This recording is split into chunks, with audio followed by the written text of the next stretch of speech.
Yeah, extravagant. Chandeliers Part 2.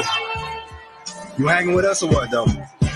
Yeah, reminiscing on these memories. Benediction while I am presently switching on all of my enemies. Kill that, they have my melodies. It's real rap around parentheses.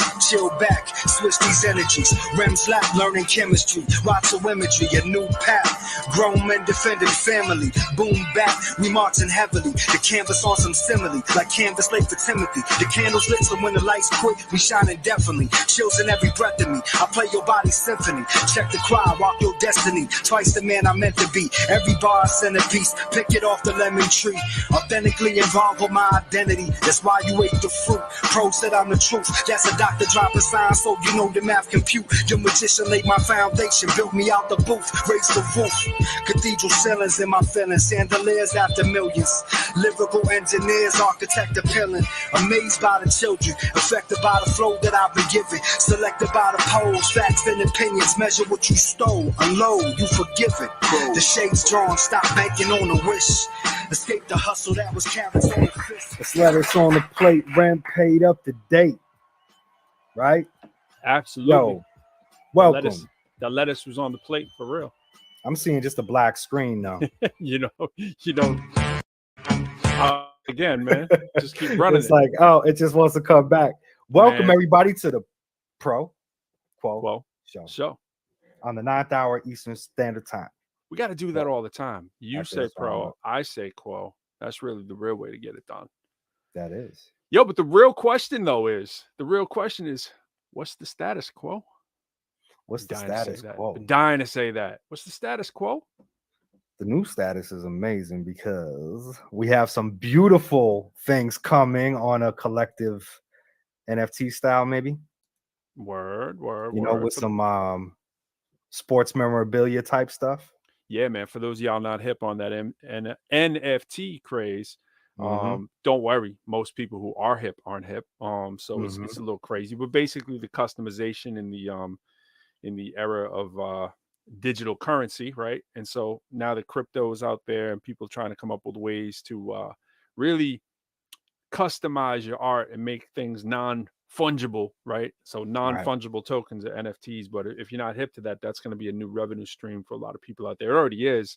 It may be less or so, for the average local cat or whatever, trying to, get their hustle on, but you got to get involved with it, figure it out, see if it's for you or not, and watch from some of these people out there that are really just pocketing some coin, man, to say it. Yeah, the beginning of a new movement, it really is. Yeah. So, we shall see. Will it be fad or will it be here to stay? And that's we got to talk to Don Juan next time about that, because Don Juan, he's got that MBA brain. You know what I mean? We gotta. Oh yeah, for sure.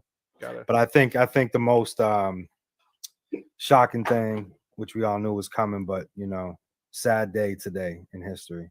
Absolutely. On April 9th.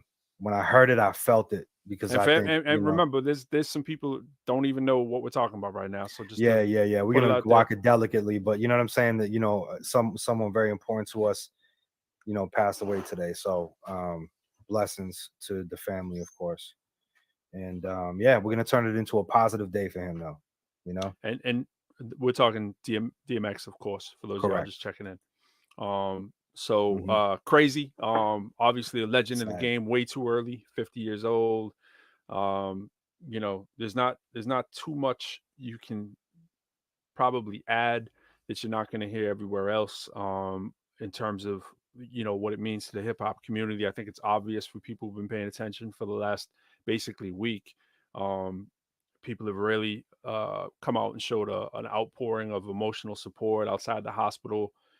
It's tough, whenever somebody's facing this. I mean, we think about that too, like all families, we think about those situations, like, normally we're thinking if it's somebody older or whatever, but you never know, man. You never know when it's your time. And you have those conversations. You're like, yo, would you want to go on if it doesn't look like there's hope or whatever? And families have to make that private decision. So it's tough.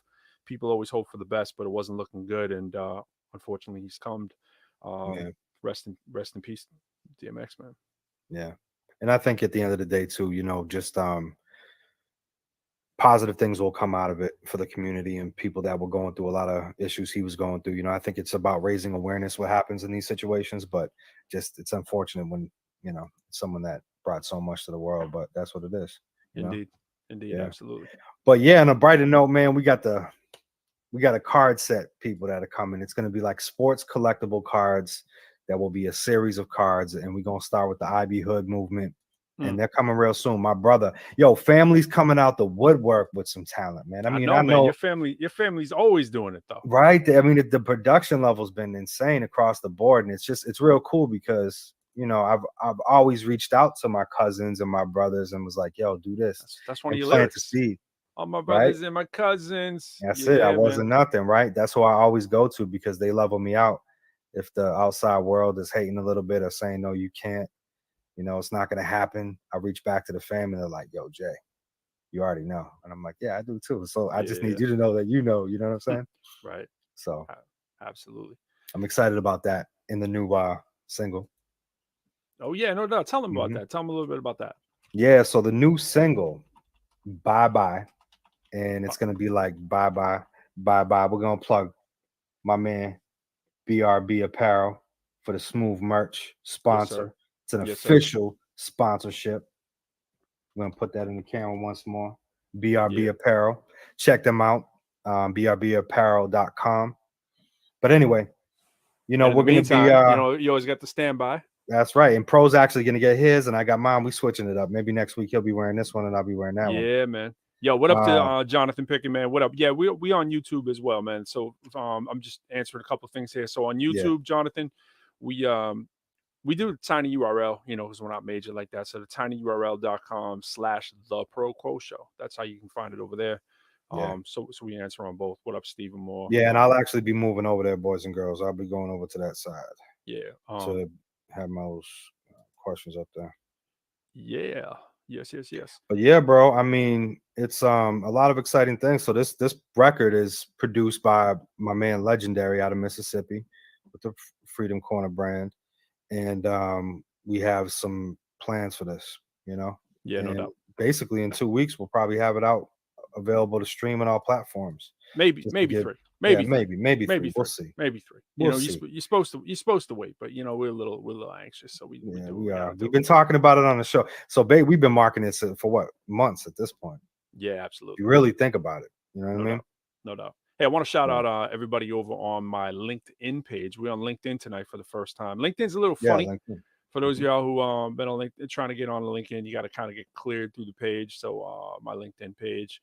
We don't have a Pro Quo LinkedIn page, so just shouting that out for anybody checking for us over in that way. What else we got, Jay? We got a birthday party for a special homie who's been on the show coming up too. We want to let them know about that. That is correct. Yeah. So we do have we got him in the building, by the way. Oh, he's in the building. Yeah. Okay, we can introduce us. So my man Felix. Shout out Second to None, his crew that he runs with. They have a birthday bash that they're doing for him on the 25th. It's a show. Yes. And, Pro Quo sliding through that show real quick. Just to, do a little song for the birthday boy. We are going to represent. So here's what we're talking about right there. Second to None. They were up here before on the show. They're performing live April 25th. If you're up in New England, that's up in Manchester. If you're up in Manchester, for the rest of the world, they're like, what? Jewel Up in New Hampshire? Like, yeah, man, there's a little, you hit Manchester, Nashville, you might find a little hip hop in there. But let's bring them in, man. Let's and by the way, you were doing them dirty, Quo. You said, what'd you say? You said he hangs with? Is that what you said? Did you say he hangs with Second to None, or I forget how you said it. No, I didn't say that, did I? It wasn't that bad. I'm trying to throw you under the bus. He's running it. But yeah, running it. That's what I'm saying. Like running it. He'll be. I don't know what his adjectives and verbs will be, but we'll see when we get him in here. What's good, Felix? What's up, you guys? Hey, what's up, brother? Can you hear me? Yeah. Loud. You're crystal, man. Loud and clear. Yo, happy 2 week early birthday. What's the official date of the birthday? My birthday is actually April 26th. We're just doing the bash on the 25th, the day before. All right. Okay. Cool. Yeah, it makes sense. Absolutely. Oh, we don't want me. We're looking at Felix. There he is. Yeah, it is. Yeah, so talk to us, brother. Before anything, I used to again repeat what you guys were rest in peace, DMX. Absolutely. You people out there, man, that are messing with these drugs, Get help, man. There's help out there. We don't need to keep dying from these drugs. Get help. Right. Powerful, man. No doubt. Yeah, man. That man kept me.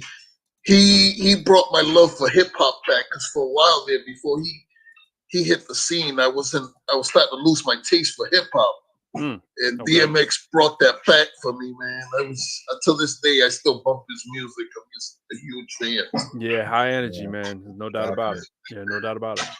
I was telling Quo, I was on a show 2 weeks ago, and we would just randomly started the discussion of like top 10s and top 20s and stuff. And I feel bad because I was on the bad side of it, where people were giving. I was like, wait a minute, there was people were asking who the top MC. For me, my top MC of all time is Big Daddy Kane, right?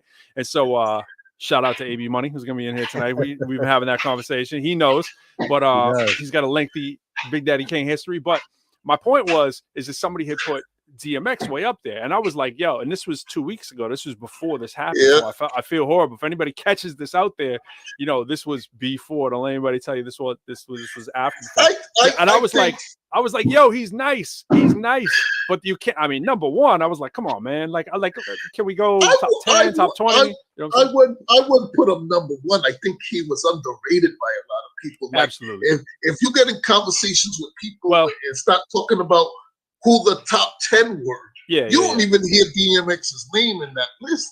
Yeah, I mean, I can understand all that. I mean, I wasn't trying to. I'm on his day. Like I'm not trying. I just wanted to put it out there. That, like if people saw that clip or whatever, that wasn't some post after the fact. I wasn't trying to take shots at dude. It wasn't like that. It was just totally random.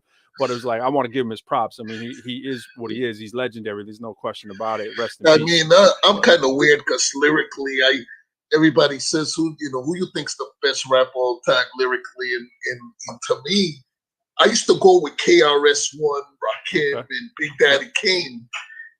I'm more leaning towards Method Man these days. Okay. Yeah, man. Okay. This man is. I think he's so slept. He's not. What up, another Kendall? one that is. Yeah, we got some people chiming in too. Hey, what's up, Kendall? Who they think too? Somebody wrote, "What up, C-Steez?"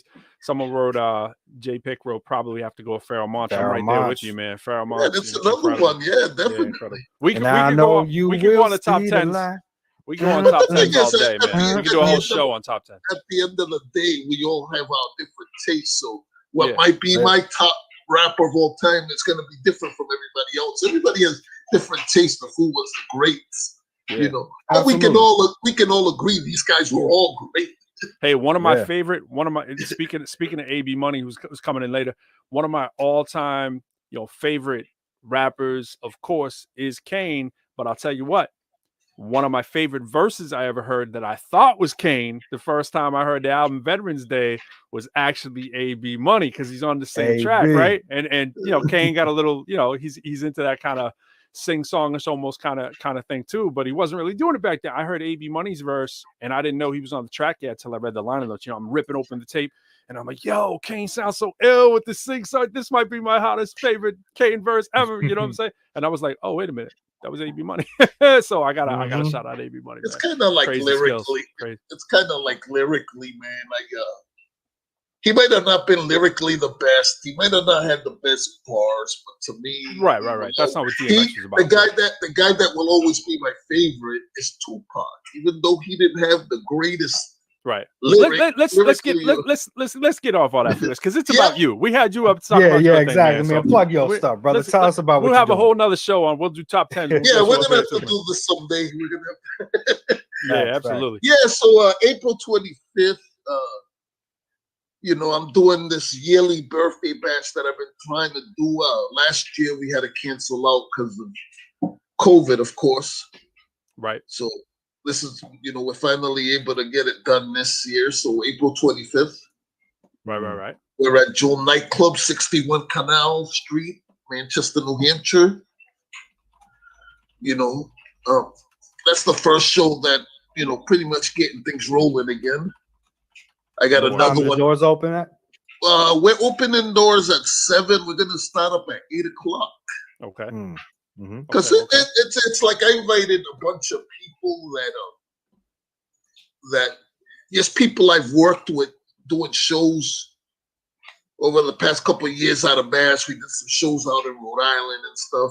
So we're kind of like getting together for this. And of course, I wanted Jay Cruz on the show when I talked to him, and he brought you up. So it was like, hey, bringing both yours on, and it's big good timing, man. Works out that I happen to be up there. So yeah, man, I'm excited to come Perfect through, timing. man, and we'll do a little something. Hopefully, it's a safe situation for everybody. Tell people about that who are thinking like, man, I don't know if I want to go to a club yet. What are your thoughts on that? We're actually the club that we're doing this at. People are coming out to it. We can't have huge crowds, but it's a number we're limited to 100 right now. They're actually saying that the numbers could go up a little more. Okay. So we don't know yet, but right now we're at 100. Word. That's cool. And to it's me, gonna it's feel like a million because we've been used to a house of 3 or whatever. It's gonna feel like we got and the place is huge. The place holds, this place during regular times when this ain't going on holds 400 people. Yeah. Mm-hmm. So no doubt. But it's a great place. It's I don't know if you've ever been to Joe nightclub. It's a great venue. Yep. Here's that flyer again, right there. So, mm-hmm. Yep. There we go. 25th up at Club Jewel, Manchester. Very nice club, man. It's very nice. Nice spot, no doubt. Definitely a nice spot. I've done a lot of shows there. Some just local shows. We've done shows there with Reef the Lofts Cause, Millie's. Yep. Shout out to Millie's. Shout out Millie's. Damn, I'm trying to think of this other big rapper. I can't think of his name. We did a show there. Oh, I know how they do. They definitely do some good shows. M-Dot was telling me too. He's like, yo, I rolled through there. M-Dot be up there, man. It's M-Dot's done shows there. I've seen M-Dot there a couple of times. It's been a while since I've seen him there. Absolutely. Yep.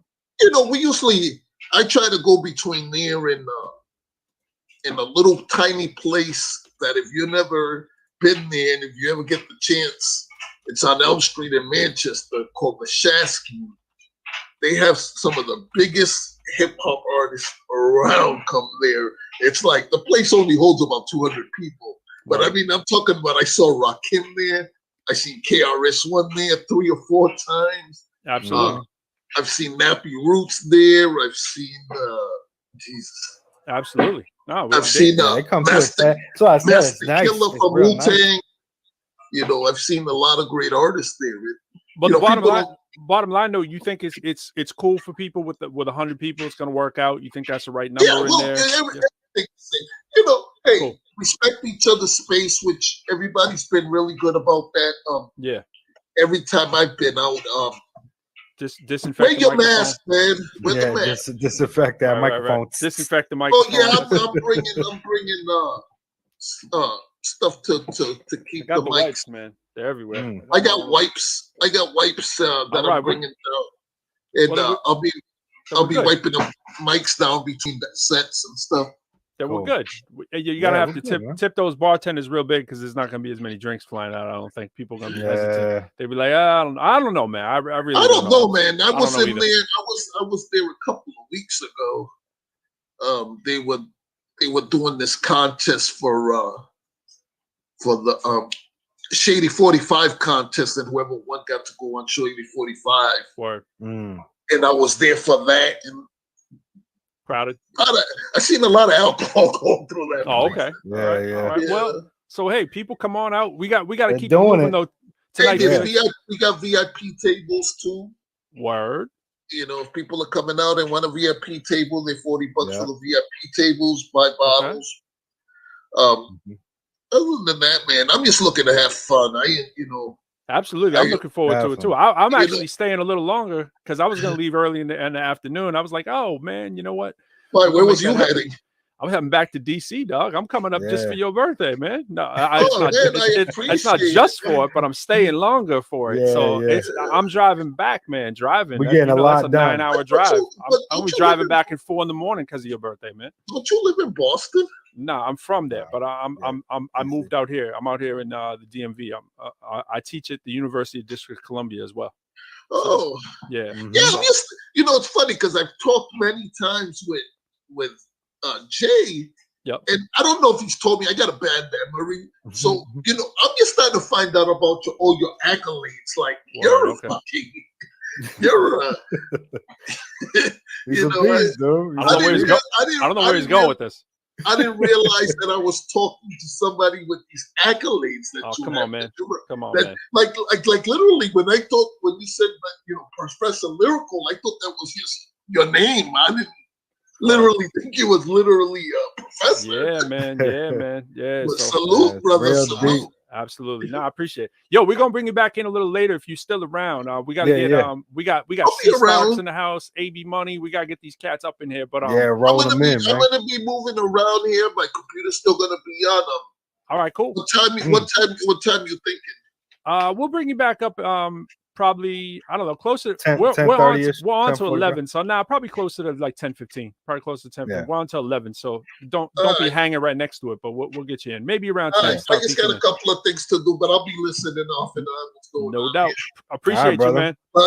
10:15, I'll come back to the computer. All right. We'll see you then. All right, my Peace, dude. man. Peace out. Yo, check out his birthday party, man. That's gonna be live. It's gonna be real dope. You know, it's funny. He hit me earlier today. He's like, "Yo, he never finished really the full thought, so I didn't hear where exactly was going." I was like, "Oh, okay, it was a good thing." I wasn't sure what he was gonna say exactly, but he was like, "Yo, I didn't know your." And I was like, I hope he was gonna say something. He was like, accolades. I was like, "Okay, cool. Yeah, no, that's how it goes, it's all man. good, man. It's all good. Remember I was telling you that before? I was like, "Yo, you meet some people meet you. You know, they might meet you as." You're on your route. You know what I'm saying? That's how they know you. They know you. People are people. They got dynamic lives. So you never know sometimes where people are going with that. But it's all good. Yeah, man. So if you I don't expect. It's like one of these things where obviously when you broadcast these kind of things, people can be watching from wherever. But it's like, hey, if you are in New England, man, there's not. What's up, Matt? LinkedIn. Yeah, man. Not too many collective places you can actually head out and check out actually shows at this time. So if you're gonna check it out, what up, Mr. Colburn? So check it on out if you out there on the 25th, you'll actually be able to see us doing our first live performance. We were gonna mention we're doing one virtually together as Pro Quo. That's the April thing, 20th. you got these track records, resumes, whatever, but we have yet to do a Pro Quo show formally. So the 20th, we're doing one for University out in Denver. Looking forward to that. It's gonna be dope. We'll shout that out. We're gonna have guests from that who are putting together that with some of the other acts there. We're closing down that show. Looking forward to it. I'll be Hood, Jay Johnson. Yeah, man. Shout out. But that show, the 20th, the one out there, they got a vegan rapper, man. A vegan rapper. I'm like, yo, they got a vegan rapper. Really be educating on it too in his rhymes. Yeah, man. Absolutely. So I was like, okay, the vegan rapper. I did, I think Professor Lyrical is some kind of marketing, you know what I'm saying, which is actually true. He got the vegan rapper, and I assume he is very vegan. So that's cool. Yeah. Before we get AB Money up in here, let's get our 5 minutes of flames with Mr. C Starks. I think we're gonna do that. So I just want to set the table just a little bit. So you got that little clip? Yeah, I think I got it. Actually, yeah. So I should probably make sure that I have that right before I'm saying it. Thank you for that save. And then we got coming up C Sparks. Yeah. But what I think we're gonna do is Starks. I'm sorry, C Starks. C Starks. Yeah. I think I want to make sure I got everything right. Yeah. That looks okay. So again, wait till y'all hear this. This joint that we got though, this bye. Oh, now you're talking. Shout out again, legendary Mississippi production. Insane, now you're talking about man. our joint, man. Yeah, people that don't know legendary and what he does, you will soon find out. Absolutely, he's a superhero for real. Monster. Coming with that live instrumentation. The way that it should be. You know what I'm saying? When you hear, sometimes you hear people with that live instrumentation and it's like, you're like, I wish I just didn't hear that. His is like, ooh, it's on that different next level. So we're gonna run some C Starks, and we're gonna get him up here for a few minutes to talk about what he's working on. And I know him personally, have not seen him in quite a while. We may get into that, and let's see if we can get into the music for now. So this is gonna be C Starks. And I wish we're gonna play it right from his SoundCloud. We're going over here. Tell me if you got the audio on that, Jay. Tell me if you hear the audio. Yeah. Yes. Joanne Good, brother. Fernandez, David McIntosh, Jr. and Sr., Scott Sr., Ricardo Ortiz, Leon Edmonds, Tyrese Edmonds, my godson Tyrese Wiley, Jarvis Anderson, Michael Smith, Nikki Taylor. Wait a second. My grandma Verly Hayes, my aunt. Sound like the intro. You muted, bro. Yeah, I gotta give him the proper introduction. I didn't do that right. It's still coke, still dope, still cocaine. It's low flow, still lyricals, ill spit propane. Up in your grill without that profane, no rage. It's pro quo, bro. That's the flow plus the show's name. David McIntosh, Jr. and Sr., Scott Sr., Ricardo Ortiz, Leon Edmonds, Tyrese Edmonds, my godson Tyrese Wiley, Jarvis Anderson, Michael Smith, Joanne Fernandez, David McIntosh, Jr. and Sr., Scott Sr., Ricardo Ortiz, Leon Edmonds, Tyrese Edmonds, my godson Tyrese Wiley, Jarvis Anderson, Michael Smith, Nikki Taylor, my grandma Verly Hayes, my auntie Greta Hanson, my dad William Starks, and my sister Victoria Thomas, and gone but never forgotten. This is for you. So many people I know and love are gone. This pain leads me here to make this song. See, this is for you. See, I never forget all the love that you show me. Sometimes it's so hard to think about anything other than you. Can't believe that you left me. I'm missing you as I look in the sky and ask God, why did you take more Joe? As I wipe my eyes, I can't help but cry. Cause you were there through the good and bad times. Always had my back with your words, kept me in line. And you used to say everything will be alright. It's okay to fall sometimes, that's just the way of life. It's so hard to be strong, hard to keep moving on. Without you there's a storm, part of my heart is gone. Missing you every day, things will never be the same without you. Oh, let me tell you I wish, see I wish that I can just hear your voice again. Cause we really love you and we miss you. The pain runs deep down in my soul, but I'll never let go of your love, your time and memories. My heart is wrong, cause you're gone, I lost a part of me. It's hard to move on when your loved ones keep on leaving me.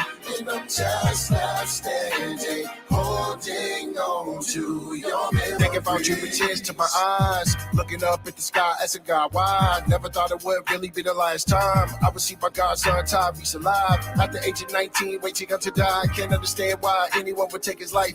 When I heard the news you passed, made a nigga cry. We gon' light it up, rest in peace, Ty. And I swear we gon' keep your memory alive. One day I'm gon' see you on the other side. I don't think I'm gon' heal from the pain inside. We light the candles up, raise them up high. Sometimes I feel like I'm about to lose my mind, and I wish that I could reverse the here time. Wake up from this night when things are right, but this ain't a dream, this is real life. And right now, don't really know what to do. Just know we all here missing you. See your mom and dad know that I'm here for you. You ain't alone with everything you're going through. You're tired, we love you, we miss you. Light it up, pour out little Henny too. Somehow we all gon' make it through. Right now, this song here is for you. It's so hard to be strong, yeah. Hard to keep moving on. Without you, there's a storm. Yeah. Part of my heart is gone.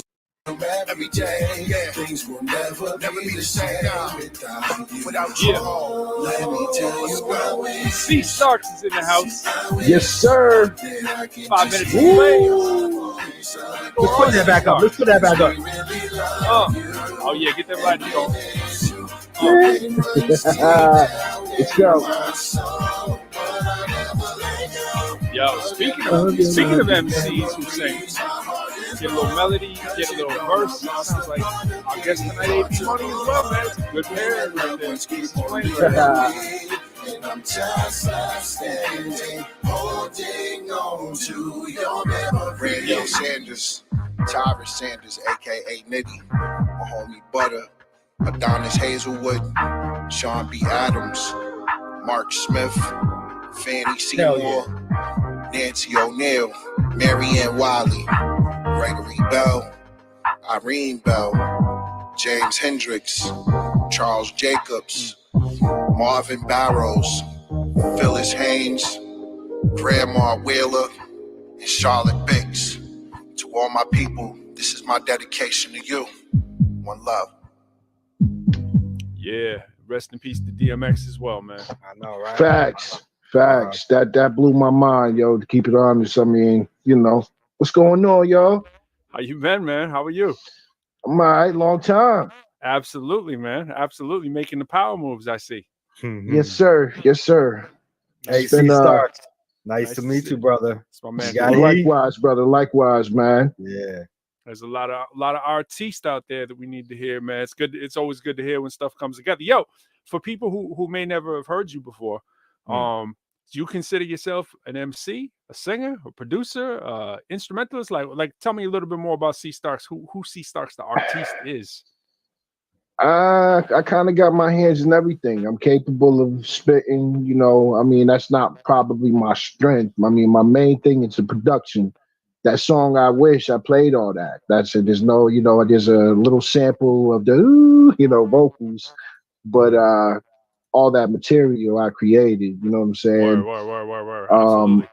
So, like, I do the R&B thing. I can flow, but my main thing is the production and, you know, the singing, arrangement, if you will. Absolutely. I'm more of the behind the scenes type of dude, you know what I mean? Not right now, man. Not today. I know, Front Street. facts. Usually, facts. You on Front Street right now. Yeah, man. That's good stuff. Sometimes you got to come out from behind, you know, and let the people Yes, know. sir. Man. Yeah. Starks, I was doing the same thing, bro. I mean, you know, engineering, producing, doing the Mhm. mix, like, you know, writing the rap. I didn't the singing part. I wish I wanted to be Bobby Brown when I was like 7. You know what I mean? But that didn't work out too good. Man, know? I started out with an R&B group. We were called Official, and it's former members from the R&B group from back in the day. Classic example. Shout out to Yeah, my I remember. man Jamie. Shout out to my man Bunny, Darren Gumby Biscuit. You know, it's all That's love. crazy. It was like I was fresh out of high school, and Jamie Thompson, he took me under his wing. It was weird. I already had the ability. I was like a diamond in the rough, and he polished. But you know, I didn't have that self-confidence though. You know what I mean? I had to kind of grow into the man that I became. So once I gained that confidence, voila, here I am. Word. Well, Yeah, it seems like it's good timing too, because I mean, this, you know, obviously the infusion of more instrumentation, melodic music, hip hop. I mean, Right. you're doing both, so it seems Right. like the timing is good. Are you coming with I mean, I know you got a lot of other material, but are you putting this all together as EPs, albums? What are you moving? Well, this right, I Wish is currently on all platforms, man. You can download it on iTunes, Spotify. Sure, you can stream it on Pandora right now if you look up C. Starks. You know what I'm saying? So C. Starks. All right, cool. Yeah, Yep. C. Starks. Is that how you say it? Do you say C. Starks or do you say C. Starks? I Starks? say C. Starks, but Yeah. Okay. just because apparently there's other C. Starks, so Oh, I'm sure. I don't know. I'm sure. I'm gonna have to do so, but that's my government. Yeah. Oh, I know your government. I know your government. Man. You Absolutely. already. Absolutely. Now that's a Yeah. beautiful So thing. my question I love to ask everybody is like, what made you fall in love with this, man? With music, period. Oh man, my pops. My mom sang. My pops was in a band. They had a band together, dude. They used to take everything out the kitchen and set up the whole band, the horns, the guitars, all that. Word. And I was in diapers. I actually remember sitting on the floor while they was getting their funkadelic on. You know what I mean? So it was just like I was hooked. You know what I mean? Even at a young age. So when I was about 11, my mom bought me a keyboard for Christmas. And it was weird. Whatever I heard on the radio, I could figure out the chords. You know what I mean? Without, Right you know, by ear. so yeah, right by ear. So then over time, I ended up learning how to read. But my originally, I was playing by ear all that time. You know what I mean? Yeah. Mm. Absolutely. So shout out to moms and pops. You know what I mean? Like that 11-year-old move, man. Yep. Made the difference. Facts. Absolutely. Yeah. What's good with? Now I know it's crazy right now to even ask this for a lot of people, but what about the live situation? Like, are you looking forward to anything lined up for when? When the world comes absolutely, back, absolutely. I can't wait, man. Nah, the no last time I was on the stage, I was in the group, and I was in my 20s, man. You know what I mean? So this is, I ain't no spring chicken no more. No, I hear you. There's never too late, man. It's never too late. Facts, though. Really. Absolutely. Yeah, we're looking forward to it too, man. Just trying to get out there and see people again. You know, it'd be a great look. But there's a lot of stuff online too. I mean, people need to be, checking for that too. There's a lot of ways to still get out. It's obviously stuff like this, but there's, it's conferences. There's one actually going on today. I meant to shout this out too, by the way. Trinity College has a hip hop fest that goes on every year. A couple of the guests we've had on here, they're involved with that. It's big, it's free. So if you guys search Trinity Music Festival right now, you can build and connect. It's international. My man Doomy Wright is in that. He's tomorrow night at 7. He's performing live. Our man Self Suffice is a big piece of that. He's a dope MC. He runs a show, crazy show. So there's a lot of opportunities out there. We poke around and you never know. I mean, we stuck our nose into one and it turned into a book show for us as well, just from kind of, hanging out. So that's one route to go, but we're looking forward to these live ones as well, man. So yeah, brother.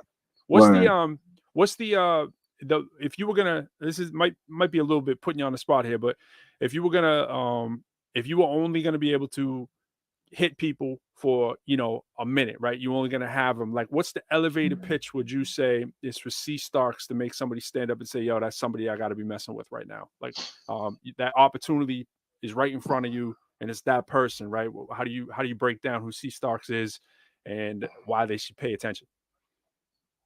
I'm gonna say something real bold, and it's the only way. And shout out to my idol I grew up listening to. But I'm like the Boston Dre when it comes to these production, man. Word. Like, I have so many, and my sound is not generic. You feel me? No, absolutely. It's totally different. It actually, it's a bit of a throwback with a modern twist. You know what I'm saying? Right. And see, that's what I love. You know what I mean? That core foundation. I mean, some music nowadays is missing. It's empty because it don't got that soul to it. I would still love to hear you on that though. Don't get me wrong. I mean, you always want to hear an artist on like what's today, what was yesteryear, whatever. But you clearly have that mix. Oh yeah, you get mad love too, Spark. Yeah, you're getting a lot of good shout outs in the What's up, y'all? My man Fee out there said classic example, the exclamation point. We remember classic example real well. Brother got skills, digging the vibe of your music, brother. Yeah, you got it, man. Yeah, and that's how I was able to stack those harmonies. All them backgrounds is all me. You know what I mean? Running in the studio, hit record, go to the next note. Hit record, you know what I'm saying? That's absolutely impressive. Yo, we need you to stick around. Well, if you want to hang out, you want to check out the show. We might even bring you back in a little bit because our man AB Money's coming up, and I think y'all are on some similar vibe right there. You might appreciate. All right, it, I'm here. I'm in. Before we send you to the back for a bit though, what is the way people can find C Starks most easily? All right, I'm on iTunes. I'm on Spotify. Tap C. Starks. I have beat. Yep. BeatStars. If you're looking for production, you can check out my beats on BeatStars. You know what I'm saying? Same name, C. Starks.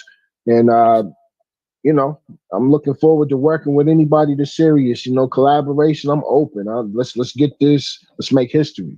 Absolutely. You know what I mean? Hit him up, y'all. He's right there. C. Starks. You heard how to find him. You heard just a small sample, but there's a lot the lighter, yo. He got the lighter. Yeah, absolutely. I wish y'all check for that. All right, y'all. Flick the bit. All right, yo, we'll check y'all, brother. All right, peace. Yo, that was dope. Yeah, real dope, man. Dope vibe. But it's cool, man, having, with AB coming in, one of the pioneers of that stuff, man. What? Absolutely. People, do you realize who we got sitting in the green room? Who do we have sitting in the green room? Man, pro, you know what? The historian, you gotta intro him, man. You gotta do it because you're gonna do it so much better than me, man. I mean, as part of it is. I also want to say that we want to make sure that we don't steal too much of his thunder because we could go for a long time. But let me say it like this. For those of you at the beginning of the show. Position it. So AB Money is that dude. All right. So AB Money is that dude. Like when you were in a group and let's throw out the word legendary. People throw that out a lot of times. You know, they say legendary this, legendary that. But when you've maintained in an industry and you've adapted and you've time and time again succeeded no matter what you've touched, it's time to pay attention to somebody like that and throw that L word around. So AB Money, y'all probably may have got your first introduction to him through Rapping is Fundamental. If you remember Rapping is Fundamental, this is that AB Money. Now, 1991. right, but the group name, right? The group name, Rapping is Fundamental. That the group name becomes somewhat household. We were talking about that earlier, right? Like if you aren't fortunate enough to have a group like Pro Quo that has your names embedded into it, sometimes people will be like, yo, who was in that group? I remember the group. Yo, Easy Mo B was in that group. Yo, Easy Mo B, AB Money. You know what I'm talking about? So it's like that kind of legendary status. Yo, he Tupac, Tupac joints, Big Daddy Kane. I mean, he was even hipping Miles me to Davis. he was hipping me to the Nice and Smooth, which I forgot about, which I had to hit myself over the head, man. Miles Davis, yo. So I mean, I'm just setting the table. Yeah, man. I'm just setting the table. I don't want to take up too much. That's it. That's all we got. Let's bring the man in. But really, wait till you hear what he's up to these days, too. What else he's got going on? It's impressive. Surprise y'all, yo. So without further ado, here is the man, AB Money. Come on in, man. Yo. What's good? There he is, yo.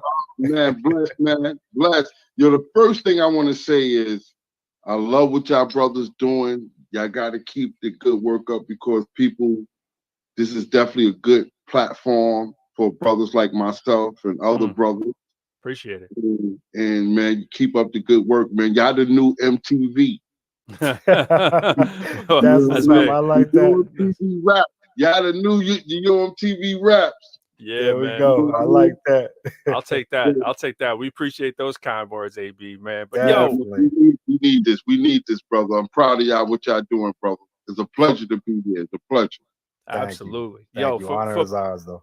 For some of our listeners who maybe aren't familiar with AB Money, can we get familiar with AB Money right now? Can you bring them back just a little bit and then bring them to where we are right now? Because I think what you got going on right now is amazing. That's the craziest part of it. But I mean, the history and the pedigree. I mean, where do we start? I mean, I know we were talking this up a little bit, but can you take them through a walk a little bit back and bring them back to point A and get them out to point Z, maybe? All right. How about this? I know you've been searching for someone to make it happy and get the job done. You said you needed a man with money, but I can't be there. But would you still care? You know what I mean? And so for people who weren't expecting that, AB Money got the vocals, AB Money got the raps, yo. So it's that combination that is what's hitting now, yo. So you got to go back and check if you weren't familiar. It's time to do so. I think most people probably are once they start hearing it and putting it together. Like, that was him? Okay. All right. Yo, the way he came in that joint, man. Oh my goodness. When they got the Rapping is Fundamental video, right? Come on now. Smooth. Man, smooth for days. Yeah. And yo, that's behind there. I'm just putting that in the background. You might see some of them plaques just peeking out, right? From just a little sneak right there. So what do those plaques represent, man? It's in that picture, man. We got a lot of plaques going on in that AB Money right there. Let's give him a better one right there. We got. There's a lot of hardware going on there. What are we looking at? That's only some. One of those plaques is the plaque I did with Tupac. That sold 10 million right there. That sold 10 million copies. That's a big number.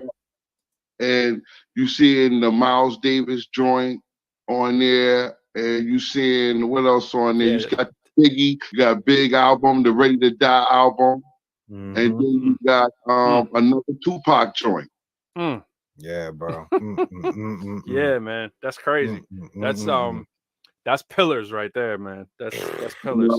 That's just to be one of the brothers to say that I was the last brothers to work with those legends, man. It's a great thing because to be able to work with Miles Davis, Tupac, and to venture out with big stuff with Easy Mo B, man, it's definitely an honor and pleasure to be able to be a part of that history. I can have T.I., I can have these other rappers, but to deal with these legends, man. And all of these brothers got movies. Miles Davis, Tupac, and Biggie. You know what I mean? So to be a part of that era, man, is just, it's a blessing. It's, you know what I mean? It's a blessing, man. Yeah.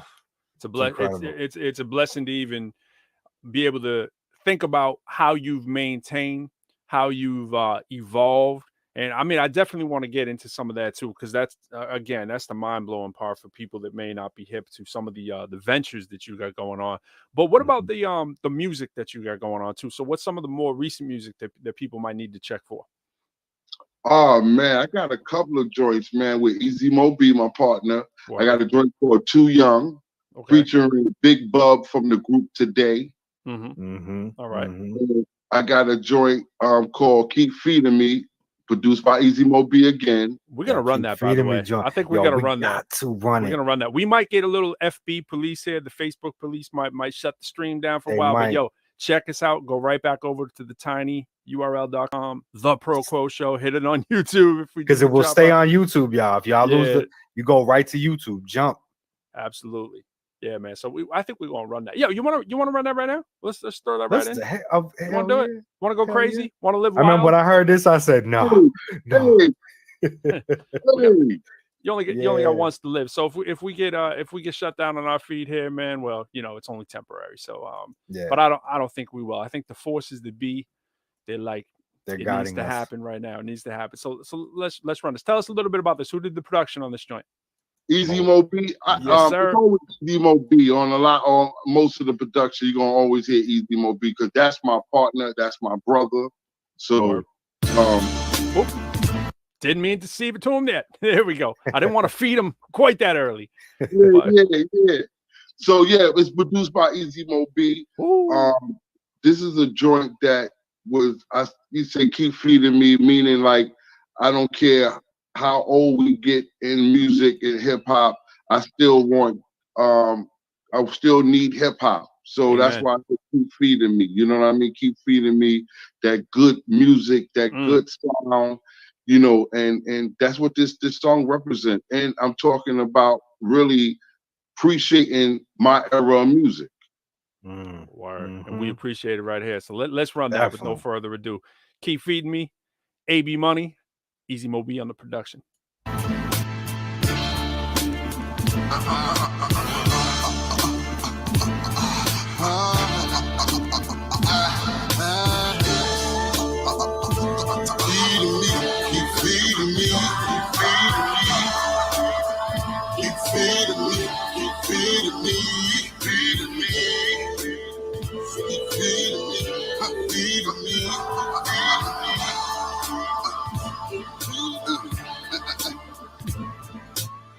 I got more rhymes than bricks in the beats. Can't count them, you know that I spot on. First I uplift and I drop it. Caught him slipping, what a gift I got him. I want you to recognize for the recognition. You can do better, guys, get your letters, guys. Instead, it's a head of lies. And the head of lies a chick who give head to several guys. I had to get my shit right. I had to get my shit started. Self-made, self-paid, self-serve in this industry. Platinum black artist, straight from the project. Fuck a selfie. Y'all niggas is minute made, let me know. I'm in the lane, stuck all up against the stage. A slave to a bigger trade. Feeling days, you should feel amazed. You should feel ashamed. As I sit down and write this music, on the real I can't fall with y'all. What I write is just so exclusive. On the real I can't fall with y'all. I let the cameras roll already. I shook my repertoire already. Fucking with a pen, I'm deadly. Come test the board, I'm ready. See, I told you niggas that you ain't saying nothing. I made dog mixed with David Ruffin. You still roller, really do Dutchess, you're bluffing. I don't really feel him, kill him. Outspoken like Wendy Williams. You're fucking relevant, intelligent. November 11th, I'm a veteran. Stop asking why Dave smile all the time. Ashy the classy, you smile all the time. The same reason why they say I rhyme all the time. Like I blew up, like I stepped on a landmine. And I'm just getting started. First rapper, singer, artist, whatever you call it. I don't get involved with politics or the market. You Al Sharpton. You know we got the doo-bop sound. Rap around, let them two shot for Tupac now. Temptations, you know that I'm Tupac bound. Just face it, you know that I'm too hot now. The crew whack or trapped up in a hurdle. I heard to the right and you hang with Ninja Turtle. Your premature flows need someone to birth you. Give birth to original style. Rapping is fundamental for your mental. Teach you the fundamental or instrumental. Get it? As I sit down and write this music, I can't fall with y'all. What I write is just so exclusive. I can't fall with y'all. I let the cameras roll already. I shook my rebel jaw already. Fucking with a man, I'm dead. Come test the boy, I'm ready.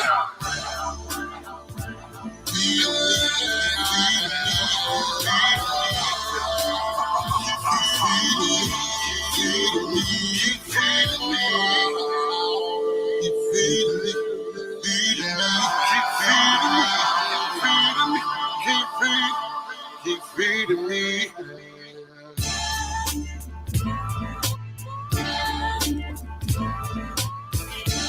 Yeah. Woo! That bumps. Bro. Yo. I'm about to go get an atom bomb and set it off real quick so Yo, people can that's hear what I'm crazy. listening to. Yo, homie had the plaques on the wall. Like, what? I was like, Oh, yo. I think it's coming through, man. That little I effect was came like, through. yo, he had the Yeah, plaques. yeah. I was like, what? That's how you do it. Yo, what do people say when you got skills like that, right? And you step into a club on the humble when people don't know you're coming, right? And they don't even know it's you. And plus, you obviously, you got your hair different than you did back in the day, right? So you can probably go incognito into some of these spots. What happens when you touch the mic with those kind of skills? Are people like, who is that? Like what is that scene like? You know what I mean? Yo, man, it's feel good today in knowing that, I'm really an 80s baby. Yeah, man. Likewise. You know what I mean? And to come with those lyrics today, man, it feels good. And to see how much is highly appreciated. Like, I just got off the phone with Grandmaster Cash from the Cold Crush Brothers. Word. And he called me. I remember when he first heard that joint, he called me and was like, yo, you made me want to get back in the studio. Yeah, that that's what right I'm saying. there. Yeah, That's yeah, dope, yeah, man. yeah. That's dope. Yo, That right there made me feel so good because the Cold Crush Brothers is, man, I came up, fighting over their tapes. Oh yeah. No question. No question. And and for him to come at me like that, man, you don't know, that to me was an honor. You know what I'm saying? Yeah. When and everybody know Grandmaster Cash was one of those real MCs. Without a doubt. Yeah, without a doubt. I've actually had So- the privilege of doing a show with him actually before. Man, crazy. So today when they come up in the spot and kicking it like that, man, it's a wonder. It's great, man. It's great. Yeah. It's great.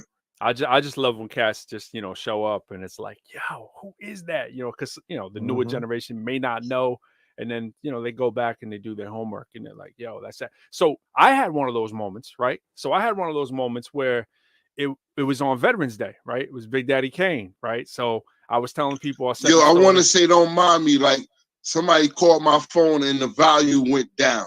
Oh, it's all good. It's Oh, all that's good. all right. We keep it real life here, man. My kid will come up in the middle of the show, be knocking on the door. Daddy, I'm going to bed. You know what I mean? So it's all that's COVID, man. Put my daughter right up here. I'm like, baby, we gotta get to bed. I say that to the professors too, man. And yeah, Jay, it's the same thing. Professors now are teaching online, teachers, whatever, and they feel all embarrassed. The kids come out. I'm like, nah, man, this is the reality we dealing with right here. Real life is beautiful, man. Yeah. We exposing it is instead of the, we want to see veil. we want to see your socks. We want to see you know what I'm saying?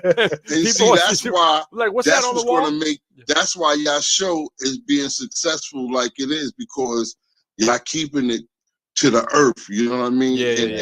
And that's what we need. We need that. We need that. Yo, Yeah, talk you know about what I'm keeping saying? it to the earth with some 400 acres. Oh, no. Before we get into that, let's talk about keeping it to the earth. Wait, like we a got good transition. it is, but I got another earth in my mind. I got not Okay. that earth, not the God's earth. I got earth, wind, and fire on my mind right here, and he knows where I'm going. Ooh. He knows where I'm going with this, right? There was a man from Brooklyn, New York City, where the girls are fly and the ladies looking pretty. All right, don't let me ruin it. Don't let me. So I got to set the scene for this, right? So my man Fee, who's listening, he knows I'm the biggest Big Daddy Kane fan in the world, right? So of course, when Veterans Day came, right when Kane, you said it. No, biggest fan ever. Oh, ever. I'm the biggest Big Daddy fan. Thank you. So right when Kane started losing a little bit of the luster, people like, oh, is he gonna? I don't know. You know, they were fronting on him because he was doing a little.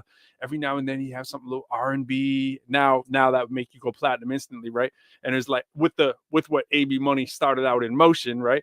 So and Kane obviously heavily influenced. AB was his right hand man, right? So this joint, Earth, Wind, and Fire, comes out on the Veterans Day album, right? Now, Veterans Day isn't the first album you're thinking about when you think Big Daddy Kane. However, it is his last, I believe, right? The last one that he actually put out. So there's this cut on there, and it's got, what is it? Sha Money? Is that who the other? I can't remember the name of the Sha Queen. Sha Queen. I'm sorry. What am I saying? Money. So obviously, AB Money, Sha Queen, who's nice too. Like I'm like, who's Sha Queen, right? What I heard. So you hear this? Off the chain. Absolutely. So you hear? I'm just waiting for Kane, right? I'm thinking I'm hearing Kane. I'm thinking Kane is like, I'm like, oh yeah, he's coming with the sing song, he's coming with the melody stuff, and it's fly. It's like Hood, but it's clean, and it's like it's everything we want, right? He's like straddling the line. And then I'm looking at the credits and I'm like, that's AB Money? I was like, yo, I thought that was Big Daddy Kane, you know what I'm saying? Yeah. And I hadn't put those two together, you know what I'm saying? Even though I should have known because I know the history. And it was like, yo, that's Revenant Fundamental. I was like, what? That's him. Mm-hmm. We got to run that. I think we got to run that too. Can we run that? Definitely. Yeah, I gotta find that. I gotta find that. So for those of y'all like me, when you listen to this, listen how Kane comes in after, right? And how much the influence is there that you can hear from somebody AB, who obviously was a big influence there as well. So I think I got it pulled up. This isn't the actual video. This is like the YouTube version of Big Daddy Kane Veterans Day. So I'm gonna run it. If for those of y'all who have not had a chance to listen to it, go back and listen to some of these classics, yo. All right, Big Daddy Kane Veterans Day with AB Money and Sha. No, that's the intro. Let me give it to you real. Speaking of keeping it real, where's Veterans Day? I mean, where's Earth, Wind, and Fire? Boom, boom. There it is. We going here. Might get a commercial now. Yeah, we do. Adobe.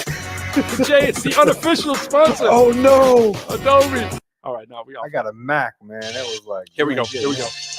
Ooh, I love this beat too. Pay attention, people. Easy Mo beat. I be the earth, mothering, smothering MCs. Shot Queen covering 360 degrees. See, I flow like the wind when I flow to the soul. Cause a riot like Hydra, like that, then I'm gone. I bring the fire.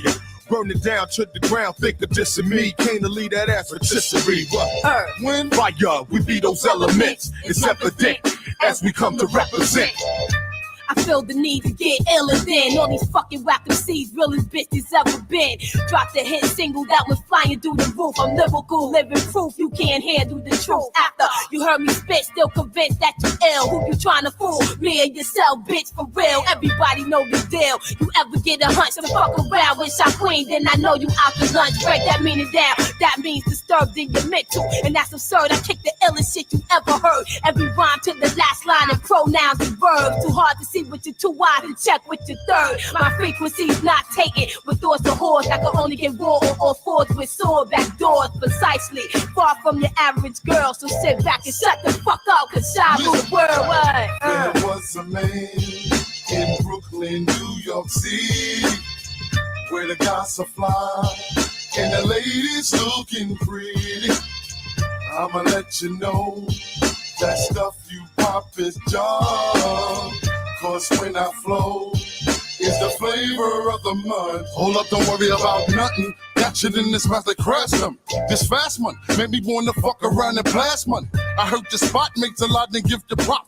This deal is hot, running from the cops to get you shot, but don't sweat it. Try them niggas up like prunes. The war's on like platoon. Shot to a crowd like a cartoon. Robbing is fundamental, that's right. Rearrange ya, hit you like Mortal Kombat. You in danger. I got the chronic, 6 million bionic. This rap shit make me wanna scream like Onyx. I'm coming through, that's right, I'm gonna spit ya. So survivors Brothers on this track, we coming to get ya. Whoop, whoop, Bobbles coming in the exit. Key jingling, non-jingling the wreck shit. Step into my cipher, have you ever heard of? Going 456 kilo to 123rd. Earth, wind, and fire. You about to learn, we can make the world turn or make the world burn. The three deadly elements for your concern. There's anything you want about a life you got to earn. Earth, wind, and fire. You about to learn, we can make the world turn or make the world burn. The three deadly elements. You know I gotta let the king go too. There's anything you want about a life you got to earn. See now, bring it, brother. Well.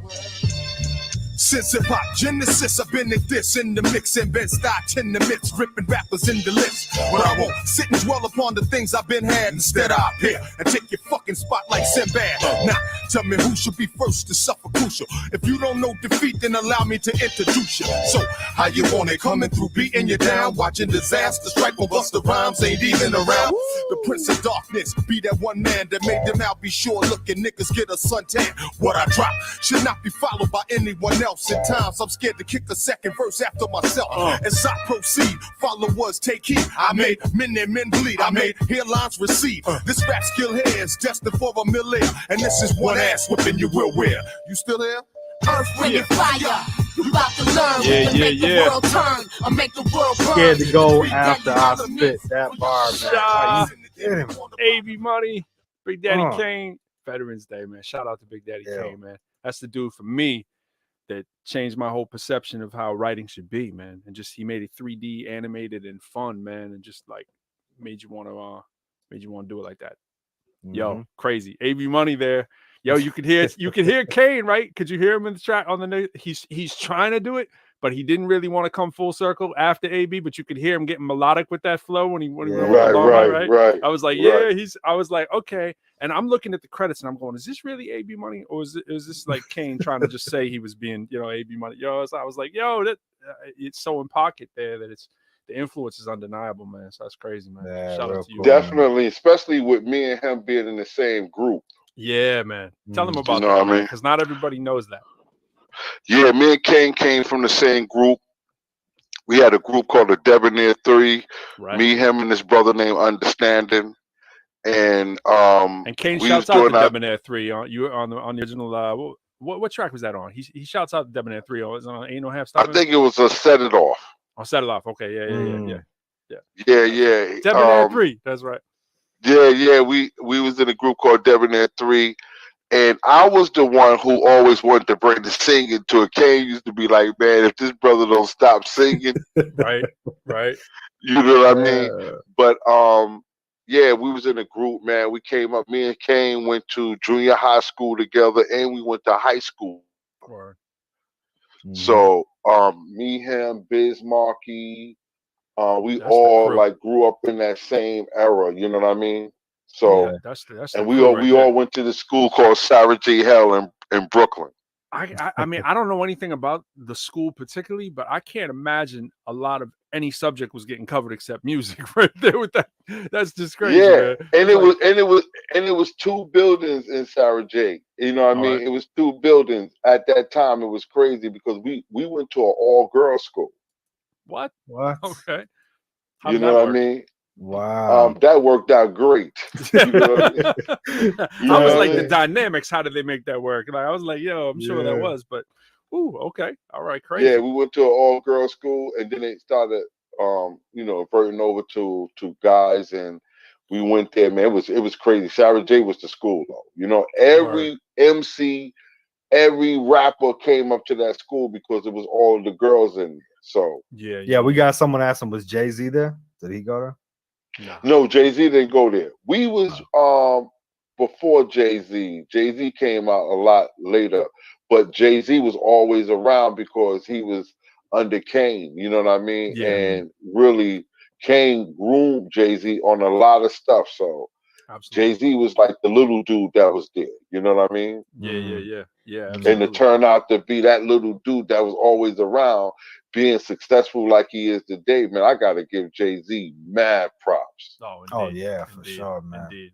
There's no other way around it, man. It's just incredible. You know, you never know, man. It's like, I mean, for what Kane was for me, clearly he was for a lot of people, yourself. that whole clique, I mean, has spawned so much, you know, and you listen to even the way music sounds today, the way it's changed. I mean, if you think about Kane birthing, you know, Big Daddy Kane, not, I shouldn't say birthing, but leading the way, paving the way for someone like Jay-Z, putting them on, having them in the shows, the sound, the image, the slickness, and then, you know, following that line and that pedigree of how music changed even from those two dynamics, right? Of the showmanship, the lyricism, right?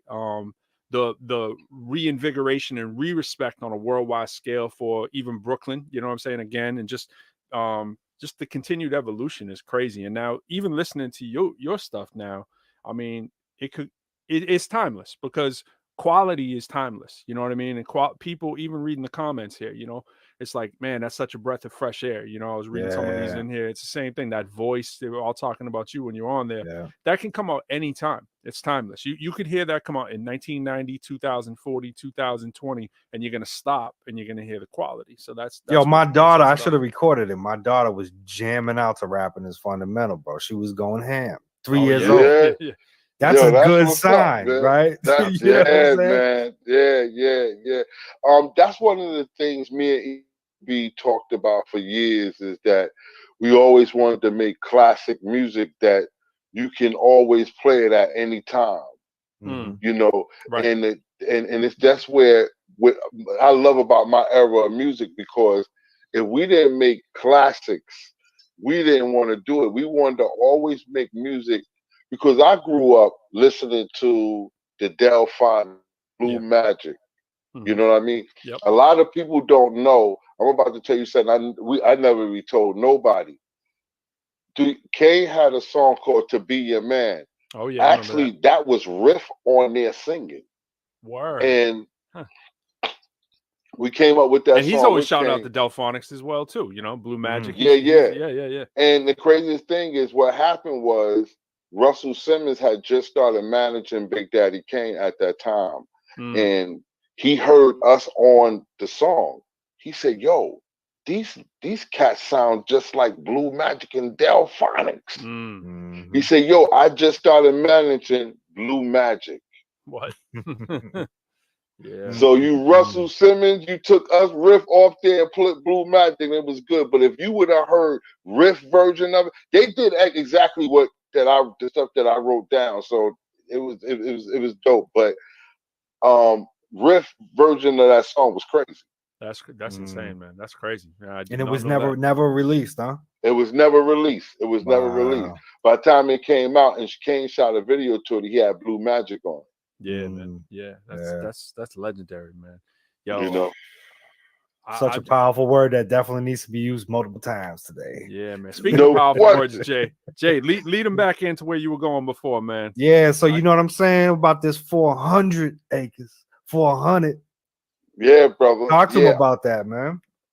What you got going on? I got 400 acres of land. I'm into the farming now. I've been into the farming now for about 2 years now. And I got a product that's coming out. Matter of fact, I got to put. Y'all don't mind if I promote it a little bit, right? That's what we want. That's what we want. Get that picture right up in there, man. Get that looking nice. It's like the unofficial official sponsor. We was on IG yesterday talking about this, and it's really, really, really cool, man. I'm gonna see if I can. Oh, there you go. There you go. All right. What are we looking at there? We see React. REACT. Tell us about that. This is React powder. It goes into any type of water supplement. It's like it goes into. You can put this. Make sure I got it. You can put this in water. You can put this in soda, juice, ice cream, food. This is where the new era is going, as far as health. Your body, if you in some aching pains, CBD. Right. From your 400 acres. Yeah. Man, that's from crazy. Our product. And we down with this company called Kushla. Kushla is the new uprising company that you're going to be hearing a lot more about. But yeah, I got into the farming because I was sick. I was in the hospital for 9 months and I was paralyzed for 1.5 years. Whoa. Okay. Damn. Wow. And when I got out of the hospital and I had to go through rehab to learn how to walk again, I knew that the pharmaceuticals wasn't going to do it for me.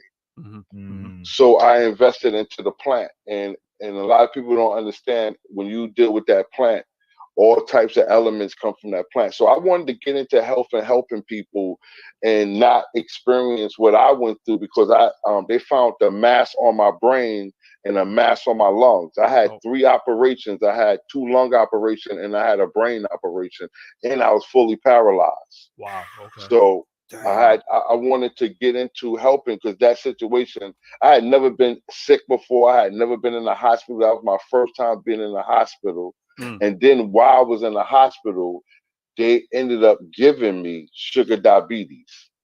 You know, so today I don't have sugar diabetes. You see, I'm up, I'm walking.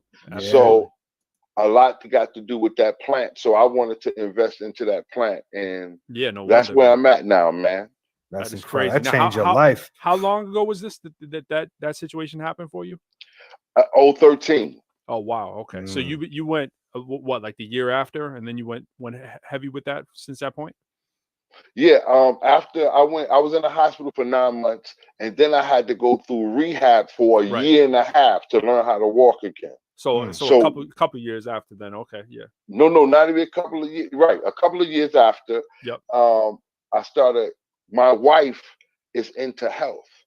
And I gotta big up to my wife, because my wife played a big part on getting me back to health too. So once she started getting me back to health, and I started understanding about the plant, because my wife deals with the foundation. She loves plants. She loves gardening. So I went and bought 400 acres.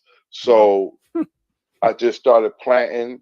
And everything. You had it like that to just walk out and buy 400 acres, like most people. Well, like we'll talk about 93. We'll talk just, about 93. Yeah, man. He's just like, I just bought 400 acres, man. Like 400 acres. You know what I love too when he brings his wife up. He you know, the way that he where was I gonna say, like, praises his queen. You know, shows that love. Like, it's so you see it in the pictures. You know what I mean? And it just makes me feel so good about what I do with my family, you know, like how they are the most important thing, and to, you know, respect that at its highest level. And anyway, that was definitely. If I would be real with you, man, if it wasn't for my wife, I probably wouldn't be talking to y'all today. Because I told you I had a brain operation, I had 2 lung operations. And on top of that, I had sugar diabetes, and I was paralyzed all at the same time. Crazy. Wow. Yeah, that's you know. So some people would. Yeah, I mean, some people. You know, I've seen relationships end over that kind of stuff, just because the other person can't even deal. You know, because it's too much. You know, and let alone to be by your side, and when there's like 1, 2, 3, 4, 5 things going on all at the same time. That's incredible, man. That's just amazing. Yeah, definitely, man. And especially with, you know, I'm not down in sisters today, but especially a lot of sisters today, you know, we got to get more support from our sisters, you know what I mean? And I was blessed to meet a sister, and my wife is from Long Beach, California. Okay. You know what I mean? She grew up with Snoop. Okay. Actually, I met my wife. I did a song with Snoop called Motivate. I got to pull that up when y'all get a chance. I got a joint called Motivate. There's a video out right now called Motivate, and it goes along with I have an award show coming out called the Motivate Awards for Medical Excellence. Word, man, you in everything, man. Oh, bro. Motivate. So, right, cool. So when you get a minute, go on my website, votebestdoctor.com.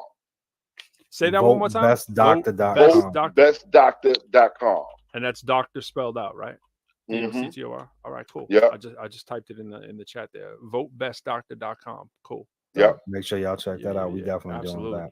Man, we got too much to check out with you. You got too much going. We need like 2 shows of AB Money. We man. Definitely, we get AB back. That's it. Listen, brother. Now you know why money's on the end. Now you know why money's on the end, man. You know what I mean? Yo, brother, I have a lot of stuff going on, brother. I've been blessed to help a lot of people and also get help from a lot of people. And I've been blessed to be able to show to help people, man. And like I was helped with my wife helping. excuse me, with my wife helping me. I just want to be able to bless people. And now with me having 400 acres, I'm also going to be having a school and a class to show people how to grow. Word. And how to plant and how to grow. Will that be video organic based stuff. or you mean like brick and mortar or like on video online for that? Or No, brick and mortar, actually on the set farming. Oh, that's crazy. Wow, that's real dope. That's crazy, man. You know what I mean? dope. So yeah, I would love to invite y'all brothers to the farm, man. Yeah, absolutely. I'll man. be there, man. Yo, Like that. before we let you get out of here, yo, tell them about the grills too, man. You gotta let them know about the grills. Take man. them back. Let's say that yeah, story. man. Actually, man, we've been doing grills. Me and my brother, we've been doing grills since 1983. What? I didn't My even know brother- grills were around in '83. I thought they came out like '89 or something like. Nah, man, we had 90. grills in '83. I had my whole mouth gold in '83. I mean, I guess Just Ice was the first time I think I saw somebody with something. And in the we teeth. had gold teeth Shout out to way Just Ice. before Just Ice. Word. Okay. Yeah, I think Way that was before that was Just like Ice. 85 or something like that. I think I seen him with those, right? 86, Mhm. 85. Yeah. 85, 86, something like that. We was around in 83 doing it up big in Brooklyn. We was downtown Brooklyn.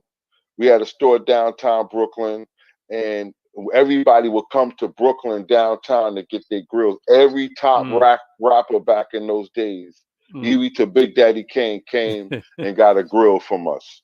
That's so insane, dope, yo. man. So You know. so and how long has that proliferated? That's something that's still going on, or tell us the deal now. Yeah, I'm in South Carolina. I got stores in South Carolina. Only thing you got to do when you get to the South Carolina, I'm in like all of the towns, and from Columbia, Bennettsville, Sherrod, Dillon, Myrtle Beach. I'm in Florence, South Carolina. I've That's been crazy. Yo, Yeah. what's the product name though? What's it called? What you mean the product? Like in other words, you have a line. Is your grills a It's certain flavor. line? It's called Flavor in Your Mouth. Flavor in your mouth. Flavor All in right, your there mouth. it is. Come on, bro. There it is, What? man. It's just Yeah. money dripping every direction for this man. It's just like, yeah, I He got a said- few flags. he said Oh, by the dripping way, I've been doing every grills for like 30 years, and oh yeah, I got And- 400 and- acres, and I got a hemp school. Come on, But man. Come on, wisdom stop it. shows how humble a person can be, Absolutely. no matter what their status is, and that's what's beautiful about AB. You know, I remember when I first chopped it up, and I'm like, this dude's AB's talking to me right now. Like, wow, that's special. Because some people with that type of stature, they ain't paying mind to that. Like you know what I who's- mean? And that's okay. Quo- that's cool. Quo but- who? Jay Cruz Yeah, who? come on, Yeah, who's it? absolutely. I understand. Nah, man. What's for that real, beard though. about? Man, yo, man. One, I'm a God-fearing brother. I was raised by both of my parents. I come from a mother and father, very talented. My mother and father. I come from a talented family. Word. And my parents, man, they taught to stay humble and be humble, and always try to help people. Because one of the things that I learned, the gift is helping, and if you help people, man, so many things come to you when you help people. For real. Yeah, it is For true, real. man. You know That's what I that mean? energy you put out, the energy you get back. We say that all the time, bro, right? That's What right. you give out. And that's how I know this all happened, because I had to put that energy out to get it back. And that's how we all working like that. So just you start to pull together with the people that are like you. It's how I feel. And you you see that when you reached out, I responded quick. Yeah, man. Yeah, I know, man. That's what I was saying. I'm like, wow, like it's, but and it's not surprising though, because again, I've been, throughout this journey of mine recently, especially, just I feel the energies are crazy, man. They work again. As long as you keep the mind positive, the soul, the body all positive, you get it back in ways you just don't expect. Just like you said, AB. You know what I mean? It works universal. And real quick, I gotta throw this out there too. What I'm doing down here in the South, I'm getting ready to open up a restaurant called Rapper's Delight.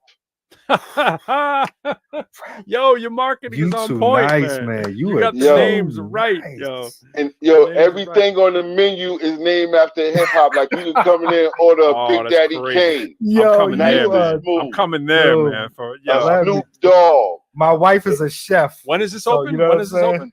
When is this open? Actually, I'm working. It should be open in a couple of months, man. We working on it right now. And like I said, and all of the drinks is named after R&B singers. that's- Like you that's- come in there and order a Beyonce or R. Kelly. Oh man, you You know what I mean? smart, man. You brilliant. Yo, absolutely. And I went and got like Big Daddy Kane, Ain't No Half Stepping Sue, Slick Rick Patch, Tupac scarf, Biggie Versace sweater. So it's going to be like a restaurant / museum, but it's called Rapper's Delight. Oh, that's crazy. That's man. incredible, That's crazy. man. That's you're gonna have to pay like tickets to get in, or just buy your food and drinks. How's that gonna work? Just buy your food and drinks, man. Buy your food and drinks, man. Then come there and learn about the history of hip hop. See, this is the place that you come and get a good meal, but then you leave educated. You know what I mean? With hip hop, like, you know, people want to know where the Fat Boys and what the Fat Boys are doing today. Right, you can come to Rapper's Delight and understand where hip hop is at through food. That's crazy. And to know that that's going to a pioneer as well. You know what I mean? A lot of times you see this taken over by, you know, people that have nothing to do with it, really. You know, it'll just be like some chain that has nothing to do with it. But, you know, it's crazy that there's the authenticity behind it too. That's insane. Deep roots, man. Deep roots. Yeah, man. So won't you come there and order a Little Kim with a side order of T.I.? That's ridiculous. Yeah, you know what you need to do? I'm not going to tell you anything you need to do, but one thought would be like, when people leave, there should be a way to post it on social media. Like, I just had blah, blah, blah. You know what I mean? And have like a little hashtag for them, or like they leave with a little like tag so they can post it. AB, that's like, going to blow up. I just had Little Kim, boom, or whatever, you know, however you said it. Yeah, that's going to blow up. You said it a little more tastefully than I did. Oh, shout out Cav. What up, Cav? Man. Yo, AB, we gotta get you out of here. We know we kept you in here for a long time. We got my man Felix coming back up in. We're gonna talk to him a little bit more. I don't know if you caught him, but he's a good brother doing things up in New England. But yo, man. Man, I see what y'all doing, man. Like I said, I was checking y'all out, seeing the talents that come through, brother, man. This guy. There he is. What's up, man? Yeah, what up? What up, man? How you doing? Oh, man, bless, man. Hey, man, I'm gonna have to come down to Carolina and see this restaurant. I'm listening to this. I'm like, man, we all going on that trip. I'm ready to order. Definitely. I'm ready to order a Biggie burger or something. Biggie burger. Yeah. And all of the drinks is named after R&B singers. Like, you can come there and get an Usher. You know what I mean? What? And Beyonce and R. Kelly. You know what I mean? And what is the R. Kelly exactly? I want to know what the R. Kelly is. What's it? That's a whole different term. On a minute. It's only for the kids. No. It's on the kid menu. No. It comes in a hotel box. Oh no. I don't. We go in a different direction. Who said it? Yo, which one of y'all said it's on the kids menu? That might have been me. Yo. No, stop it. Bro, don't say that. Stop it. Get the chicken tenders. Yo. This section is sponsored by R. Kelly. Sour Patch for kids. Yo, that's too much. Yo, got me coming in with. Yeah, man. I just want to. We get you shut down before you open. I just want to contribute to our era, big up our era, and get a taste of some of the foods that these dudes love. Word. Absolutely. You know what I mean? Yeah. And that's what I wanted to do, is be able to leave a legacy of our history, not only mentally but through your stomach. Yeah. Yo, you know what I'm saying? The way to the soul, right? Yo, the takeout for that could be off the chain. Hey, you still touring or anything? Nah, man, I haven't toured in a minute, man, because I'm just releasing new music, and me and Easy Mo B been really talking about getting out there on the road with Riff, because you know the old school is really rocking right now. You know, but if you check this out. I told you I have a award show coming out called the Motivate Awards for Medical Excellence. Yeah. At votebestdoctor.com. Yep. Yeah. And I have a nonprofit called AB Hip Hop Health. And what I'm doing is creating a tour around the world, bigging up the top 4 hospitals for the Motivate Awards. And I'm doing a tour, and I'm going to grab everybody from Salt and Pepper to Big Daddy Kane to Slick Rick to do a tour that to promote these, to give these doctors honor, especially after this COVID and They saved so many lives. It's time to give these brothers and sisters some ownership in the medical field. And I wanted to show them my appreciation because I was paralyzed. I was in the hospital. And I just wanted to show them that if somebody in hip hop like myself is thinking about them. So that's why I created the Motivate Awards for Medical Excellence. That's a beautiful way to and check out the song I got for with Snoop that represents the Motivate Award. So the name of the song is called Motivate by my man. Can we find that? Can we find that right now? Right now, you can pull it up. It's put in Lexi Pride featuring Snoop Doggy Dogg. All right, Lexi Fly. And that's Motivate. Lexi Pride featuring Snoop, and the name of the song is called Motivate. And I'm singing on there too. I'm typing that in there. Oops. All right. Lexi Pride features Snoop Dogg and AB. All right. Yeah, man. We're gonna check for that.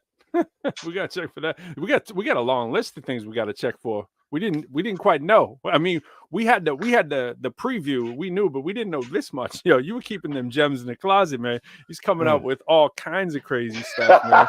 It's like a museum, restaurant, award show. Like Delight. Dog, I thought what we heard a couple days ago was crazy. That's the perfect name for that. The names, absolutely, right? man. That is Rapper's Delight. I'm into that stuff. Like, I'm into all them details like that. So when someone has it popping like that right out the gate, you're like, yo, I gotta check this out. And it's a great thing that you talk about. It's also about teaching.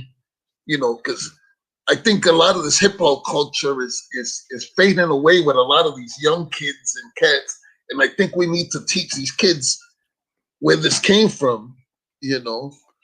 Yeah, we definitely do, man, because and a lot of time it's good to get them on a level that, because every kid eats. Everybody eats, right? Yep. And then what I love, what I'm doing, and what I'm doing is not only is legends on there, I'm getting the legends that is in these towns that a lot of people don't know. When you go to these towns, it's always an old school legend that you never heard. Yeah. Yep.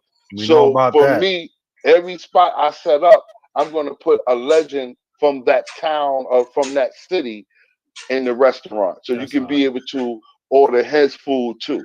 That's fine. Yeah, for real, man. That's foresight, man. That's great. Visionary, visionary. Yeah, man. That's why it's no longer just AB. It's AB money, man. Right there. I got to big up to my man Easy Mo B, my partner Easy Mo B, man, because if you don't know who Easy Mo B is, he's a brother with a flavor in your ear. He did Lifestyles of the Rich and Shameless. He did Let's Beamers in the Benz, all basically Ready to Die, going back to Cali. And a lot of people don't know he did I Love the Dough. With Me Against the World, all that. Yeah. I would love to get him on this show too, brothers. Oh, absolutely, man. We would too. The Wu-Tang, the whole thing, man. He Razzcazz, all that stuff, man. All that. Busta, Raekwon. His list is insane, yo. So shout out to y'all both, man. Anytime, man. Tell Easy Mo B's you got a home here. Yo, the next time I come on the show. Easy Mo B, yo. I had to say what's up, man. AB, you the truth, AB. I'm over here like, yo, my man. That's our producer right there, Don Juan. Peace out, man. Peace, brother. And like I said, I love what y'all doing, man. I love what y'all doing, Don Juan. Man, I appreciate y'all even having me on the show to be able to express myself like this, you know what I mean, and let people know what I've been doing and what I've been up to. Because a lot of people think because these old school dudes, I did a lot with my money, and I was very, I was always a big saver. It shows. So when Jay-Z said I'm spending money since '88, I was like, this motherfucker talking about me. Yeah, right.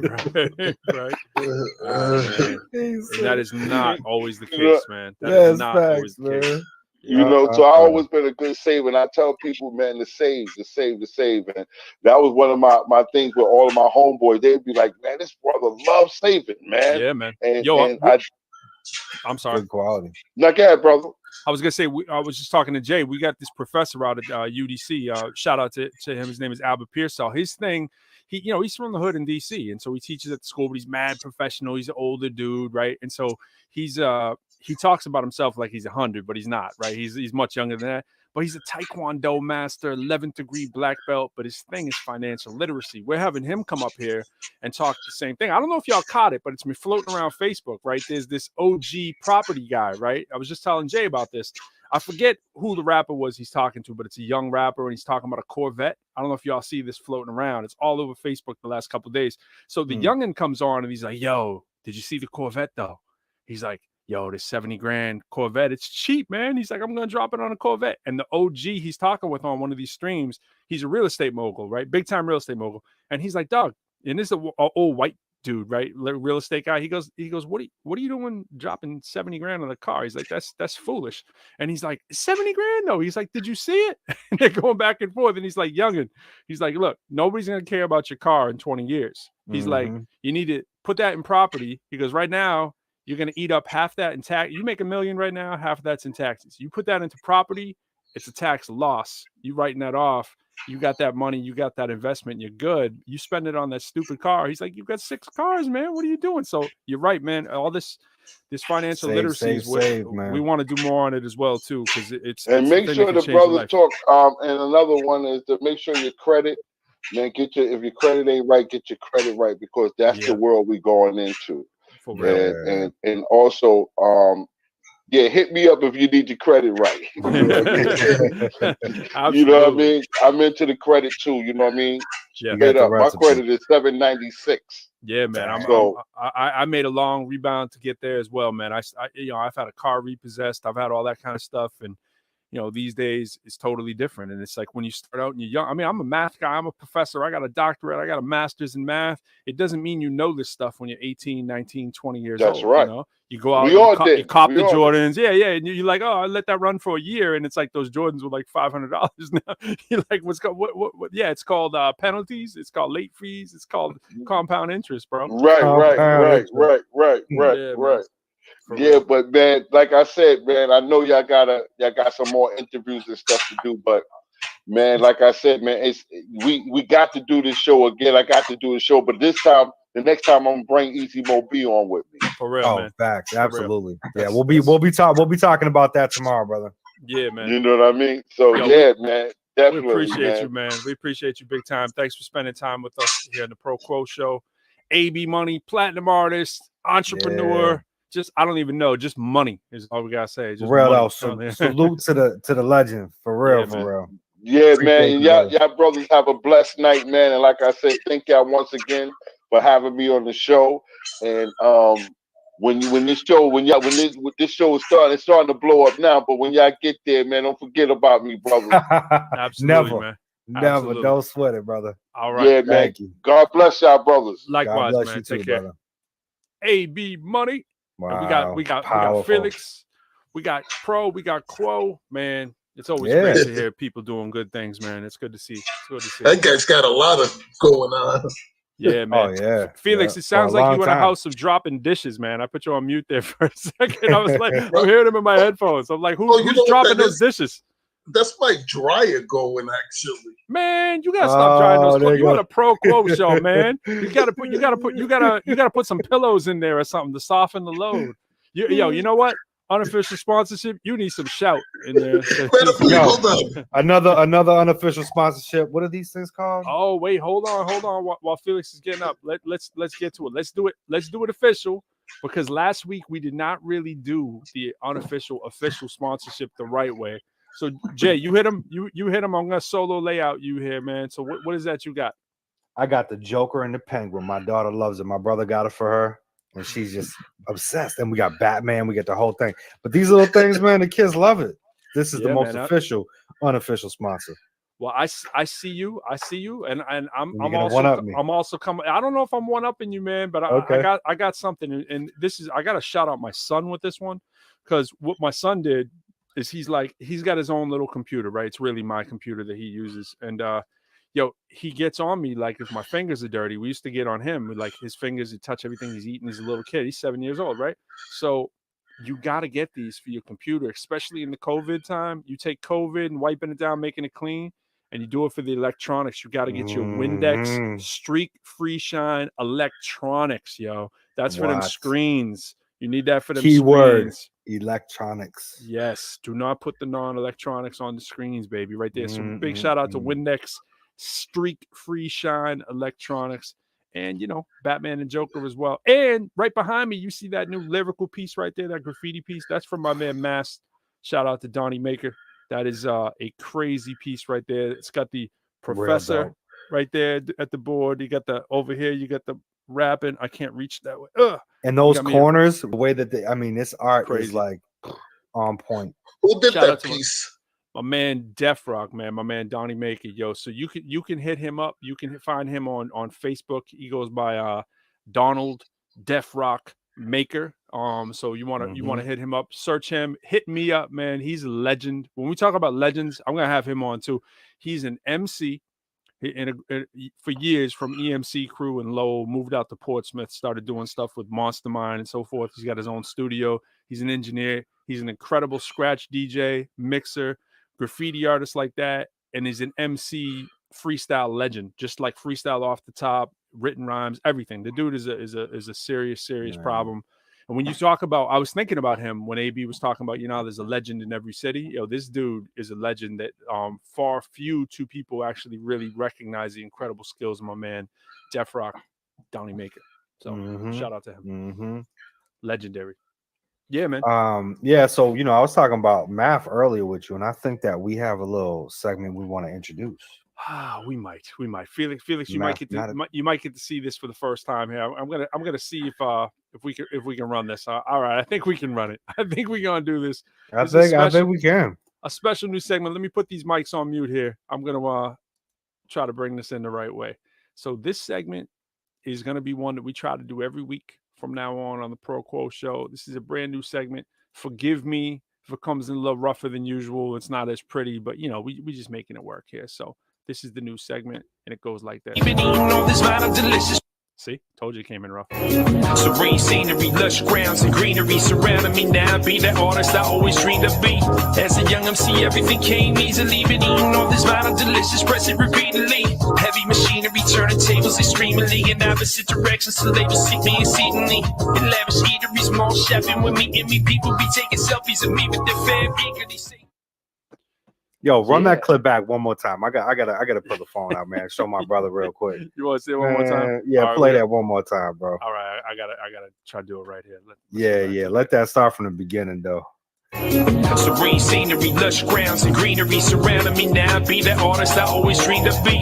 As a young MC, everything came easily. Been eating all this vinyl delicious, press it repeatedly. Heavy machinery, turning tables extremely in opposite directions, so they will seek me exceedingly. In lavish eateries, mall shopping with me and me. People be taking selfies of me with their fair being. It's time for Math with Pro. So here we go, Math with Pro. So for those of y'all who don't know, I'm a math professor as well as an MC. So I've been a math professor for a minute, been teaching. And so I want to hit y'all with a little bit of math, some basic stuff that we can do in like 30 seconds to a minute, ideally, maybe 2 minutes on a long section. Now, it's clear. No problem. Crow, coughing in my segment. It's all right. It's all good. So it's clear that there's some basic math things that we can all do. So when I'm talking to people and they're like, yo, you got to hit me with some math. People want free math help, free math advice, free this, free that. So what I want to do is hit you with some basic facts you can use just to sort of think, right? Did you ever think about somebody who has like a job? They got a full-time job. Maybe it's you, right? And you got a certain salary that you make. And you're like, you know what? I'm salaried these days. I don't even know what I make by the hour. Or if you just got a whole bunch of money and you're trying to figure out what it factors out to by the hour, like if it's worth it, if someone's going to hand you a bag and you want to figure out what the hourly rate is. So this is what you do. Let's say you make $80,000 a year. You're blessed, right? You're making $80,000 a year. You drop off those last 3 zeros. So do it with me. We got 80,000. Drop off the 3 zeros. Now you get 80. Divide that by 2. That's 40. You make $40 an hour. Bam. It's that easy. That's how you figure out your hourly rate. All right. Now, when I'm teaching, I always try to have people understand why it works, right? And by the way, C. Starks, for those of you who didn't know, C. Starks is a former student of mine in a math class as well at an entertainment school. Yes. So it always comes full cycle, man. Shout out to C. Starks. That was great. So here's the deal. The reason why it works is most people, if they work 52 weeks, 40 hours a week, if you do 50, if you got a 2-week vacay, right? It's kind of on that standard plan for people that are doing well. 50 times 40 is 2,000. When you drop off 3 zeros, you just divided by 1,000. Then the last step, you divided by 2, you divided by 2,000. So that's why it works. So if you do that, that's how much you make yearly. That's it. That's my quick math tip. That's Math with Pro. Sound effects. Math we need to get that Pro. button that we put. There it is. Yo, it's working. I think that's working, bro. I think we got it. It does work. It does work. It's all good. It's so great being brothers with a damn mathematician. That's it, man. I'm my bad. Hold on. Let me rewind that. I got to start changing this up. It's so good to be brothers with a dang mathematician. My son will stop you for saying dang. I know. And that's, you said dang. I Oh, said he said dang, trying to dang? correct you. And he was like, yo, why do we say dang? I don't was like, say okay. dang. Yeah. That's the way it should be, though, That's man. it. You got to really mind your tongue You got to mind it. around The these youngins- kids. The youngins are listening. They are. So, Felix, how we doing with the dryer, man? We doing okay? Oh, I turned it off. Did you catch my math tip? Did it work? Did you like it? Yes, I like that, man. Yeah, it's basic. It's easy, man. It's easy stuff. We don't have to always come with the quantum physics and stuff like that, right? Quantum mechanics, right? I would have never thought of that till you said it that way. It's like, but it makes sense. Absolutely. Yeah. And you know what happens is you get so many of them. It's like if you're a plumber or a carpenter or whatever, you get these like little tricks or whatever. And it's like you just pile them up. And, you know, after a while, you're like, let me just tell somebody quickly, man. So that's Yeah. easy. And then when you start doing math, you know, you could be like, bye, hater. Bye, hater. Oh, so Felix, hater. where he's going with this is we might do this at your show too. So this is a little bit of a cross promotion here. So we got a new single dropping. It actually drops on the same weekend that we're coming out to see you. So it'll be out. Is that the Bye Bye Hater? It is. It's that Bye Hater, man. We're doing Yes, this sir. Bye Hater. So there's a remix that is in all live instrumentation. And there is the album version, which this is the one you're about to hear, which is also some live music in there as well. Shout out to my man Legendary, who is just a beast, who Quo put me on to, and just Freedom Corner, just masterful. So we're gonna let y'all hear that if y'all cool with it. Handcrafted. Yeah, tell them a little more, Jay. Did I say it right? Did I do it justice? Yeah, definitely, man. Definitely. I mean, I'd say that, you know, the initial thing was that when we created this, we were missing a hook. Yeah.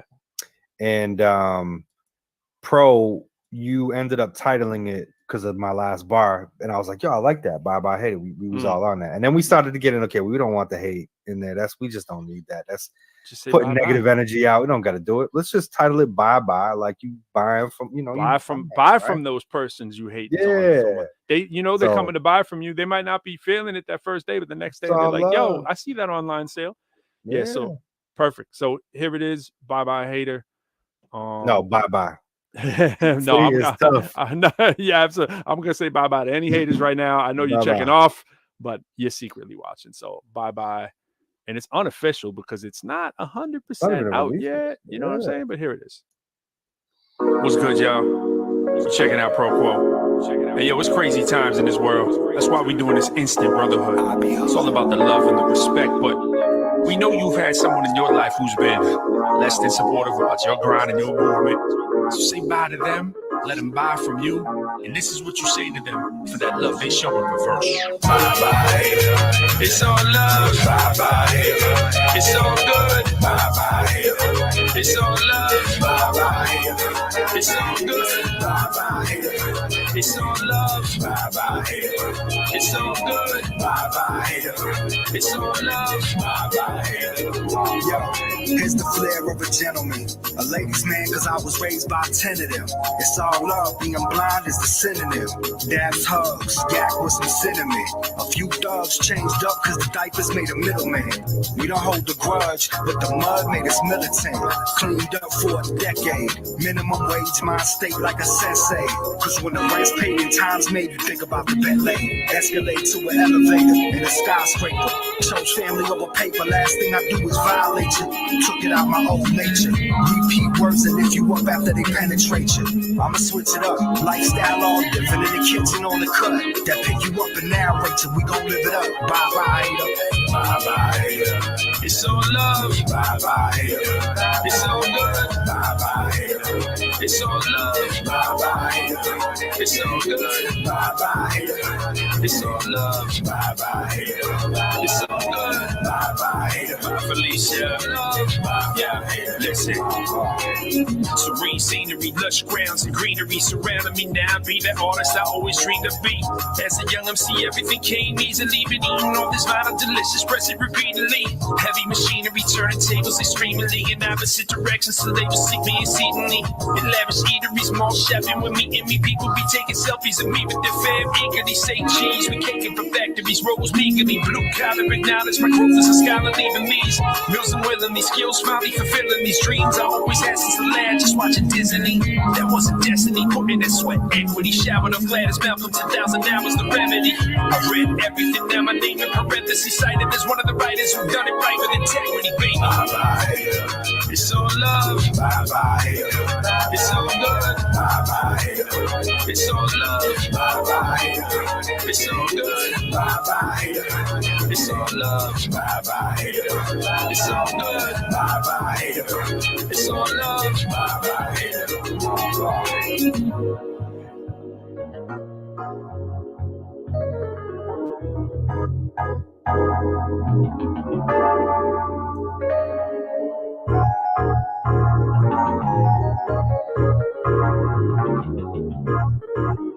Rock with it right here. Groove with it.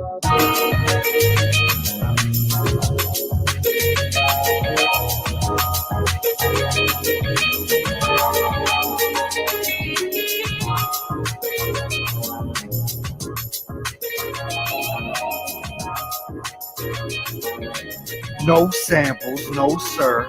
Hand played. Legendary Freedom Corner, man. Cool, man. That's that bye bye hater. That's Without the hater. That's a dope track. Who made Appreciate that? Who made the beat to it? Legendary, my man, Legendary out of Mississippi, Freedom Corner brand. That's Handmade, bro. I love that beat. That beat Yeah, bro. Guitars all him. He's doing the whole thing. You know what I mean? The setup the a little instruments different, on that is like incredible. Like, Yeah, he's- man. he's talented, He's a man. talented dude, man. He played live guitar on that, on the remix one. It's just crazy, man. So yo, I think we were shut for a little bit on Facebook, but we're back. And I shared Oh, good. the, Yeah, that's because we definitely, I mean, playing, yeah, AB stuff. but we back up. But it's shit. Somehow they're like, you know what? Them Pro Quo people, they're official. We're gonna put them back They're up. good. We know that's actually AB. Yeah, so we can play. man. You know what I'm saying? Absolutely SAB, man. But yeah, so the comments are coming back in now. But I also shared the YouTube link, so that's up there too. But yeah, good and to see people y'all make back. sure y'all go to the Pro Quo show on the YouTube, subscribe, click the bell, get the notifications. And how you can find that easily is tiny TINY URL.com/the Pro Quo show. Easy. I'm typing it. That was so easy. And he gonna type it, you know what I mean? Like, why not? I put that right in the comments. I had to read it slow because that's, you know what I mean, like the pace that I would have to be writing it down, you know. In But fact, it's pretty easy. In fact, we need a banner that says that. You know what we need? Because that We might have do. been the spelling for some is not really the forte. When they're late at night, maybe they had a couple things. You know, Yeah, they could be a little on a Friday night. Yeah, We're over here drinking tea and water, bro. That's how we do right now. This is how we do it right there. Boom. Yes, sir. tinyurl.com/the Pro Quo show. That's to find us on. That's how you find us. YouTube. I gotta find myself drinking more water.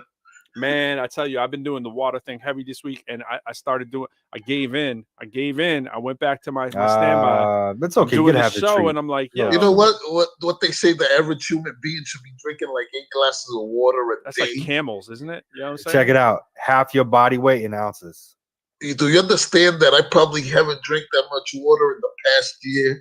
Oh no, yes, you. Most people don't do it their entire life. I'm dead serious. I What? don't Yeah. drink water. No the way. only water I drink is what my coffee's made out of. Wow. That is it. I don't drink water. I live on Pepsi and coffee. I think that counts as water intake, though. The coffee might. The coffee, Yeah, you know, but it's a diuretic. not the Pepsi though. I'm You know dealing what? with- You need to balance it with some Welch's fruit Some snacks, and then you're all good. You know what I'm saying? I'm dealing with kidneys. Kidney stones. I think oh yeah, man. I don't even want to know about that. Those man. do not Eek. pass pleasantly. I've heard. Yeah, Nah. that's Oh insane, man. man, this is my third time. This is my third time going through it. we're trying to make sure that you can come on every single year and shout out this birthday party, man. Come on, we need that healthy living. Get that water in that system. We all Felix. about it, man. We all gotta do it. I need to start thinking healthier, man. I'll be 53 coming up, and it's just like you're a young man, man. You're a young man. I need to start taking better care of my body. I still think like a 20-year-old too much. Yeah. Well, you know what? I try to say publicly a lot of times because I don't hear enough people say it. But for me, it's like I attribute like a lot of my relative good health to just smarter decisions. There's a lot of peer pressure when you're young, and it's like I've never drank, I've never smoked, I've never done a drug in my life, and so I think what happens is our young people think that you have to. Like automatically, like you have like you don't drink any alcohol? Nothing. I've never drank. No, I mean I've sipped it. You know what I'm saying? I've had when I was younger. I'd be like, okay, let me sip the beer or whatever. Like or my dad would give me something to try and laugh when I would like But for a toast to the champagne. But no, like I can't remember the last time that I've sipped. I really don't drink much. That's one thing I've never. I don't get it. I fundamentally don't understand it. I drink once in a while. My birthday, I'll drink a little bit, but absolutely. I've never been much of a drinker. But I had a bad. I'm sorry. Sorry. No, I had a bad drug habit at a very young age, and once I gave all that up, man, I just, my biggest problem is I drink a lot of soda and coffee, and I smoke cigarettes. Yeah. I think the cigarettes are the biggest thing that'll get you. Of course, they do the air. I mean, you look at immediately, right? If someone has smoked for a long time, it's impossible not to see it in their skin, right? Like my son, right, 7, he sees everybody says he goes, "Daddy, they smoked a lot," right? I'm like, yeah, because clearly in the lips and the skin, it goes. So the thing is, it's like as addictive as it is, when it has the physical repercussions, we gotta tell the youngins early, man. They're like, yo, there's nothing cool about walking around with something in your mouth sticking out, and it's like we see it in videos, we see it unfortunately time. There's absolutely nothing cool about it. Nothing at all. I wish honestly I've cut back. I'm trying to quit. I'm telling you, if you don't smoke, don't pick it up because it's more addictive, I think, than any drug. I was talking to Oliver, right? Your homie Oliver, right? And I left him a voice memo, and I was saying that same thing. I said, look, you don't never need to pick up a drink, you don't never need to touch a drug, and you sure as hell don't ever need to smoke a cigarette. Yeah, you know what I mean? Like I think if I heard that coming from like someone that maybe I respected or I could say, man, like I'm trying to shoot, like go the same way this dude's doing. Like I wish I had that, like an older brother saying that kind of thing to me. Like don't. We as older people, we got to show a better example to these kids. I mean, that's it. And not always do I show a better example, but I try to always talk to these younger kids and try to get them, hey man, it's not cool. There's nothing cool about it. And not just with cigarettes, just everyday life, man. Running the streets, trying to be a tough guy, and all this other stuff. None of it's cool. Yeah, right. Smoking. Don't be forced into peer pressure. Yeah, man. That's right. That's what happens to a lot of us, and it's just peer pressure will get the best of us sometimes. It's absolutely, and it comes from not having perfect. Everybody wants to pretend like it's all good at home, and it's like if you don't have the perfect life inside the house, which few of us do, you're gonna look to what's out immediately outside your door, man. So it's understandable, but it's at some point it's like we got to talk on it, So we start looking at people as family that ain't really family, and that's ain't always looking out for your best interest. Nope, absolutely. And the other thing that kills me is like I never, like, if I see somebody doing whatever, something I don't do, I'm like, yo, fine, that's their life. It's when it infringes on your life, so it's like for me, it's like I was so happy when clubs stopped the smoking stuff because I go there as an artist and it's like, you come home smell like an ashtray and that's not my thing, And it's like, I don't care if someone wants, I've been around smoking, drugs, alcohol my entire life, right? It's been always there. Every place I've been, family, friends, whatever, right? So it's not like I'm like, oh, I can't, be around that. But it's like, I don't need to be in the air pocket of that, So it's, when I see videos now and it's like just somebody goes out of their way to be smoking in the video, purely to posture how cool they are. It's like, dude, you could have done the video and put that down over there, but Yeah.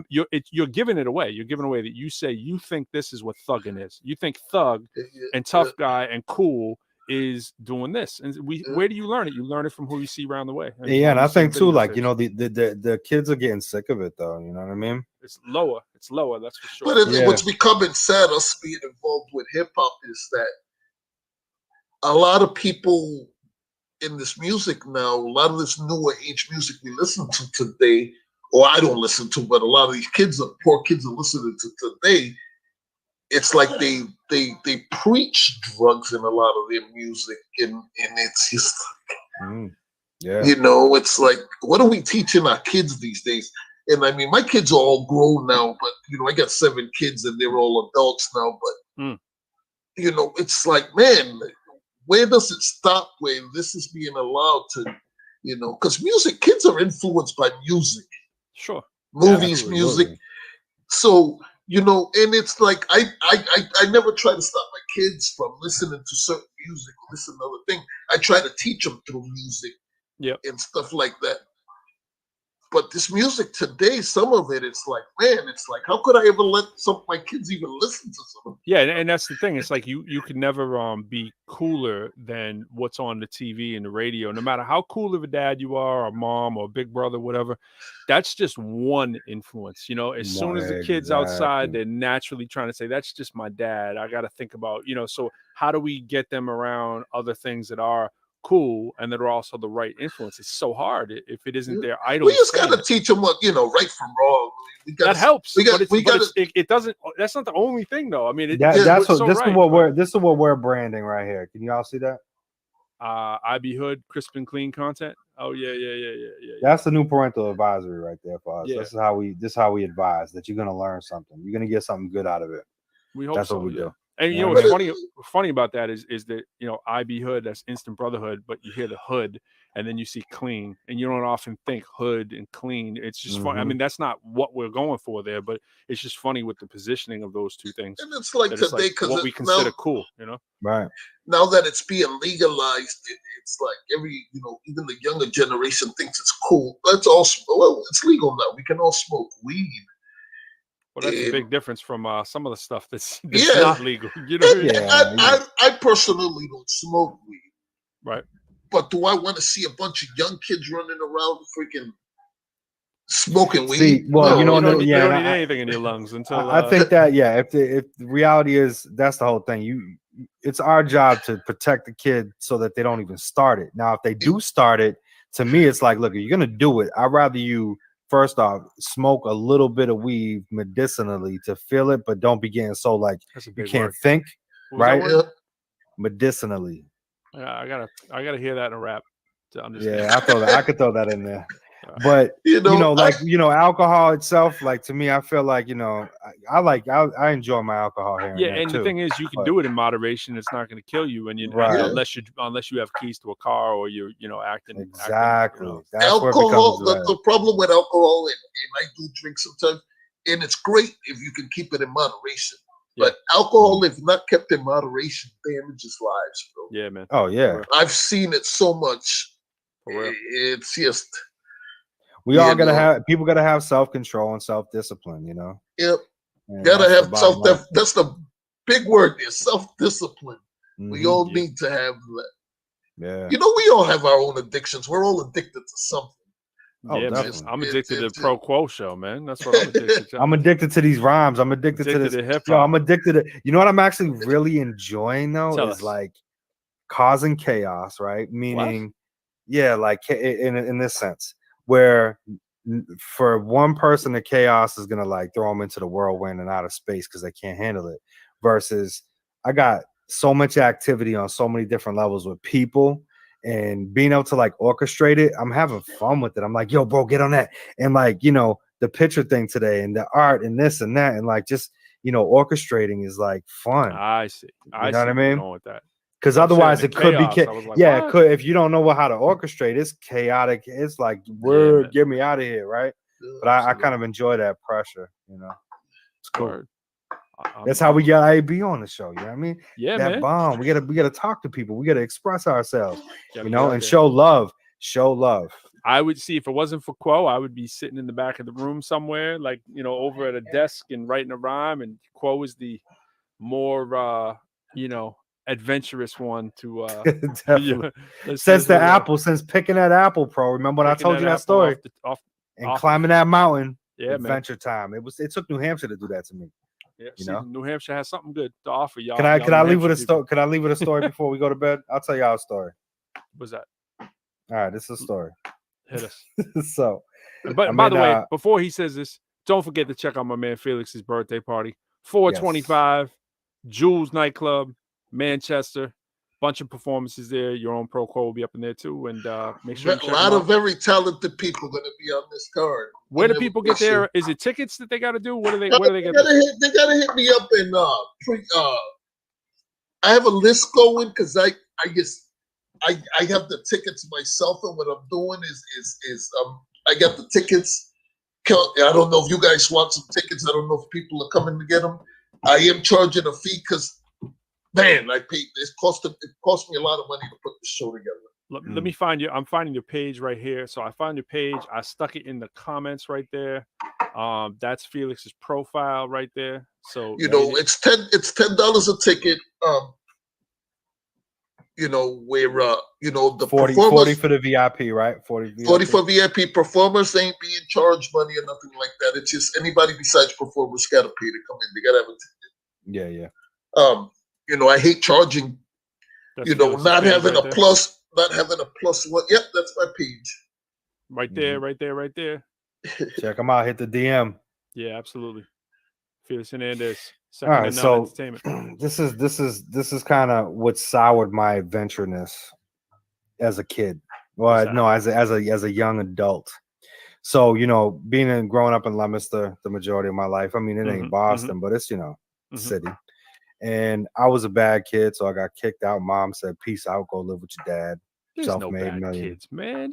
Are they bad kids? All right. No, just bad decisions. All right. So anyway, I go to Peterborough, New Hampshire, right? And school population small. I don't even 200-300. I mean, it was that small. It was small. Wow. High school. But it was it was set up like a college where you had 4 periods a day, and that was it. And I accelerated. I was loving it. But prior to all that, I was like, my parents were all shook. My dad and my stepmom were all shook about me running away to New York with my girlfriend because they were finding, clues that's what was happening because I couldn't stand the transition in crickets in the summertime. Right.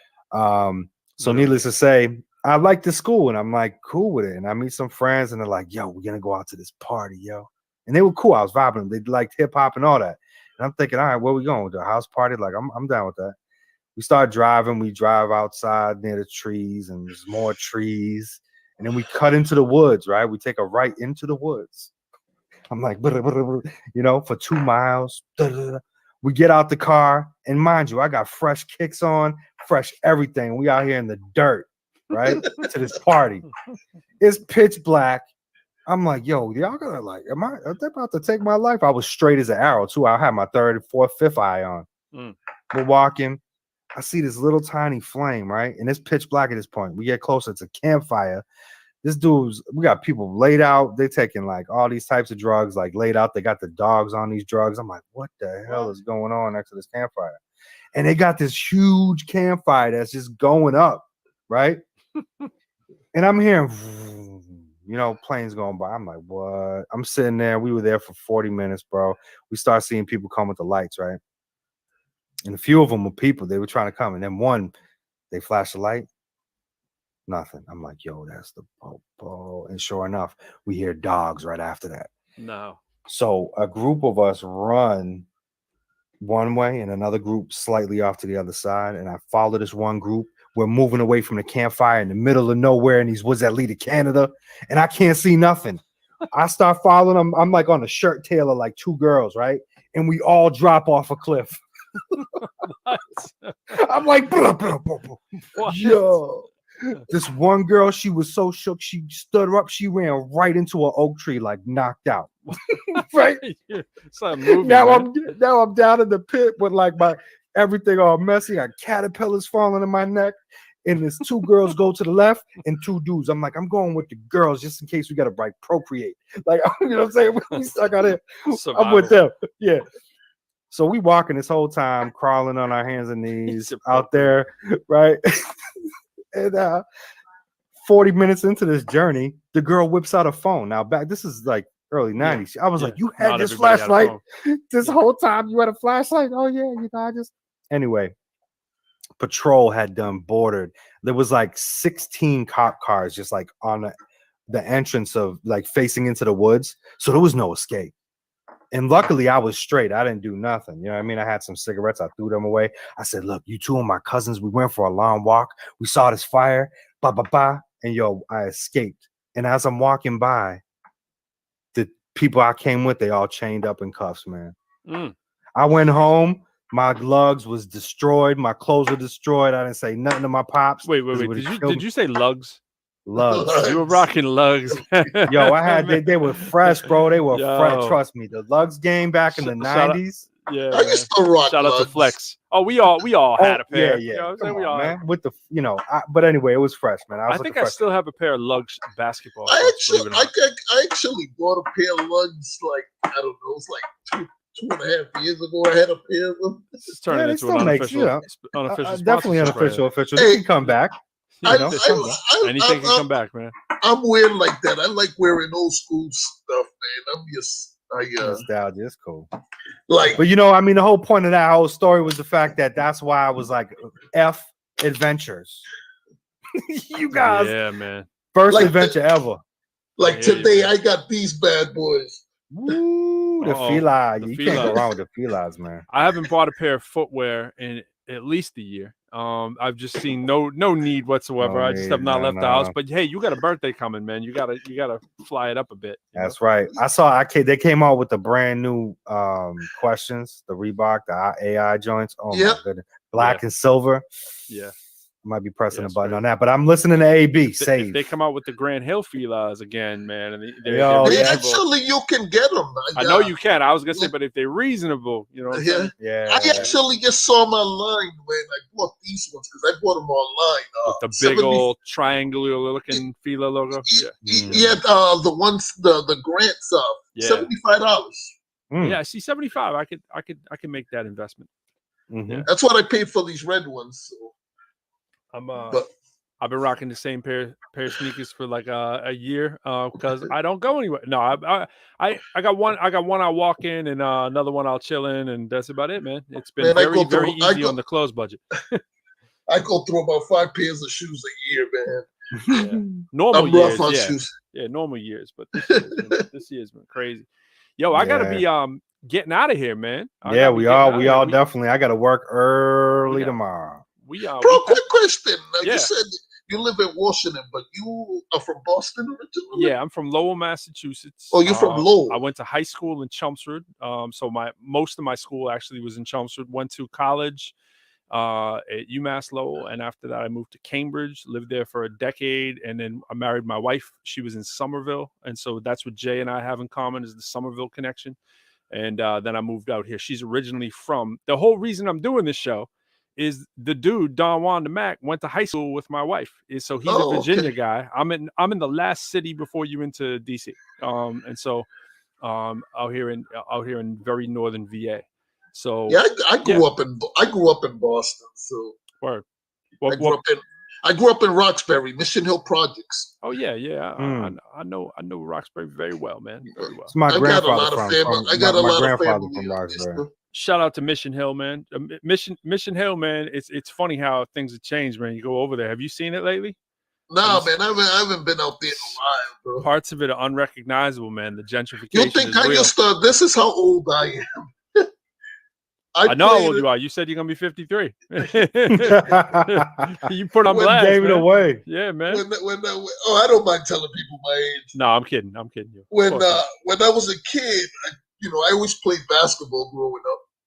When I played basketball, I played for this league, but the team I played for was for Roxbury. Yep. We used to play against Hyde Park, and we actually played against New Edition Right.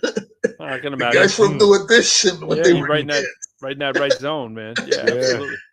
you know, so it was you know, I was lucky enough that I ran into them as older, and we remembered, you know, actually remembered me as a kid from when growing up in Boston. Ah, They used to send me free tickets to go to the concerts.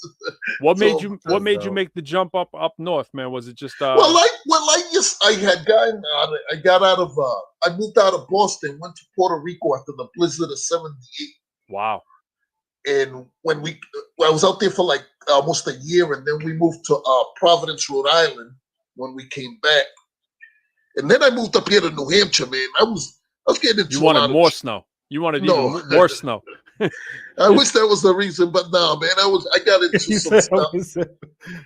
Everybody who moves to New Hampshire got into some stuff. It's either that or they want to live there cheaper, I was living in Lawrence. True. I was living in Lawrence, Massachusetts for a while, and I won't get into the names or anything, but I was running with some gangs and shout out to Essex Street Projects. And I ended up in some trouble, and I went to federal. I was in federal prison for 10 years. So I guess I'm sure that hit you hard. That I was doing a lot of bad shit. I got caught up in a lot of shit I shouldn't have been. But you know, when I got out and stuff, I was like, you know, it's time for me to go somewhere and start over. And I moved up here to New Hampshire, and I've been here since. Same as my man D-Rock. Shout out to D-Rock. Yeah, man. He ain't never turned back either, man. And so, yeah, sometimes you need that fresh start, man. So, and I moved up here because it was a nice place to live at, but it's bad up here. I know, man. That'd be definitely. It was we have 2 shootings here the other night. Manchester. I'm gonna be buying it. It's always been grimy in Manchester, man. Manchester's. But I didn't always live in Manchester. I moved to Manchester in 2014. Before I moved here, I used to live in Rochester, New Hampshire. Oh wow, and that used to be a nice town when I moved there. I mean, you could hear a pin drop after 8 o'clock at night. Go through that town now. Yeah. The drugs have overtaken this whole state like badly. It's just crazy. Everywhere, man. Everywhere, worldwide. Yeah, man. But Joe, we signing out with the Pro Quo Show. And again, make sure you go to the URL, tinyurl.com/ the Pro Quo Show. Hit the subscribe button and make sure you also click that bell to get the notifications. And we gonna see y'all Friday. And check us out on IG because we be popping up on them lives, man. We do the Pro Quo Flow. You never know. Pro Quo Flow. We on episode 2, Treepeat. Don't forget. April 25th, Manchester, New Hampshire. My birthday, man. Hey, salute to both of you guys for coming out for this, man. I appreciate it too. Likewise, that's gonna be great. All right, man. Have a good night. All right, Stay man. safe. Too, man. All right, later, man. Peace out. All right, y'all. Quo. We out of here. I'm gonna hit you on the flip side. You know how that goes real quick. Absolutely. All right. Peace, y'all. Peace, man. 1, 2, 3. The crew is called Pro and Merry Christmas. What up, y'all? Merry Christmas, y'all. Merry Christmas, Jay Cruz. Merry Christmas, my man, Professor Lyrical. You're a trooper, man. Yeah, you're a trooper. Coming out on Christmas like this. You too. Well, and the 2 guests that we got. Gotta say the same thing. We do. And a very, very fitting guest as well, because I mean, you can probably see one of the names right there. Yahweh is in the building on December 25th. That's crazy. Crazy. I mean, clearly, we mean Yahweh the MC. You know what I'm saying? Like, I mean, clearly. And we got the MC/preacher.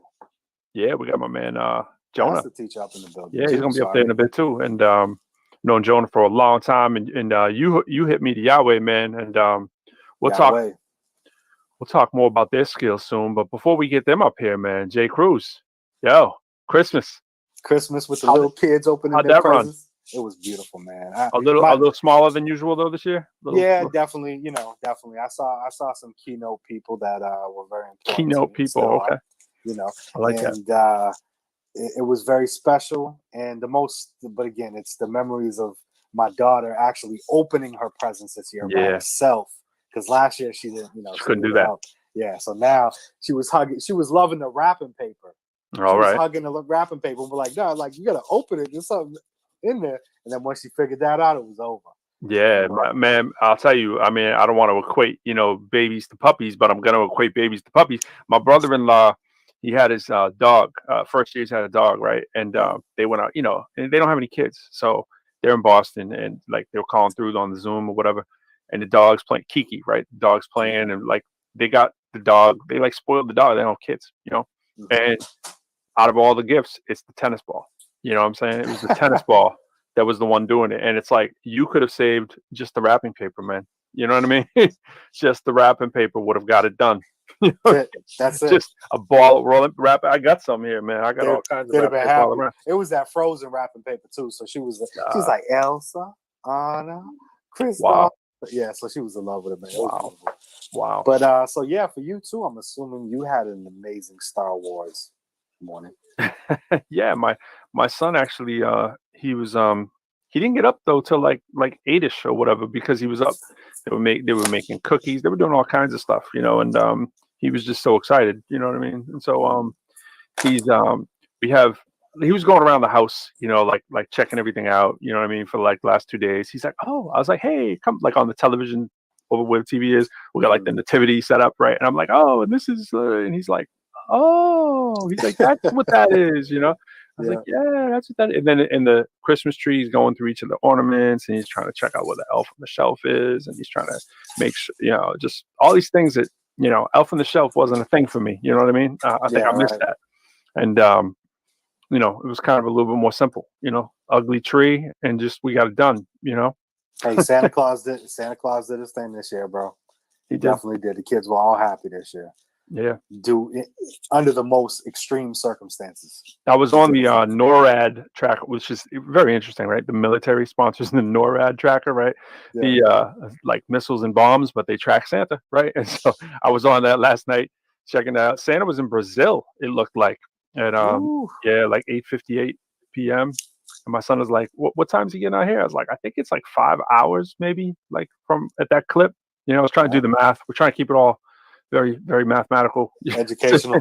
as much as you could do mathematical, and you know, it was doing the amount of gifts dropped, and it was like 5 billion, and it was like 5 billion, and it was tracking up by like the millions, like by the second. You know, it's like, wow, that's a lot of gifts. Santa works. A lot of gifts. Works. Yeah, man. Yeah, I'm a Santa helper, basically. You know, the history of Santa Claus is some crazy stuff, right? Like in terms of even looking the way that he does, the whole red and white thing, like the whole history is just crazy. There was none of that, like before Coca-Cola. You know what I'm saying? It was a totally different look. You know, yeah. It's different parts of the world. Father Christmas, even when you read about Saint Nick and read the actual Saint Nick, you know, and even the names are interesting, like Kris Kringle, right? Yeah, you read about that name. And that literally translates to I'm probably screwing this up, but this is from like years ago reading this stuff. I used to get all into it. It was like Christ baby, Christ Kringle. Kringle almost sounds like Kindle, right? Like Kindle, right? You know, or cradle, right? That's like baby words that translate to baby. It was Christ baby, literally Kris Kringle. Wow. And then you think about Saint Nick, and then you think Christ Kringle, and then you're like, okay, Saint Nicholas. Claus. Yeah. So Santa Claus is the translation of Saint Nicholas. They went deep on that, huh? Yeah, I mean, so if you think about it, I mean, here, at least what we call Santa Claus, you know, Santa Claus is the translation of Saint Nicholas, you know, and that's kind of wild, you know. And I'm probably crushing that, but I just, you know, was always reading that stuff. Yeah, it was, you know what I mean, just but to go from St. Nicholas and his humble little, you know, like getting the gifts to the kids, you know, like berries and toys and whatever else they put back in the day, to you know, PlayStations and Twitches and stuff. None of that made my house, but I don't know about you, but different ages. But my son did come away with he did okay. He came away with like high speed clicking mouse, right? Like to play like Minecraft faster, and man. Wow. Yeah, everything's faster these days. Everything ergonomic keyboards and all that. You know what I mean? Like, yeah, man. So nothing commercial here, man. No potential unofficial official sponsors here, man. But later today, or tonight, we're gonna be getting the official unofficial sponsor of the year award, which will be going to a product that I know that you love so much. What product? Oh, okay. And we all love. I think I do know. Yeah, Yo, let me tell you a product that I really do like. Let me see if I can find this for you. Speaking of products, let me go over to here because I think it's fitting. Right now, we got a song called Saint Song, man. We do. We do got a song called Saint Song, and we also got a song. Well, let's go over to here. Let's go over to the collection. Let's go over to the collection. You got to know secret behind the scenes collection. These are all works in progress of the Pro Quo album, and I think Bye Bye Hater. Oh, we got a Freedom. Is that a Freedom Corner track? Like as in Freedom Corner? That might be very fitting, man. Considering my man Yahweh, part of the Freedom label movement. Yeah, man.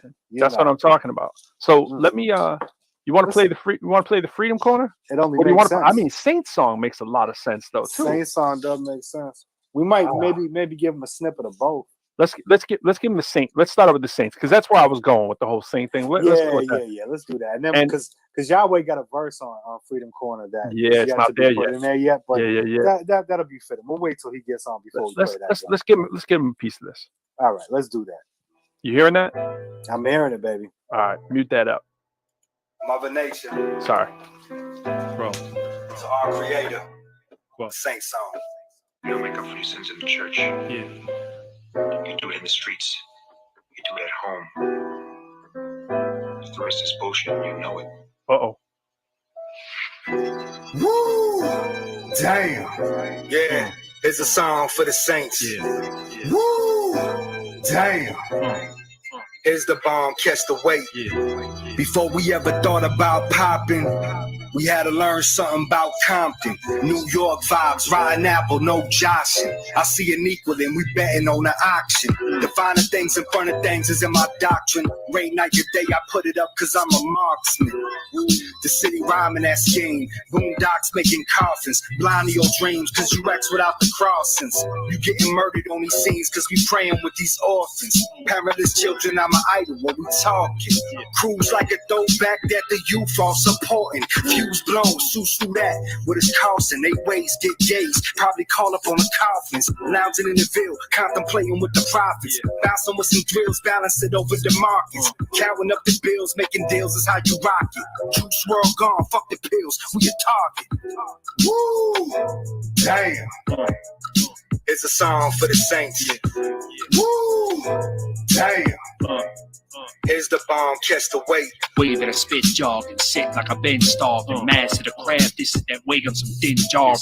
I've been starving on tracks, I've been watching. Hard to find, been on my grind on some thin lard. Underground legend got stats, I'm Jim Harden. Your chin's fast, get in that gym and you'll get guarded. No slim fast, I rip tracks, kid, regardless. No quick fast, I'm long range on my target. Market in the margin of victory so large that you can sense the coming of the God like a magi. Baptize y'all, flow swift like a magpie. Red line the track to the NS at LY. Pro have you fix that in real life and artists. These click track rappers get click clacked in the carpet. Red letters littered your hands and I'm over Boston and scarlet like the Bible whenever the God's talking.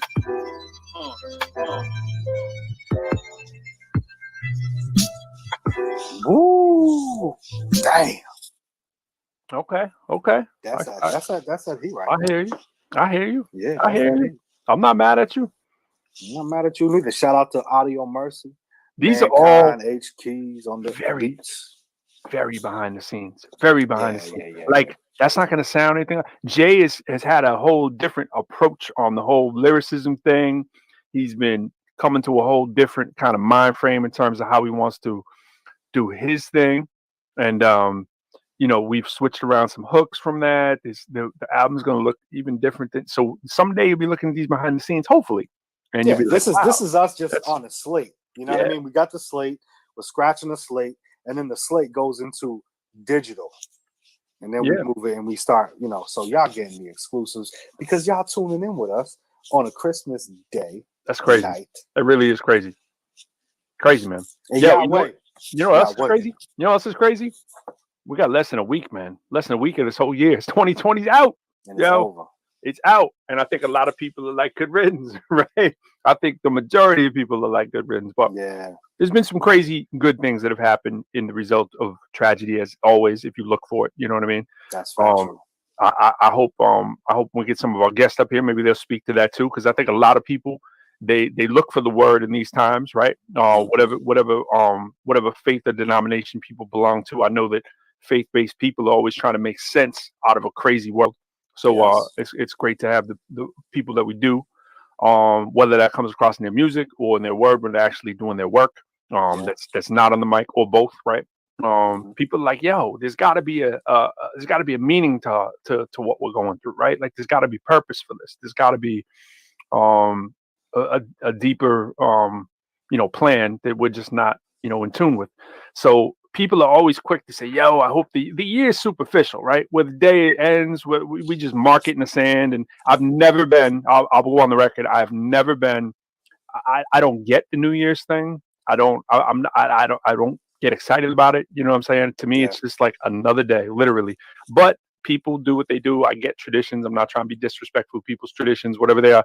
But it's like, I'm not really a big partier either. You know what I mean? Like, I think if anything, it's about goal setting.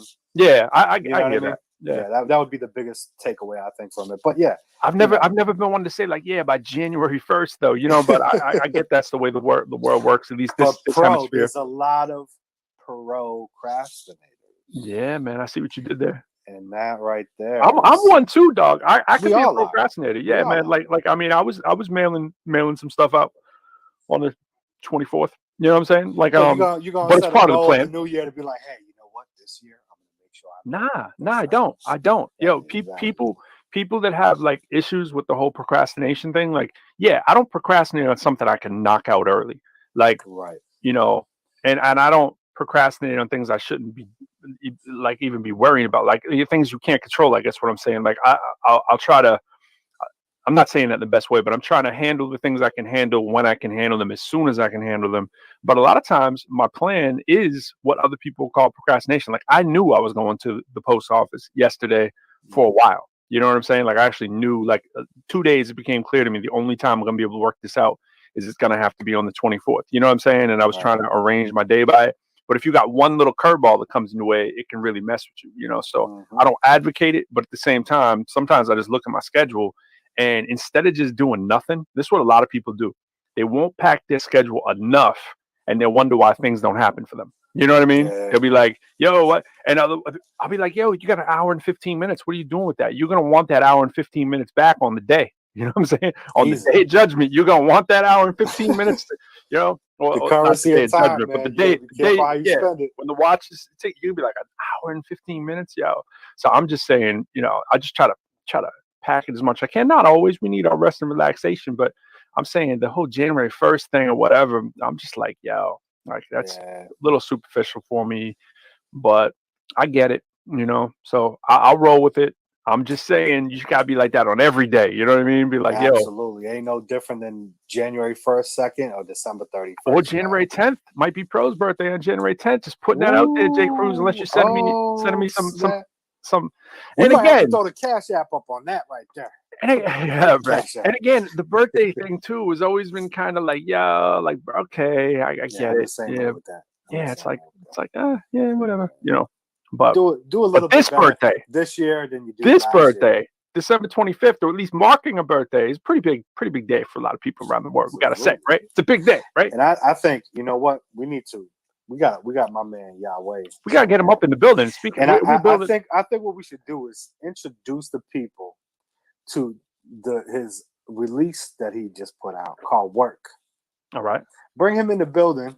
And we're gonna mute our mics, but before he even says one word, wait till you hear, who you know, putting in work. Come on, man. All right, let's bring him in, and we apologize in advance if the audio is not crispy coming in. We'll give him a second to get set. But I was just gonna talk about that too, Jay. I always want to put it out there in Front Street, but there's this iPhone thing going on. You know what I'm saying? That we're kind of coming up on here. We're having these iPhone issues sometimes when we're streaming. Yeah, yo, look, it only seems to be iPhone stock. StreamYard. Just make sure y'all start messing with Mac. Yeah. Just start figuring something out, man. Figure it out, man. Figure it out. Yeah, let's bring him in, man. No further ado, unless we need further ado because he can't hear us. Bam! There he is. Yo, what he do? He's in the building. What's up, my man? How are you? Man. Merry Christmas. I'm in the building, man. Look, Merry Christmas to you all too. Look, I'm blessed to be here, and anytime we can talk about Yahweh on Christmas, it's a blessing, man. Ain't that the truth? Absolutely. Cheers to that.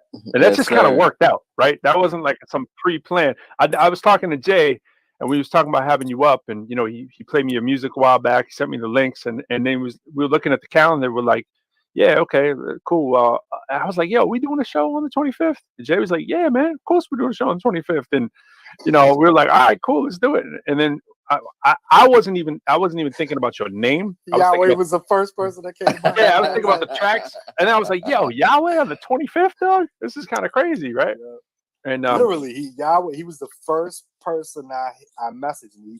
As soon as he was like, yo, I'm down, I'm like, that's what's up. Stars and the moon, they all aligned. They all aligned, dude. They all That's aligned. it. That's yeah, it. yo. And you spell Yahweh YAHWEH. Correct. All right. That's I would say that's the American version. That's the American, but not the 4-letter version, right? Right, Yeah, exactly. The Hebrew version. Basically what we call the consonants and things that we use that they don't use. But yeah. Okay. Well, So- Yahweh, when I was 14, Yahweh of the highway, baby. I I had changed to my say that. name. I used to go by Petrosian, and then I changed my name to Elohim. So I went by Elohim, which is Elohim, right? I went by that for like 10 years, and then I'm like, all right, we're gonna switch it up. But that will always remain with me.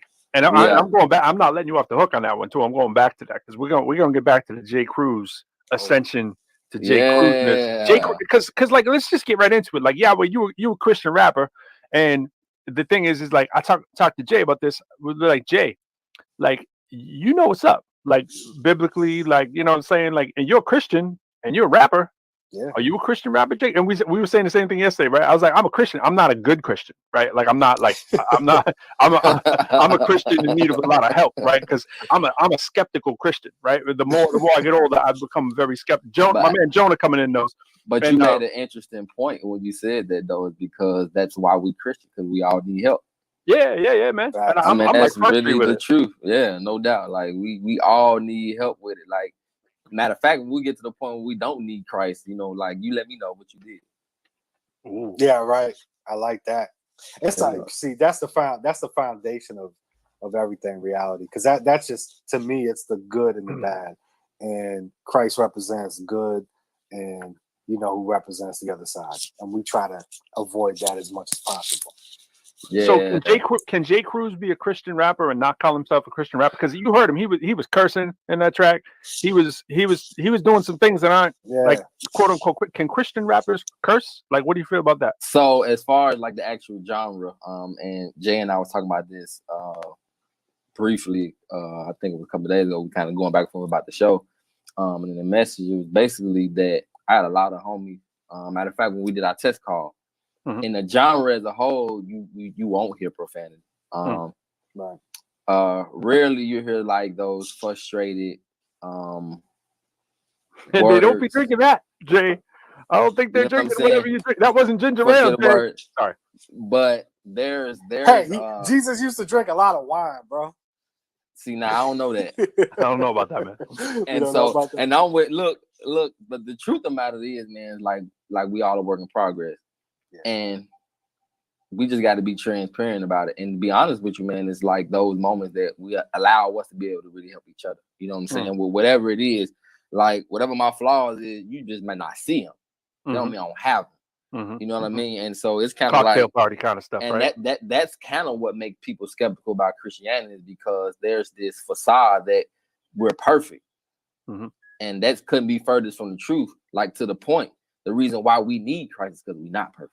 So how do you balance, like, as an artist? Well, I mean, we're jumping right in here, and I apologize to the listeners. No doubt. We didn't give you sort of your proper, and we really should do that. I'm just getting excited about the conversation. But Yahweh, before we go too far down the trail, like, tell us about Yahweh before Yahweh. Like, how did you get to this point, and how did you get to this point of, let's call it evolution, pun intended? Right. So the great transition, is what I often refer to it as. But man, I grew up on the west side of Chicago, and so whatever you heard about the west side of Chicago, yeah, I was there. You know what I'm saying? I witnessed and experienced and I lived that. And so, you know, the gun violence, the drugs, the early sexual promiscuity, like all that, like at a very early age, preteen, I'm talking about, I was smoking weed, you know, stealing my mom's cigarettes, running to the kitchen, lighting them, hiding in the backyard, smoking them, like before I was even a teenager. I'm talking about everything, full-fledged. And so there were factors in my life. And the reason why I trust God the way I do is because in hindsight, which is always 20/20, right? In hindsight, I realized he was putting people in my life and like sowing seeds into my life, like my grandmother, who was like a devout Christian. And, you know, the little storefront church that my mom took me to, none of which I paid attention to at the time, but those things eventually, like any other seed that you plant, it takes time for the girl got to be nourished and nurtured so it can mature. And so those things, as I began to know Christ for myself, those things began to, you know, blossom in my life. And so when I finally got to the point where I was faced with the situation where I really needed to get to know God for myself, the first thing that had to happen was that I had to leave Chicago. And when I tell you I was so upset with my people, man, for like basically forcing me to leave. And my mom put me in a situation where she was like, look, she cared about me so much, she didn't want to see me in jail or in the grave. And so, you know, I came south to stay with my old man, with my dad. He was living here in Mississippi. And so I packed up my stuff grudgingly, mad. I think I flipped my uncle off, put me on the Greyhound. I flipped the bird at him. I was so mad at him, but he was just trying to help. But just how ignorant I was at the time, and then realized that I was getting ready to transition into one of the greatest phases of my life, which when I made it to Mississippi, I started going to church and really understanding who God was and got to know him for myself. And that led me to the point to where all that time I was making music the whole time. My mom got shoe boxes full of like spoken word poems I've been writing since I was little. And at that point, it was just, you know, a hobby, something I played with. I always excelled at AP English because we would do essays and had to write poems, and that was always my favorite time in school. So I've been writing since I was a shorty, like old enough to write. And I started rapping with my homie probably about 15 years ago. And it was secular rap then too. And so, yeah, I talked about everything I wanted to talk about. Mainly about the stuff that I'd done, the experience, stuff that I had seen. And yeah, I was cussing and, you know, I was talking about, you know, getting high and, you know, sliding on shorties and hitting all that type of stuff. And then I got to that point, like we were just saying, where I got to know God for myself, man. What was that time frame in terms the of time frame when was that around happened? 2008. Okay. All right, cool. Because when I listen to you, like you have heavy skill. Like obviously, as somebody who's skilled as a verbalist, like you wouldn't necessarily when I listen to the track, certainly I wasn't like, oh yeah, definitely that dude's a Christian rapper, right? And I get people say the same thing to me. I generally don't curse in my music, and like someone will say, oh, are you a Christian rapper? And I'll be like, well, define that. You know what I'm saying? Like we'll get in that conversation. But hearing your thing, you weren't wearing it on your shoulder necessarily. Is that by design, or is that just kind of how it happens? So I would say it's probably by design. For me, I think my life should speak for itself as far as what I believe in my faith. But I'm an artist, right? And so, of course, in my life, God comes first.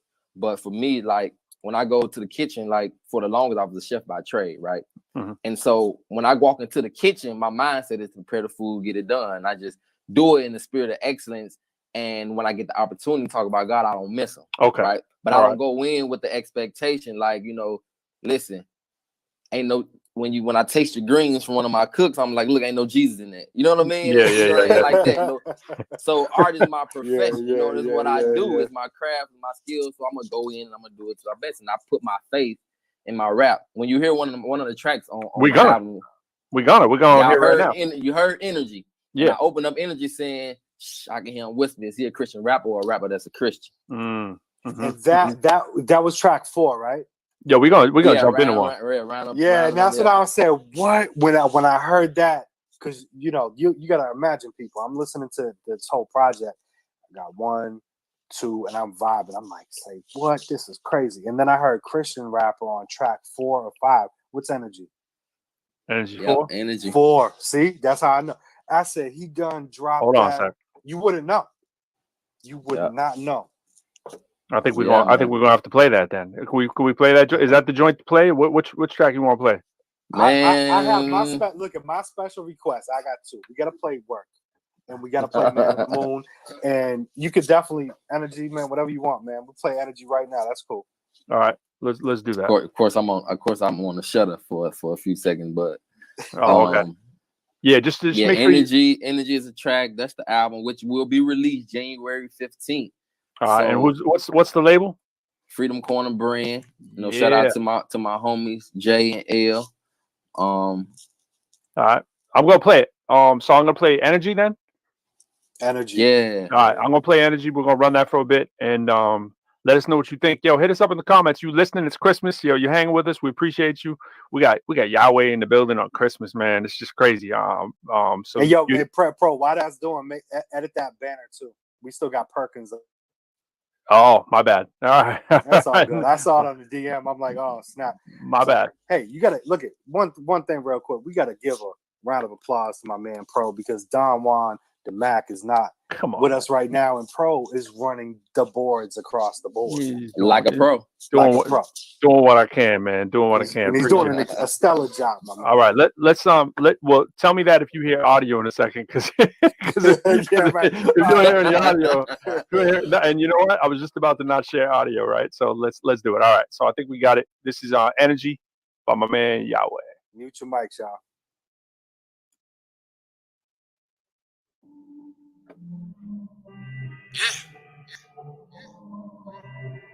F.L.Y.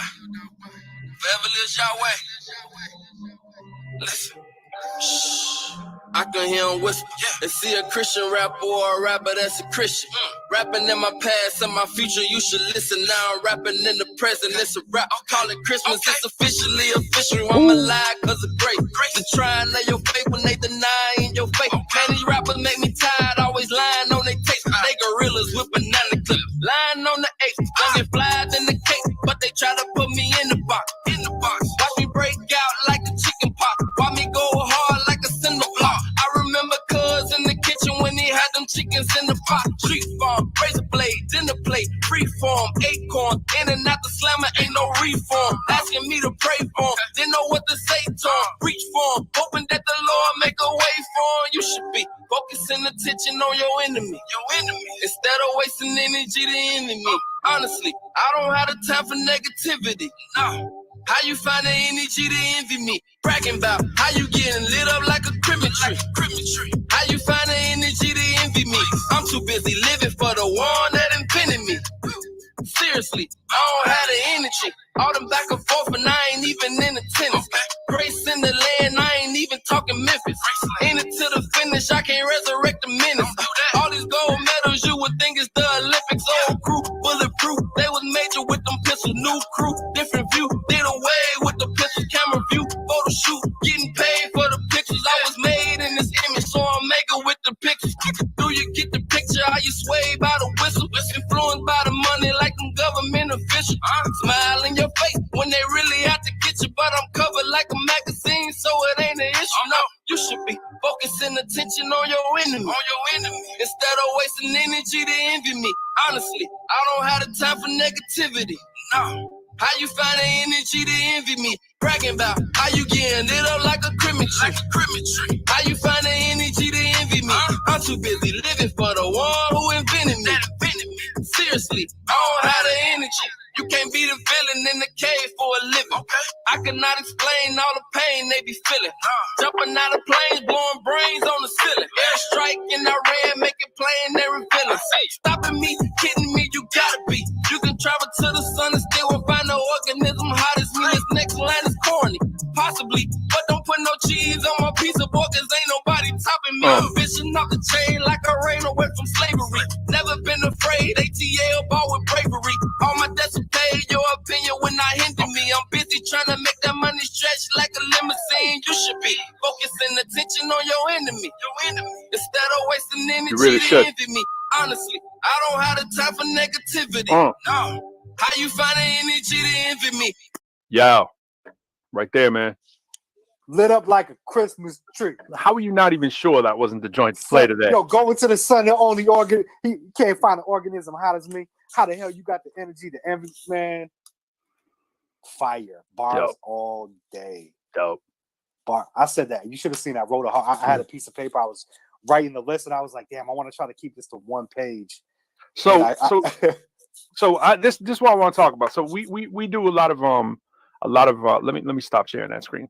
We do a lot of transparency, right, on the show. That's kind of Jay's theme. I try to roll with it, and that works pretty well. When I first heard you, I forgot that you were Christian rapper. I didn't actually know that. So when Jay sends me a lot of music, right? A lot of links, a lot of instrumentals. I never know what I want to turn on. And so I turned it on and I listened to it. I was like, yo, this is dope. I was like, I don't know if he's like a Jedi master. Like, and what I meant by that was, and this is absolutely no hate on it, I was like, this dude is like an 8 or a 9 out of 10, easy. So I'm wondering why you send it to me, because Jay and I only talk about, yo, trying to reach like that 10 level. Like, yo, like what do you got to do to be a 10? And I'm like, but this dude is clearly dope. So Jay knows I said this to her. I was like, yeah, this dude's clearly dope. But here's the truth. Now that I know that it's you, the Christian rapper with that incredible story, it takes the 8. Unfortunately, this is just true. When I know you're a Christian rapper, it like bumps it up to like a 9.5. You know what I'm saying? I take it 9.5. You know what I'm saying? Because it's different. It's different, and it's like, yo, that dude could sound like a dude on and popping in any club, more skilled, way more skilled than the average rapper. You know, and like could easily be bumping in any track, anybody's car, anybody's whip. You would never know it's Christian rap. And I don't mean to say you never know it's Christian rap, like, because Christian rap is bad. Christian rap is not bad. Lecrae is incredible. Like, I mean, Lecrae is an incredible rapper. You know what's funny? He can hang with anybody. I mean, listen, it's some people that you hadn't heard. And like Lecrae's like the godfather, right? Of Christian hip hop, right? And so he gets a lot of recognition for that. Like, he paved a lot of roads. Yep. And he took like the blunt of the criticism. Yep. Because like, for a while, what we would have, like maybe 20 years ago, what you would have considered Christian hip hop was Kirk Franklin, right? Yeah. You know what I mean? Yep. That was different. DC Ty Tribbett, right? Ty Tribbett, Kirk Franklin were like the closest thing to Christian hip hop you would have had. And what Lecrae did was pave the new road and completely took the blunt of the criticism for Christian hip hop artists sounding too much like real artists. And that was kind of like the struggle for so long. The reason why I took Christian hip hop artists is not because most of them stories just like mine, started in the streets, right? Or, you know, started making circular music. Like, very few people, I mean, it's more common now, but very few people came straight into music as a Christian hip hop artist. They started on one end and then kind of transitioned into that. Yep. And so there are some people that you have not heard. Oh no, man, no, definitely. When you hear them, I've heard NF. I know NF. You know what I'm saying? I've heard Kanye West, right? Like I heard KB. I heard Derek Minor. You know what I'm saying? But I'm not a huge I'm not really checking for Christian rap artists like that. Yeah, definitely. But what I will say is and speaking of this, I just mentioned a name there that I gotta hear you take on. What's your take on Kanye? That's a great question. So to me, like, anything that brings glory to God's name, man, is just like, you know, how could you fight? How could you argue with that? The only thing that I always task people, does it bring glory though? Does Kanye definitely bring glory to God's name? I think it raises an awareness. Okay. You know, and I think it for him, I think he's had more people to hear or repeat or announce the name of Christianity or the gospel because of who he is. You know, because of the popularity and the notoriety that he's gained, you know, down through the years, that his ability to reach people, like, for example, you know, I did a show maybe 2 weeks ago with one of the biggest local radio stations here. And, you know, you probably can count on one hand how many times that week you heard the name Jesus on that radio station, right? Wow. But because they were playing my song that particular day, insert. And like we was talking about, that seed that I got when I was younger, like just Kanye having so many listeners and what he's planning. I'm not saying he may not necessarily be converting people, but even though it may not seem he's doing it, you know, like in a super preachy way, but he's planting seeds. But the Bible says, look, one plant, another water, and God gives the increase. And so what I think what he's doing, it does have the impact. All right. It does have impact. What I do it, I'm not like necessarily like as far as my opinion. You know what I'm saying? I usually try to reserve, but I think what he's doing will and is having an impact. Yeah, he basically punched people in the face with it. You know what I mean? He was that one dude. So the way that you present your artistry, it's strategically done, and the foundation can be felt, but it's not preaching. You can tell that you were an MC like first. I mean, you can tell you've been MCing for a long time. You know what I mean? When I started bumping this, right, I'm like, yo, this is an exotic car. This is a Lamborghini driving by right now. You know what I'm saying? And I've listened to a lot of artists, and sometimes you find a Pinto. Yeah. And it is what it is. It is what it is. Pinto. But when that Lambo, everybody's turning their head. Let me ask you this about that point too. Before I want to bring my man Jonah up here too, because I know he's probably dying to get in this conversation too. He's another MC he's an MC. He's preaching the word for real, and he's new. He's got a new spot too, so we'll talk to him about that. But here's what I want to say. It's like back to the point when I was saying about your music. Well, like as soon as I heard you, I was like, yo, this dude is obviously like the real deal, right? And I'm like, but it's interesting. Jay's always talking about like top level lyricist or whatever. For me, it sounds like if you wanted to put another 10% into it, you could be on that elite level, right? Like if you wanted to just put a little bit more into it, is that by design, or is it because you have other things to do? Like, you know what I'm saying? Like, because you got the talent to take it to that next notch. All right. So this is my dynamic. And by the way, you don't even need to. But I'm just saying, in terms of what we listen to, we're always talking about like that world premiere lyricist. You know what I'm saying? But I'm a realist on a lot of levels. Like I'm that type of person that really appreciate like strong consideration and critique. Right? Like I actually value that. You know what I'm saying? I actually I'll make sure that there's always people in my life that's going to be 100% honest with me. And I have people like that I got homies that call me and just be like, "No, that ain't it, bro." Right. You know what I'm saying? Like, no, that's whack. Like, that's whack.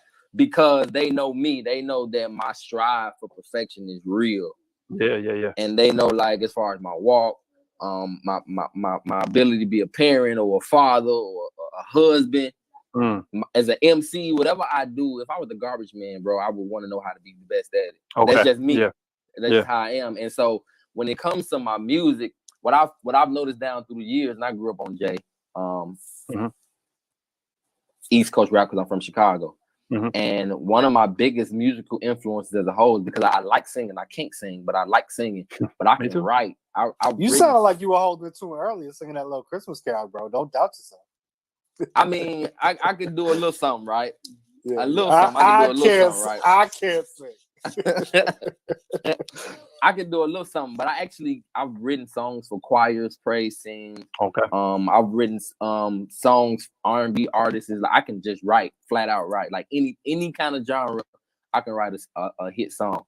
But what I've noticed about the industry, again, this is my profession, right? So it's just like, even though I believe in health food, I know if I want to sell a lot of food, that I got to make the food that people like, right? Yes, so that's where I'm going with this. Yeah. So my dynamic is to give the audience something that they can appreciate and still be able to put my artistry in it as well. Like when you hear on No Hook, now that's just me, just flat out like being like, all right, this is me as an MC. Yeah, MC, like exactly. Flat out. Like work is a great example too of when you go into that second thing, and you're doing the stop and go flow where you're like no ego, you know what I mean? When you're just doing that little simple yet elegant in depth of thought, because as basic as that little scheme is, there's a lot of thought put behind everything you're going, the pattern you're following. So for me, you right on. Yeah, man, and you know what I like too is the fact that from an East Coast perspective, I feel like lyricism, and that's why Pro is such an advocate for lyricism, because that East Coast harboring of what he is all about is huge versus like when you go down south, it's more melody, right? I find more melody. I mean, Outkast, ATL and stuff, it's a different vibe or whatever. But for me, I had a blend. I lived in Virginia for a while. I had some Southern influence, and I love the sonics of that, the accent, the dialect. Timbaland, Missy. Come Absolutely. on now. Yeah. But you can do both. So, you know what I'm saying? And that's by design. So one of the things that I've kind of like drummed up a little bit is I'm gonna drop mixtapes, man. And the mixtape's just gonna be raw. You know what I'm saying? The mixtape is gonna be raw. That's kind of my follow up of that. Yeah, what depth with my artistry. You know what I mean? But as far as like making albums and singles, you know, I wanted to be blended, and it, like you said, that's intentional. I wanted to be blended. I wanted to be something that can catch, especially understanding, you know, the generation that we in too as well. Yeah. And the point of that, people can go platinum or can sell a lot of records. You can't even understand what they're saying.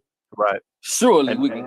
And not only understand you, but relate to that. I mean, that whole entire topic, I was like word for word, like, man, that's the story of my life. You know what I'm saying? Like, if you ain't getting the complaints, then you're doing something, right? And it's like, why do you even have the time to go out of your way on a day-to-day basis and try to tell me, man, you ain't all that or whatever? Like you might have 2% of the people, but you hear those 2% louder than the 98 who telling you it's great, right? And you hear them 2%, and you're like, how are you gonna spend this time in your day? Like, how am I impacting your life? You know what I'm saying? Like, we understand that as artists, man, and as people in general, right? Everybody got, you know, that in their life. And I struggle with that every day. I struggle with that dilemma every day. Like, since you brought that subject up about just, you know, that blend, you know, I wrestle every day with wanting to be an artist and just wanting to be like a regular dude, because like my wife and my kids are so important to me.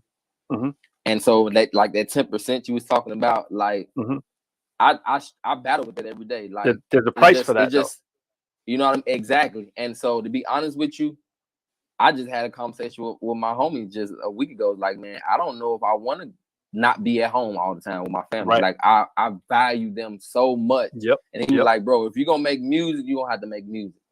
And so like I go back and forth with that all day. And I always used to wonder when I was younger why certain celebrities seemed like weird when they was in the tabloids or on, because I feel them. Like, yeah, I want to do it because I love doing it, but all the other stuff that comes with it. Man, look, let me tell you something. We were talking about this earlier, right before we brought you on, where we were saying what 2020 did, you know, devastating. It was, you know, but what it did was it created this kind of thing where now we're surrounding ourselves with like-minded people, creating. Come on, the task force. People want to understand that meaning. Same level. Parents first. Authenticity second. Right close. Right. Yep. And obviously having you on Christ's Day, the God being the foundation, everything. Look, I might tip my glass, I might do all that, whatever, but that reality is God is my foundation. And more importantly, what's coming next is that official,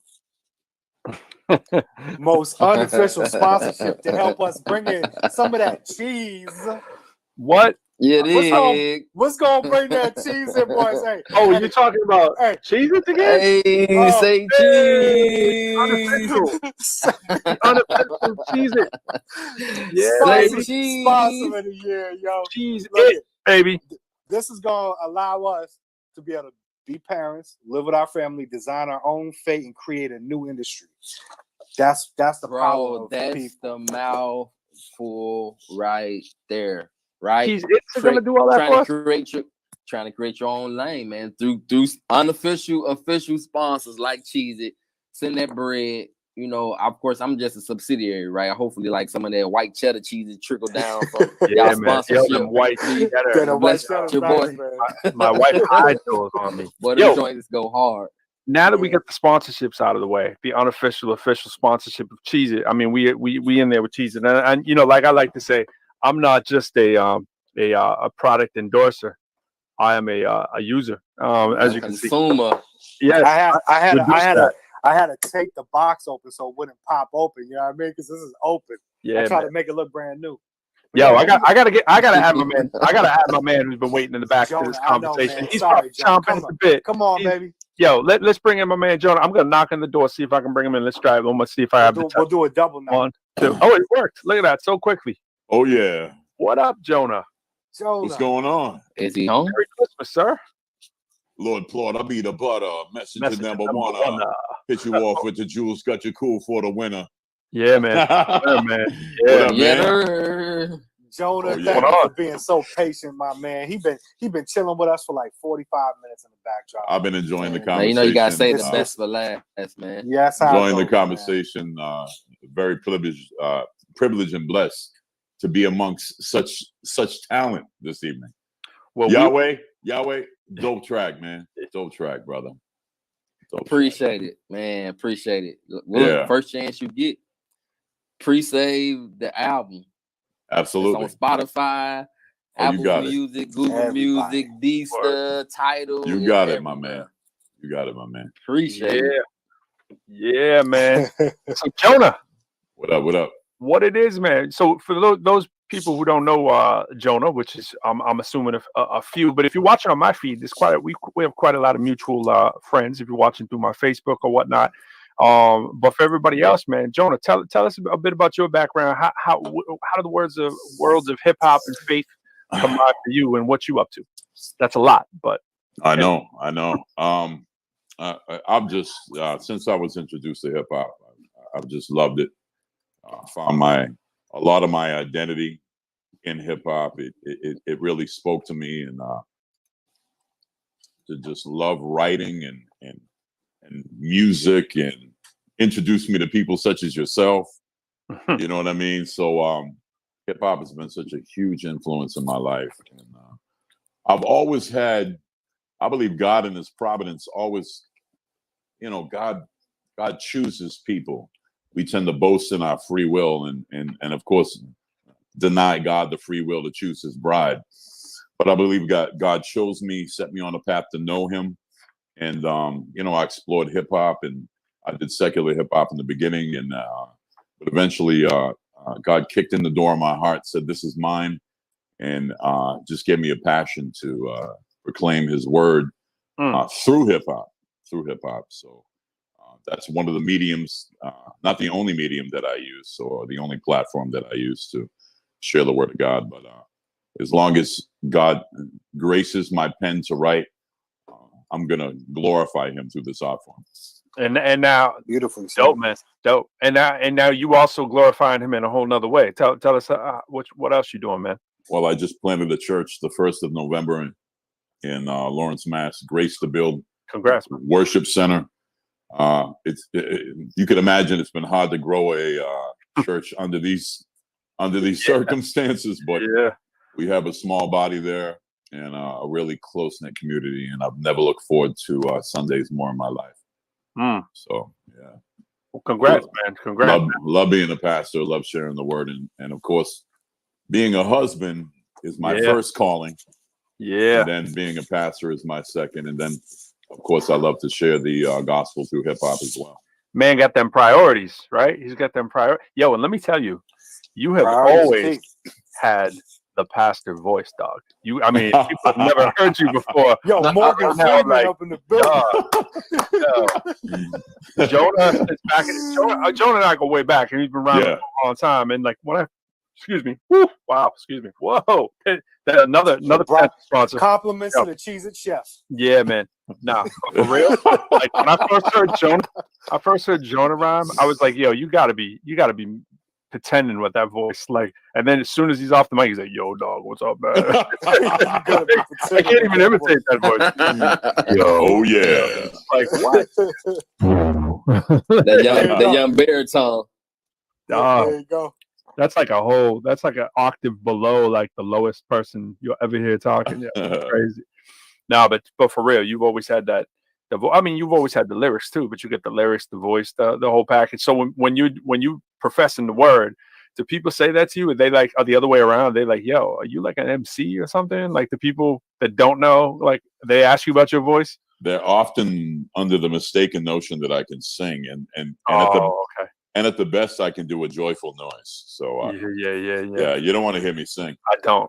No, I'm right there with you, bro. Yeah, yeah, Jay. I know I heard you saying that earlier, bro. I can just imagine. Yeah. Some people, but Yahweh, he's so humble. He's like, I can't sing. This dude breaking notes out. I'm like, damn, I'm about to record that, sample that.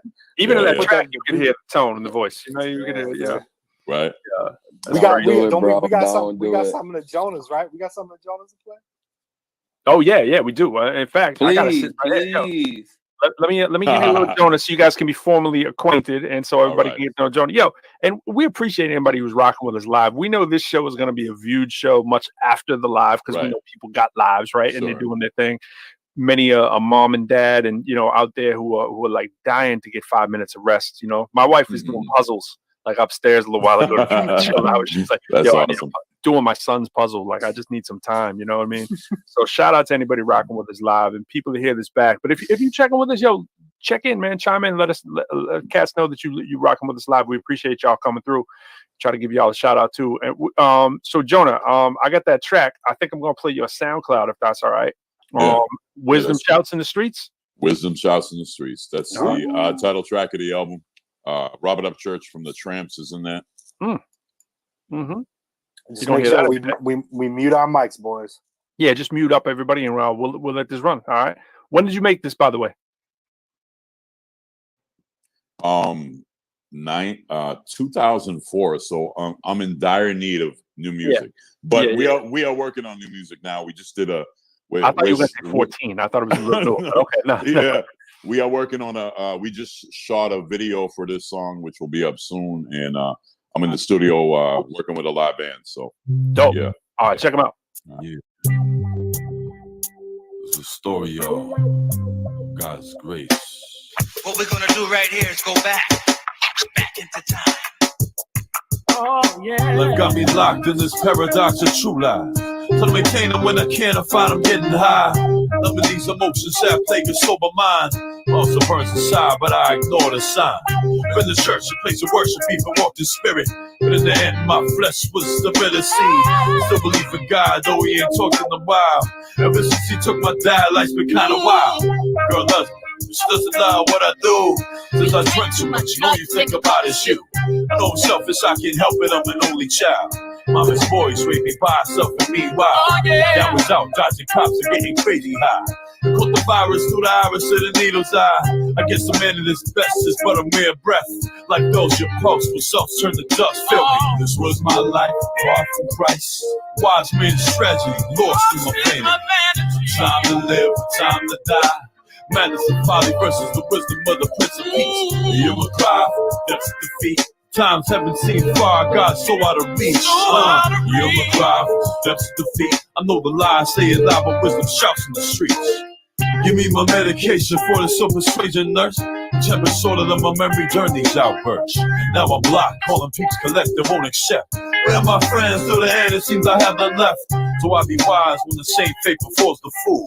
We all die, we might live similar to prison food. Never satisfied with the portion life provides. Truth hard to swallow, yet despair such who keeps us alive.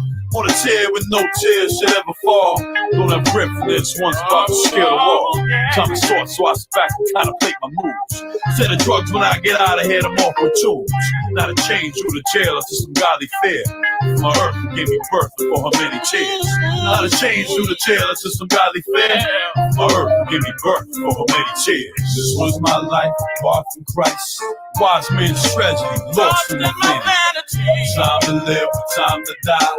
Madness and folly versus the wisdom of the Prince of Peace. You will cry, that's defeat.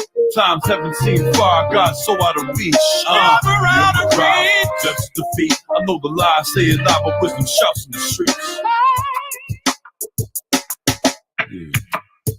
Let us move on. No longer locked in this paradox of true lies. No longer wanna die, the spirit is time me want to try. Took so long, so much unnecessary pain. Sex, the weed, the alcohol, the crack cocaine. Try to change my mind, but the tears weren't enough. Or could it be trusted from a distance? She was forced to love. Like the beginning, even on the outside wasn't free. Get out the shelter in the winter, sleeping on the streets. Somehow God kept me through all this pain and strife. Was told I'm worthless, but he had a purpose for my life. Had to put it in check, can't be pimped by my flesh. A living soul, beat by God more than a mere breath. See something deep inside, told me I was so much more. No matter, hit my arms are too short to spar. Something deep inside told me I was so much more. I threw my hands up and surrendered to the Lord of Lords. All my friends, see that's not where the story ends. To my foes who will hold me to my former flows. Despite what you heard, the word that this brother changed. It won't happen overnight, but I'm on my way. Not to change you to jail or to my mother's cry. Let him do for me what I couldn't do for I. Not to change you to jail or to my mother's cry. I let him do for me what I couldn't do for I. This was my life apart from Christ. Wise man's treasure, lost in my pity. Time to live, time to die.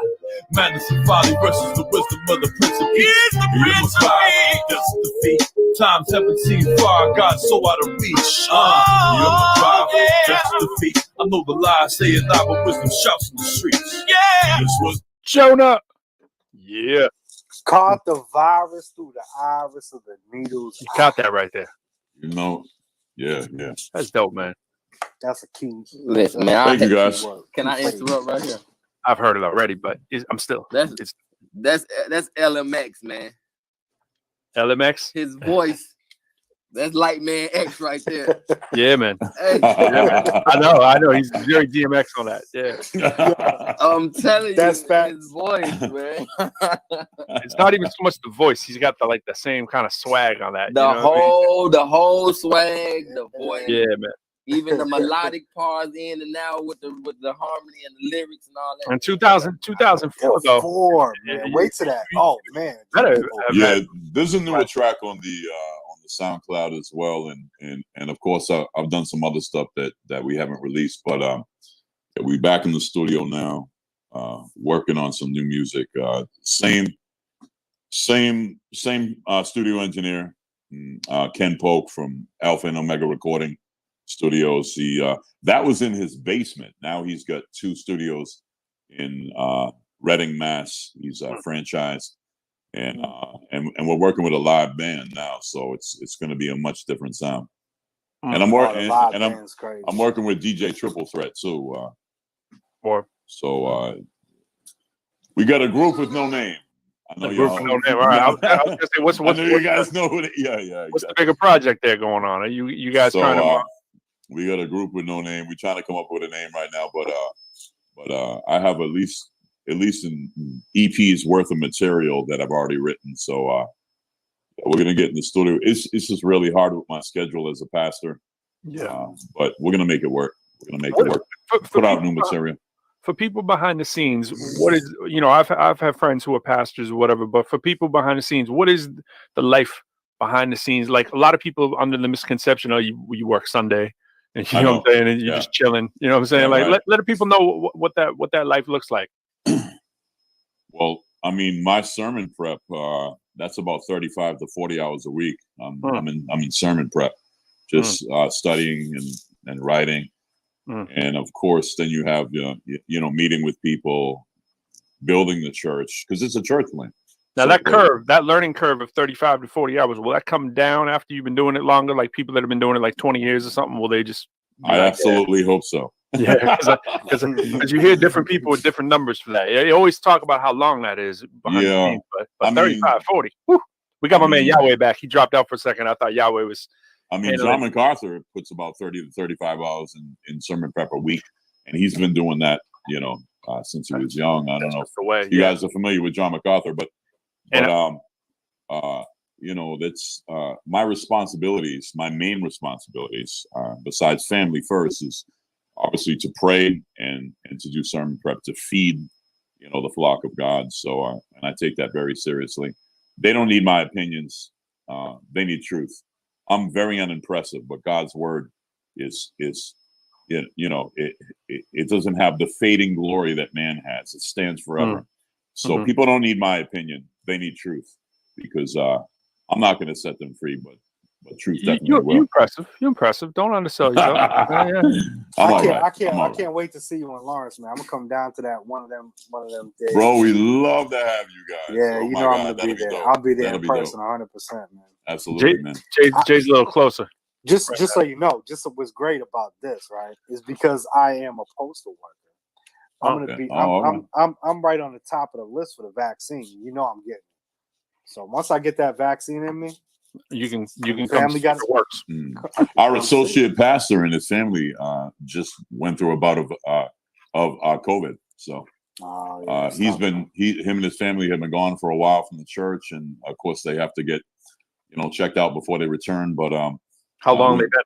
Oh, it's been a couple weeks already. How was it hitting them? Was it hitting them hard or? Oh yeah. It seems everybody you talk to, they hits them just like a ton of bricks, Yeah, it hit him hard. We miss them dearly, but I've been in contact with him. He's about 3/4 of the way through it, so the family's doing well. But of course, they need to get cleared first before they can return. But this pandemic, although the science is backed by politics, and it's hard to know who to trust or who to listen to. It's a real pandemic, and it's affecting a lot of people. And I thinking about this too. So I got to give a special. I don't even want to say shout out. That sounds horrible, but a special prayer out loud to my man Alex Maldonado, who just lost his mother 3 days ago to COVID. Wow. And today, I'm sure I can't even imagine, being in their shoes right now, having to deal with Christmas. So, hey, big shout out to you, brother. For real. Yeah. Yahweh, are you hearing us right now? You good? I'm not sure if we have. Yeah, I can hear you. Okay, cool. I didn't want to lose that point that Jay Cruz was speaking to, and I wanted y'all to speak to this. This is about kind of like what we were talking about before, when we were talking before we came up. How do both of y'all reconcile this in terms of how do you speak to people about this? I'm sure you're asked this all the time in the middle of a pandemic. How do you talk about making meaning out of these difficult times for people? I'm sure this is like probably questioning, one-on-one. For people that are going through it, that might be losing their faith, right? And they're like, why, Lord, did this happen to me? Why have thou forsaken me, kind of thing. How do you reassure them the better times are coming and that there's purpose and meaning for this?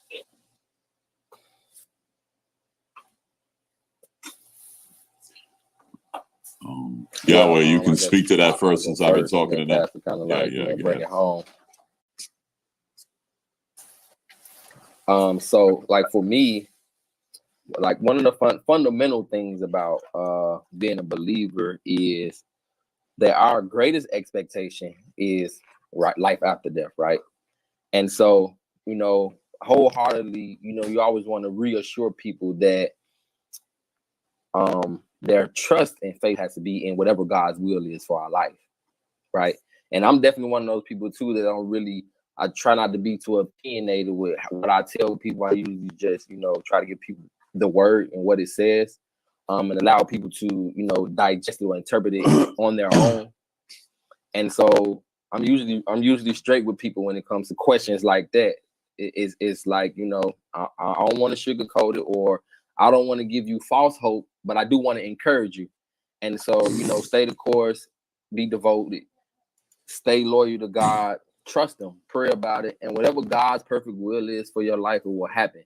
And so as a believer, we have to trust that whatever happens, as long as we're in God's will, that we had to be happy with the result of it. Because there's some believers that hadn't made it through this year because of COVID. You know what I'm saying?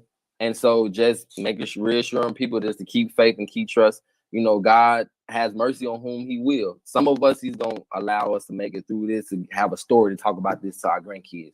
And some of us not going to some notable people that died this year in the faith. That people like, man, I can't believe that he gone. And that didn't make them any less saved. You know what I'm saying? It's so much tied into what happens in times like that it's hard to really just say to any one person or to guarantee anything to anybody other than life after death. If you trust God and you live in his will, if you've accepted Christ and you've accepted salvation, then you know what his promises are for our life. And the only thing that we know for sure about this life being mortal is the inevitable, right? And so again, just trying to be straight with people and be honest with them. I do believe in encouraging people and giving them hope, but to me, it's way worse to misguide people and give them false hope. Yeah, absolutely. There is no, compassion apart from truth. So truth doesn't always sound compassionate, but it's the best thing you can give people. I mean, truth misappropriated doesn't impart freedom. So you will know the truth, and the truth will set you free. And the truth is, if God could crush his son and bring something good out of that, then how could he not bring something good out of this? Great point. If God is sovereign and nothing happens apart from his will or his permission, then this is God's will. He's either willed it or he's allowed it, and he can bring good out of it. What man intends for evil, God intends for good. So while man's intentions are evil towards us sometimes, and the circumstances that surround us tend to want to crush us and make us look towards despair, God is orchestrates those circumstances, and we know that he works all things to the good for those that love him and have been called according to his purpose. And there's a test of the mosquito and the test of the elephant, right? So was it Abraham that lost his only child? I'm kind of rusty on it, but well, Abraham was called to sacrifice the promised child. It was really a test of his faith. He's called to sacrifice Isaac, and it was just a test of his faith. God never intended for him to kill Isaac, because through Isaac, that was like the living link through which the Messiah would ultimately come. But if like I said, if it pleased God to crush his son, to kill Jesus, for him to absorb the wrath of God on our behalf, and God could, what looked like such a failure from every vantage point, yet from God's vantage point, that was such a success. God triumphed over death in the grave, and through that process brought many sons to glory. I got my man Yahweh feeling it right now. I know. I can see him. He's just, like, amen, I brother. got distracted over there. I was looking at it, but he's like, amen. Look, man, I'm gonna tell you, like, I'm so crazy about Christ, man. It's crazy. It's ridiculous, man. I'm so my life has been, and I don't need nobody to tell me this. Like, when you know that you know that you know that you know, and like every church on the planet can fall off the map. Like, it will not waver my belief. Like, that's because I've experienced him for myself, and I know he's real. And I can't fathom how somebody could see. I'm thinking about my life, right? How wretched my life is, right? How imperfect I am, that a person that had every capability to call legions of angels to his rescue would sacrifice his life for me. Man, I'm forever grateful. Like, forever grateful. And if you think about it, Yahweh, through this pandemic, I've seen professing Christians fear death more than pagans. But if to live is Christ and to die is gain, then what do we have to lose? It's a win-win. You know what I'm saying? It's a win-win either way. That's what I'm saying. I'm so glad we got and that's my Yahweh and answer. Jonah on here tonight, man. This is great. And that's It's a my win-win, answer to brother. his Oh, question. Christ. That's my answer. It's a win-win. Like, live or die. Like, if you really in the faith and your belief is really in Christ, our answer to people when they ask is like, you can't lose.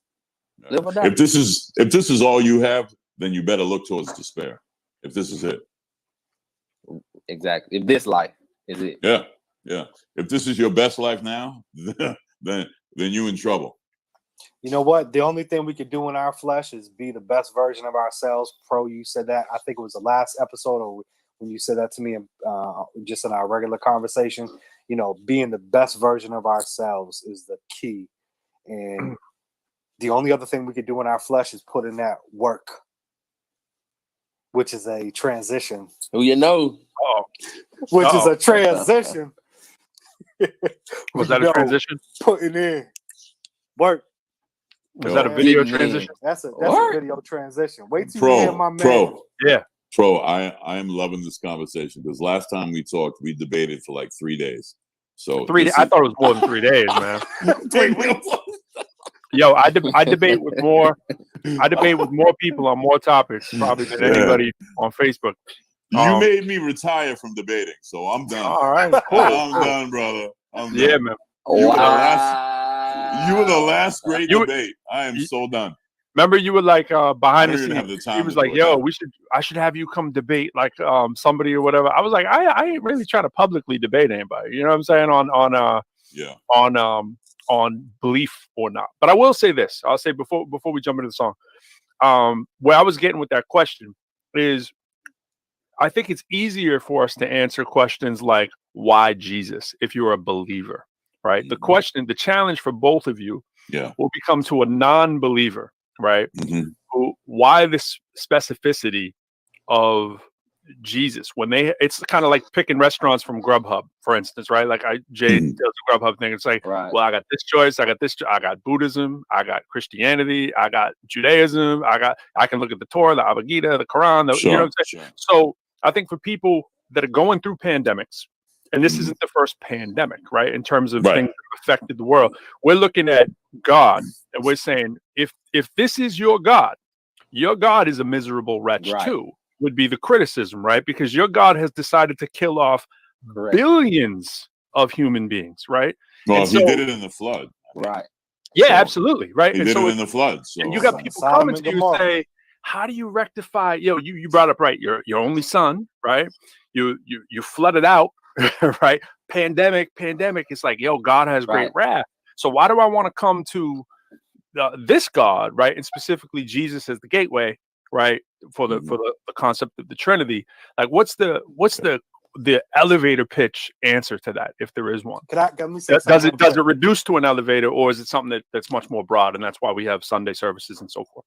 Teacher, I'm raising my Jay, hand real quick. what do you got? They're like, wait a minute, this is for us. What are you doing, Jay? Yeah, what do you got? No, definitely, please, Jay, please. So, without punishment and discipline, you're uncivilized, and there's no order. So, Sodom and Gomorrah is a perfect example of, uncivilized, and you need to get straightened. And the problem is that we get so when discipline gets looked at, it can be looked at as an evil thing because it's discipline. It's like uncomfortable, right? But discipline is so necessary because it keeps you aligned. Discipline and being strict and that for me, that was my keynote on takeaway on. Okay, but whole issue. Buddhism has a lot of discipline, right? Does it not? Would you say? There's several major. So you're advocating that religion is the discipline then overall. That's a high. Yeah. I'm saying as human beings we look at murder, right? Right. See, murder and saying a cuss word, a mental attitude sin, and murder is the same to Jesus and God, because why it's a sin. Well, I would say that Christianity is the only religion where you can't earn your way to heaven. It's about grace. So every other religion is a religion of human merit and human achievement. If I just do enough good, if I just pull myself up by my own bootstraps, if I just do this and do that and mark this off, but Christianity says the standard of heaven is perfection, and that presents a dilemma because we can't be perfect. So God enclosed himself in flesh, died in our place, suffered wrath on our behalf, and he imputes his perfection to us. And that's the beautiful exchange of Christianity. What separates it from every other religion is that you're not good enough. You're not good enough. You can't earn heaven. And you're saying this is a sell? So Christianity, a sell to someone? So Christianity says that God did this on my behalf, and through faith in him, his perfection is imputed or reckoned to my account. Therefore, I stand upon his holiness. That's the ground upon which I stand before God. I'm forgiven for my past sins, present, and future. And the life of Jesus is reckoned to me. So when God looks at Jonah, he sees Jesus. But when God looks at the cross, he sees Jonah. So every other religion is you trying to, you don't know if you've done enough. If you've done enough good. What are people through history though? Like when people are looking and they're saying, okay, here's the brand of Christianity, right? For my path towards salvation and the eternal afterlife that you were speaking to earlier, Yahweh. what do people say though, to Jonah's point, when we look at the history of Christianity and you see that's been bastardized, right, with penance and so forth, right, where you're actually buying into the church, like, I mean, that clearly Roman Catholicism. Like, so that is Christianity in its umbrella. So the history of Catholicism as one sect of Christianity taints the water, does it not? And especially in current days, when we look at sort of the Catholic Church, does that taint the water and make people go, maybe not for me? Oh yeah. Because that reflects on man, that doesn't reflect on Jesus. King James version was the problem. Okay. I'll say this, and I'm one of those people too, Jay, that sometimes you find people that are so devout religiously that they ignore that there are tangible concerns with what anyone believes, right? Right. And like we talked about earlier, people often, especially believers, one of the mistakes that we make as Christians is we want people to think that we're perfect in a lot of ways, and we try to ignore the reality that there is a history that to the average person, when they look at the Catholic Church, they see it as a part of Christianity. And so I generally take an approach, especially if I'm teaching or ministering to people, is that when you open your Bible and you read it for yourself, there are things that we associate with Christianity that you won't find in the scriptures, right? Yeah, absolutely. And so I always challenge people to get to know God for themselves. And if you read the Bible, what you will find out was that the Romans, which is the Catholic Church, were actually Jesus' enemies.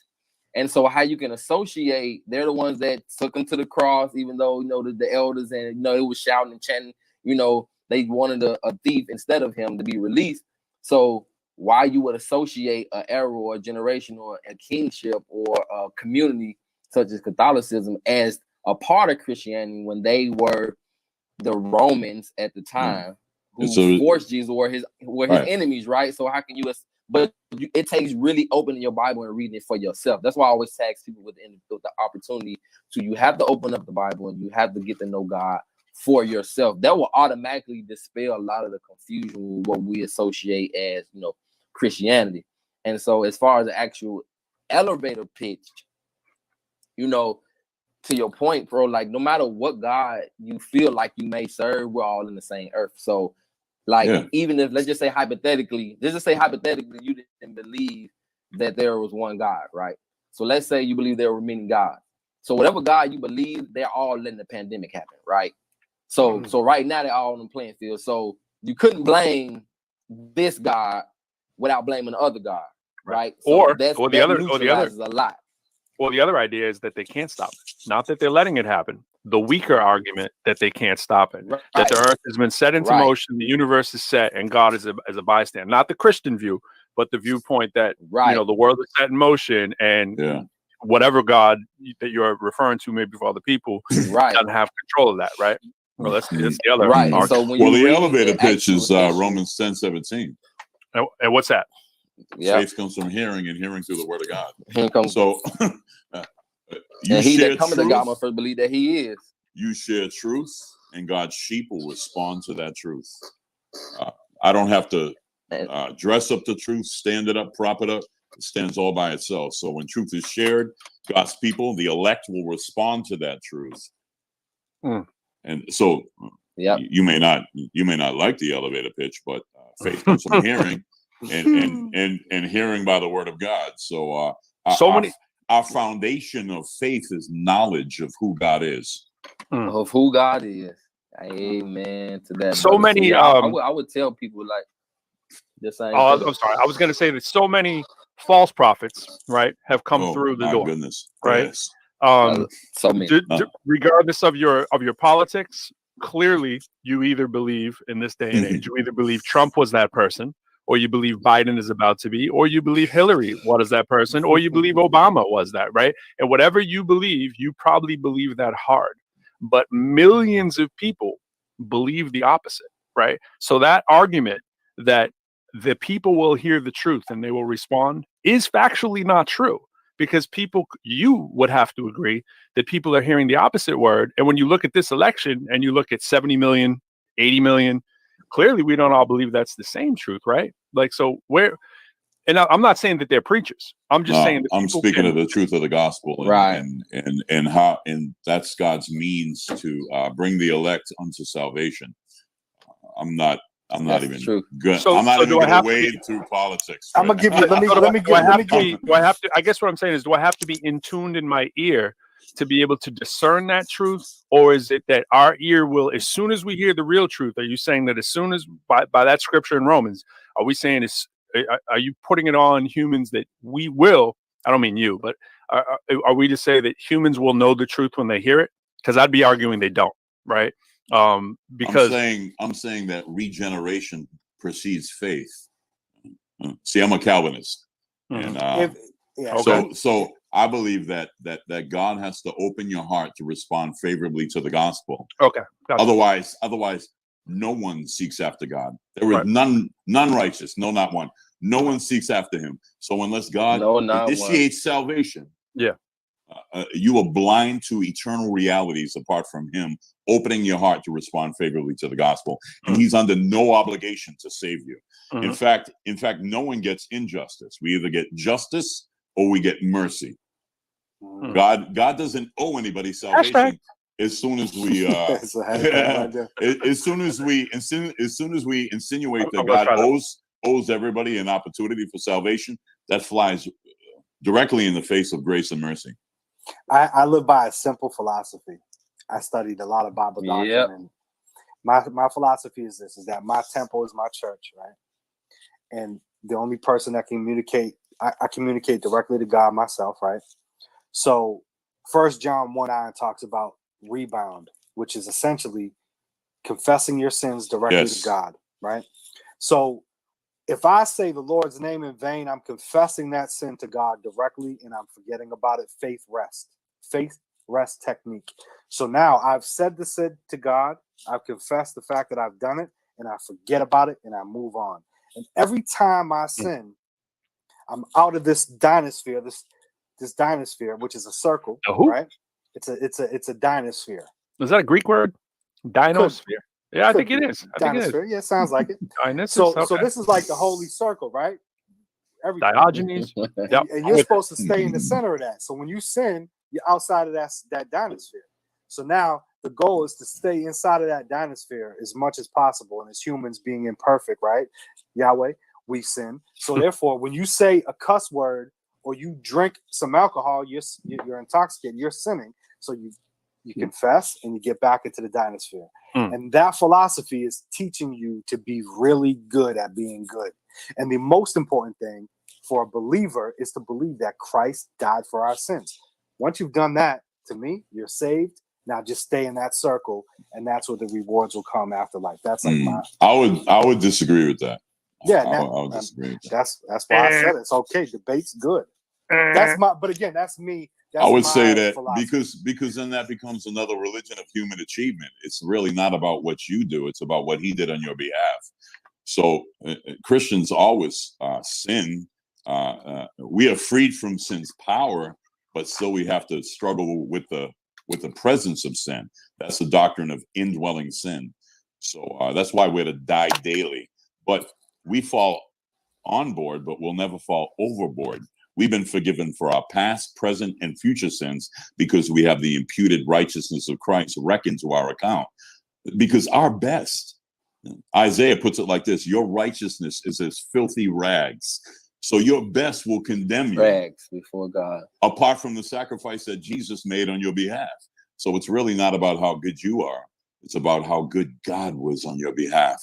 That Jesus absorbed the wrath. It's called propitiation. He absorbed God's wrath on your behalf, took your place, died in your place. You know, he take all of hell was let loose on him so you could taste heaven. He was broken so that you could be whole. He was stripped naked so that you could be clothed in His righteousness. So even on your worst day, Jay, you are the righteousness of Christ. I like that. I'm very open-minded. I just I'm kind of in between the both of you guys. I'm kind of I'm in between you two guys because for this reason. And I like what Paul J said, and I also like parts of what Pastor said. The reason why is because, to Pastor's point, what Jay was saying, you know, we can't do enough to earn it, right? Because we're imperfect, right? Yes. And we have to work so hard at being imperfect, right? But at the same time, in the context in which Pastor put it in, it almost makes it sound like it doesn't matter what you do, that you will automatically be saved. So there is a blend of knowing that Christ is right, but like when we're talking to other people, like I know that, but when we're talking to other people, when we're communicating that, we have to make sure that we're communicating in a way that there is still not necessarily a human accomplishment, but there is a human responsibility in repentance and dying daily and striving every day and reaching for perfection. And he lost. We lost Wi-Fi. Did we lose Yahweh? Yeah, he might be back. He was able to recover last time and come on back. Yo, we were about to play his joint though. We should jump into it. Let's play his joint, and then I'm sure he'll pop up in. So what's this one called, Jay? Bringing in? This one's called Work, and this is his single that's already released. Actually, all right, cool. All right, I got you. I'll be quiet. We do have to play "Man in the Moon." It's a special request by myself, but I have to do his work. No, let's hear Work. We'll see Work. This is the video, right? Yeah, this is the video. Mute them mics and we'll let it run. I gotta mute mine too. I keep not forgetting that. I don't think I can mute mine now. Hold on. Here we go.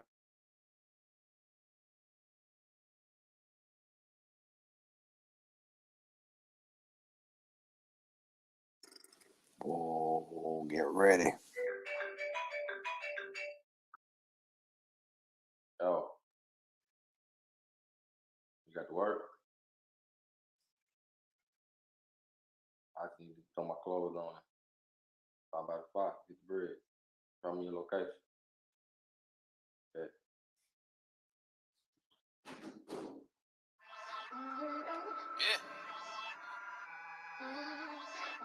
F.L.Y. Okay. Work. Who you know? Putting in, getting in, work. In the lab, putting in, getting in, work. Take half, do the math, make a match, work. Doing what I can with the merch. I ain't have much, but I'm making it work. I be in the lab with the LED lights, make them take L like Cool J. Just when they thought they had it on lock, got the game tied up like a shoelace. Ain't but a few that can rock with the crew. See, most of y'all dudes, y'all two-faced. Take a real one and know a real one. I can see who fake. Milky, rim red, Snow White. Looking like I hit it with a toothpaste. High top bands and a snapback. Skateboard trip like a loop fake. Jump on stage, get the crowd hype. Show packed out like a suitcase.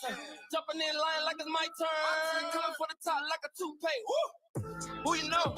Putting in, getting in, work. In the lab, putting in, getting in, work. Take half, do the math, make a match, work. Doing what I can with the merch. I ain't have much, but I'm making it work. On point, D-Rose, Jesus. He rose, he pro, teach mode, cheat code, beast mode, D9, ego, he fly, ego, say so, reach goals, he cold, Eskimo, I'm bad, might go, stand tall, iPhone, move weight, light bulb, too crazy, psycho, lights out, black clothes, blackout, light show, in the lab, white coat, this track, viral. Who you know, putting in, getting in, work.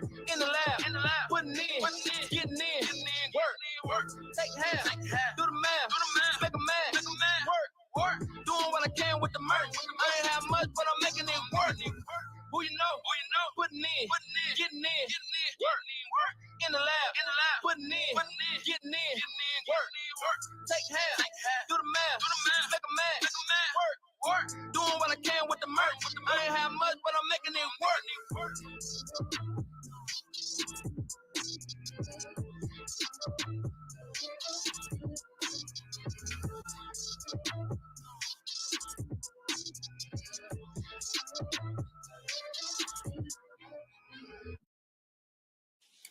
Work.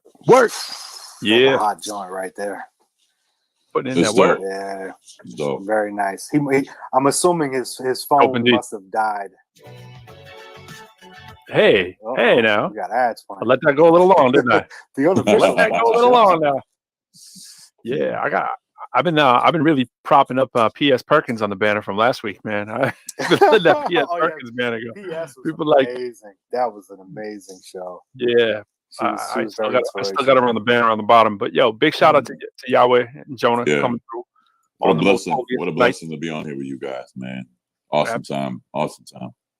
Absolutely. For sure, man. I see my man's back, so he's back in the building. Yahweh. Yeah, we got wait on it. Getting static. He's got the yeah Grandmaster Flash form on his voice. Yeah, there he is. Yeah, man, I was sitting back, hey, my phone died. It's all good. Yeah, we just played that work though. I seen it. I'm sitting here watching it, man. That y'all must know that guy, man.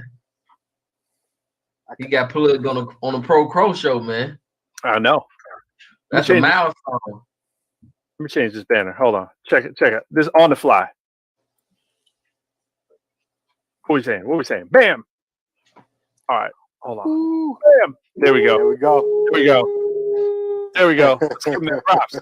Let's give them their respect. Facts. Yahweh, tell us a little bit about Freedom Corner, man. So, short story long, what I always say. But I actually met LD I don't know how many years ago, indirectly, right, informally, through a buddy of mine who actually introduced me into producing. I used to produce a while ago, but me and my best friend, who actually started recording music with back in the day, maybe like 15 years ago, when I first made it to Mississippi, we were walking through the mall and we met JB, legendary. Matter of fact, the Freedom Corner track was from him. I met him like 15 years ago, and him and L kind of knew each other. And I remember seeing L, but at that time, not necessarily connecting any dots or just in passing. You just one of the guys that was just at the house at the time when me and JB and Block was all just doing our thing. And then fast forward to last year, the other half of Freedom Corner brand, JC, his son and my son go to school together. And so they were playing basketball together. I believe they were in the same class. And so Jay had called me one day and was just like, touching base with me, like, look, I'm coming to pick your son up because he and my son are good friends. And my son's having a birthday party and went to Buffalo Wild Wings and kind of hung out. I didn't know that he recorded. He's my engineer as well. I didn't know he recorded, and I didn't know he knew L, and I didn't know they had a label either. So it was like, no coincidence. Like, I do believe in divine order and purpose, man, that like how it all came full circle. And I finally linked up with Jay to record a song. And then he was like, man, I love your music. He's like, I never heard someone that I knew was a Christian make music this way.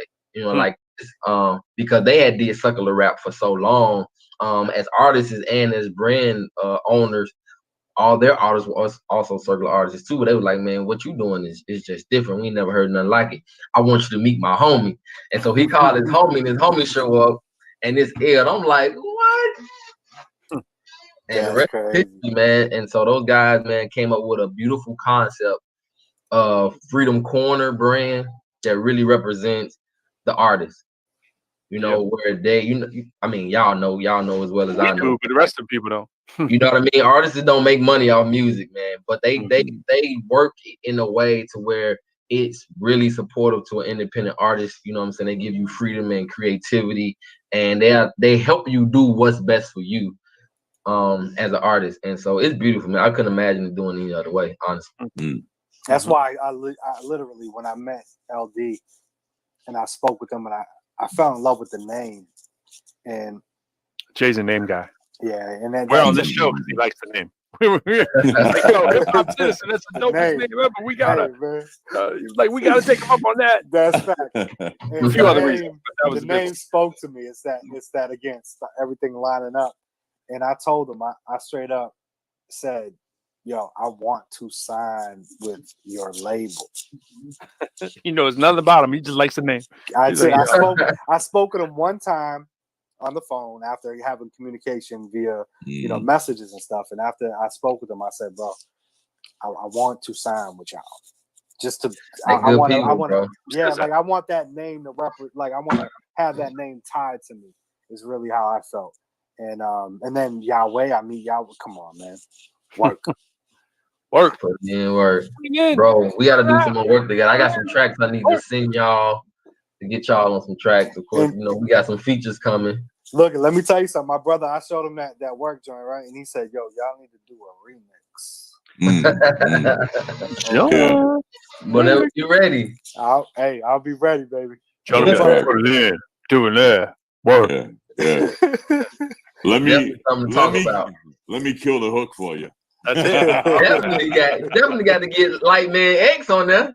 Jonah, are we switching up the MC name? Is it Pastor? I mean, what are we calling you officially now? Nah, it's just Jonah. All right. What do the folks call you at your spot? They call me Pastor Jonah, but it's just Jonah. Okay. That's what I prefer. Just I wanted to hear it out your mouth, man. I haven't heard just you say my it, name. All just right. my name. You remember back in the day that they used to call me Jay Wise, but I do. Jonah Nathan to Kamikaze kind of coined that name, Jonah Nathan. I was telling Jay, I was hipping him to the Kamikaze backstory. And, my goodness! And you guys completely. Yeah. I mean, Excalibur. we were there. We were there when Excalibur was blowing up, man. I still have the vinyl. I still have the. I'm one of the few people that have the 88.9. The whole thing you guys did on there live with the live band. That. She came first, so I guess I'll come after. I'll battle cannabis, so LL don't have to.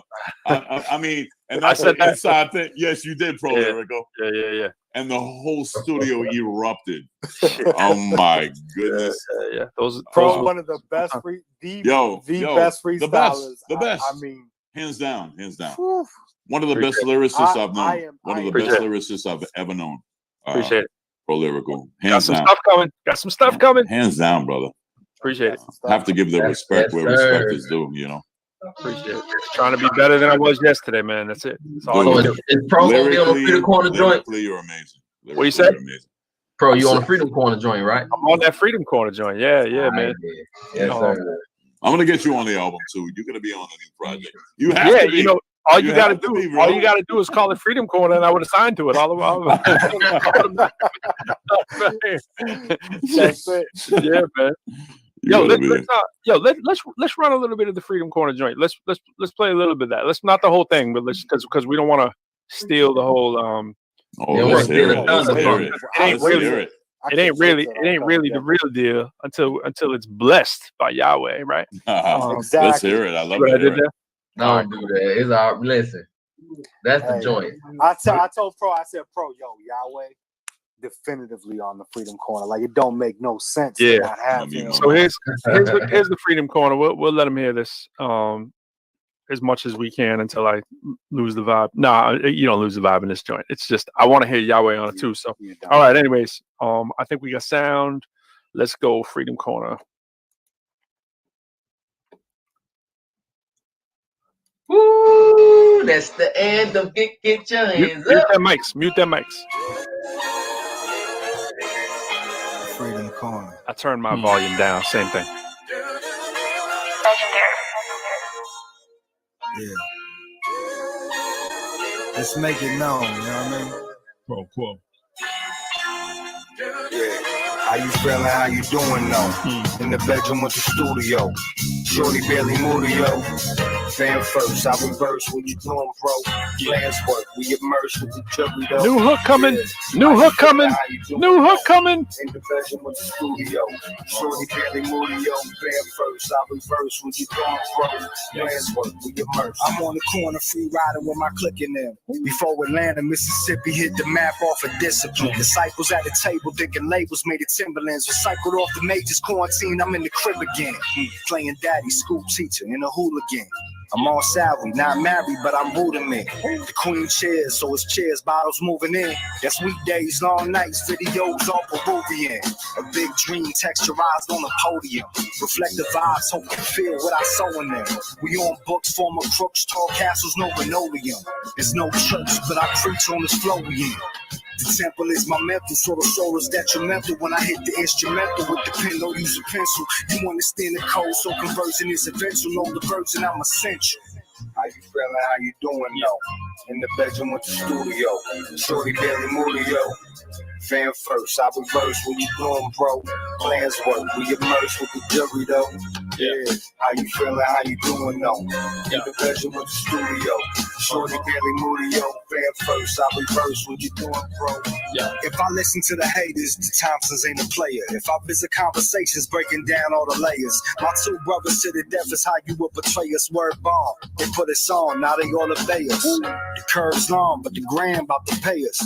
I serve song all free, just buy merch, y'all could save us. I purge cons and socialize with math majors, that's the wave I'm on. It's love first, second steps, all payments, turn a level on. Y'all been talking now, we met through songs. On the curb, MLK down to Evers, cause we get along. Jump aboard, train the door on some Farrakhan. Do the work, real life, now we getting on. All the pawns safe, the board clean, now you sing along. Strike the chords great, got the team, time to move the arm. Tell them all to do it, Sean. How you feeling, how you doing, though? In the bedroom with the studio. Shorty barely moody, yo. Yeah. Fan first, I reverse what you doing, bro. Plans work, we immerse with the jury. Yeah, how you feeling? How you doing? Feeling good. In the bedroom with the studio. Shorty barely moody, yo. Fan first, I reverse. Yeah. Play your whole verse. You can place me in the verses with these rappers this high, and I will place them in these hearses in the back of a box. Got a catalog that stretches like a jack in a box. Underground, I am legend, the original plot.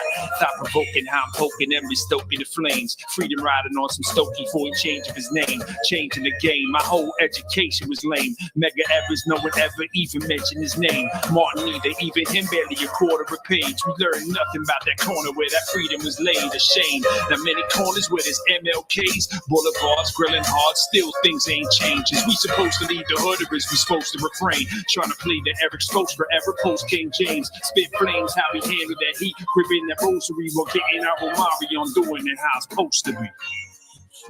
Damn. I guess we played the whole thing, man. Damn, because your verse is just too much. Made me do it. Oh, absolutely. That second verse, so that second Bro, verse that was is not gonna hard. Hey, that was hard. Yeah, Right? that's the behind the scenes, full length, almost full length, kind of. Yeah, that We got to get another Jonah Nathan track before I sign out. Yeah, man. pull it up right now. Pull what it you up. got for us? We got two more before we sign out. We got Jonah, and then we got to do one last request from your man. I got to hear "Man on the Moon" because it's the most beautiful, Man on the Moon, powerful record. Yo, Yahweh, love your music, brother. Love your music, brother. What are we looking for, Jonah? Let me. I didn't share it. You want? All right, you cool. want the track with Rex?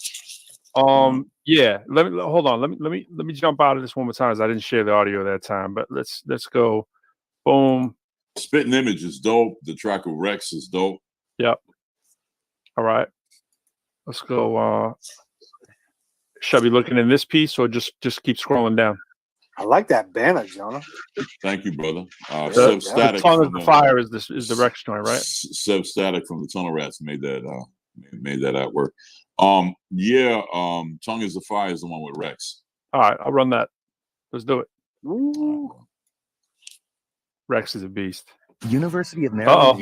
We got an unofficial, very unofficial sponsor right there. What is happening? Why is that happening? We can't be having that. Happened to that one. UMGC is made for you. University of Maryland Global Campus helps you reduce University your of out-of-pocket Maryland is costs not an by official replacing many sponsor of the undergraduate Pro and Quo graduate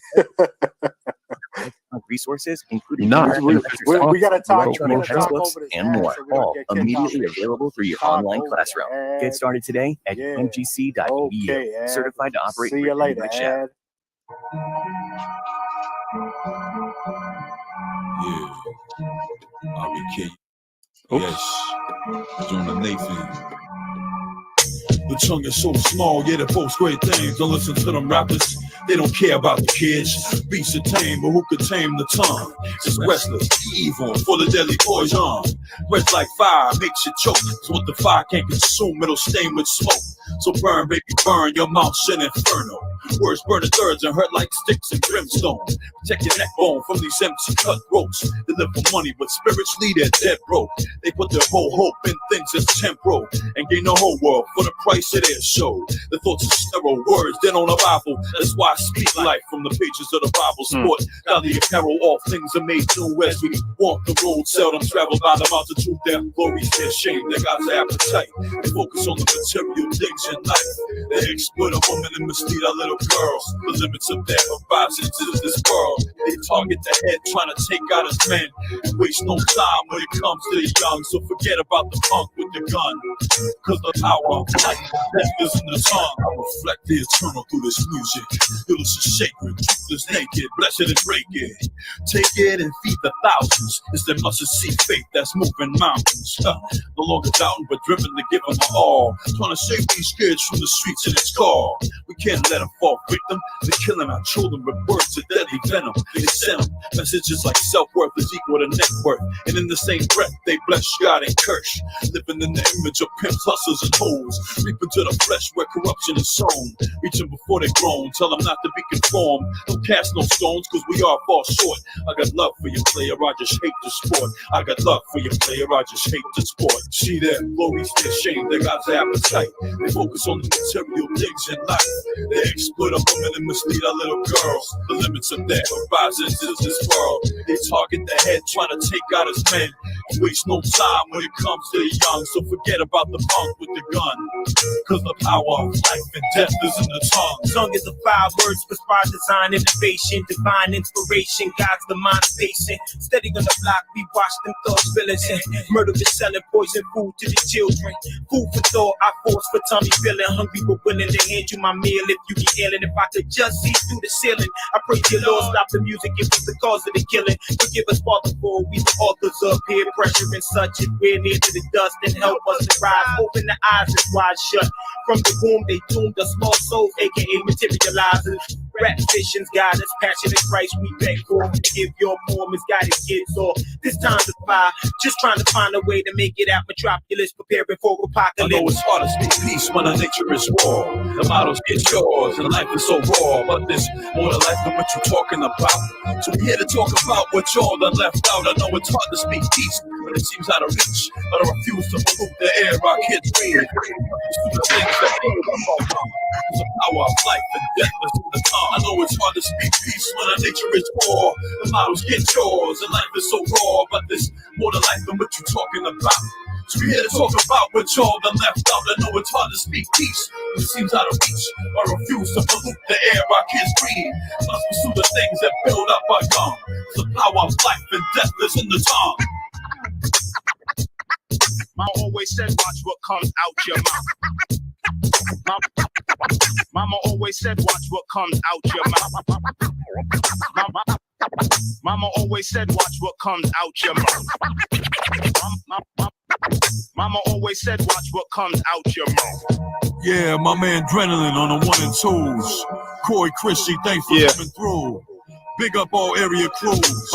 Verbal Witness. Chef Static and the whole TR fam. My man Righteous. Lamar, we on top of it now. Chill. Cool, man. Cool, man. God created Tongue is a fire. With, I mean, the earth, the world with his words, right? So move absolutely. That, caught that little mustard seed reference, moving the mountains in there. I caught you. I see what you're doing. I see how you sewing it in there. How you taking the opportunities. Little face. Love you guys. Love you guys. Love you too, man. That's great. Hey, Pastor, you the Christian rapper I aspire to be. What? Oh, come on, bro. That's big. Yeah, man. You make my music not sound very Christian at all, man. Oh, stop it, brother. Like I love it. I love See, it. I like it. Isn't it so great that this is how beautiful this day is. I mean, this is Christmas night, and we are all here, and this is the perfect quadrio. How would you say that? Quartet. Thank you. Thank you. We need my mental Rolodex trying to find that dictionary word. It's dope, man. So blessed by you guys right now. So blessed by you. Yo, likewise, man. Blessed to have, it's an honor to have you. Coming through on this day, man. For real. Both of y'all blessed. How are we gonna leaving the parishioners looking forward to the year ahead of us, man? How we gonna take them out or leave them? Man on the moon, baby. Man on the moon. Oh, I see what you did there. Woo, he's sharp. Now, where do I have that? Is that back on the I Am Fly link there? No, that's on the it's before the I Am Fly. Yeah, but it's back on that page. Oh, back here. We played Energy. Yeah, exactly. Number 8. I can't wait think. to hear another Yahweh track. All right, I'm looking forward to this right here. I kid you not. Yo, I played this track 8 times in a row. I had tears in my eyes, man. This is that's what's up, man. Yeah, this is real powerful. I'm looking forward to doing something with Yahweh, man. Can't wait. That's the collaboration. I would love to do something with him, man. It's gonna happen. Yeah, absolutely. I'm gonna get you on a trap beat. Absolutely. Oh no! Oh no! You gotta do it. Tell him in the chat. Pro. You're gonna bring me outside of my. You're gonna bring me outside of my comfort zone, isn't he? Put him in the chat night. What? Hold up. Oh no! Look at that. You're gonna kill it. You're gonna kill it. Pro's gonna have to be my ghostwriter. That's it. So, I got you. Got you. Hey man, it's all good. I'm gonna mute my mic. All right, mute him. Yeah. Real talk. Hey, life got a way of making you want to just isolate. Be like a man on the moon. True story. I remember it like it was yesterday. Okay. Sometimes I feel like a man on the moon with no one beside me. It's like no one relates to my struggle because of the greatness inside me. Look, Christ died so that man could be integrated. Tell me why this congregation so segregated. Black man interviewing, feeling interrogated. Qualified female applicant get discriminated. All too complicated, I'm feeling indignant. Written and predicted, and we still acting ignorant.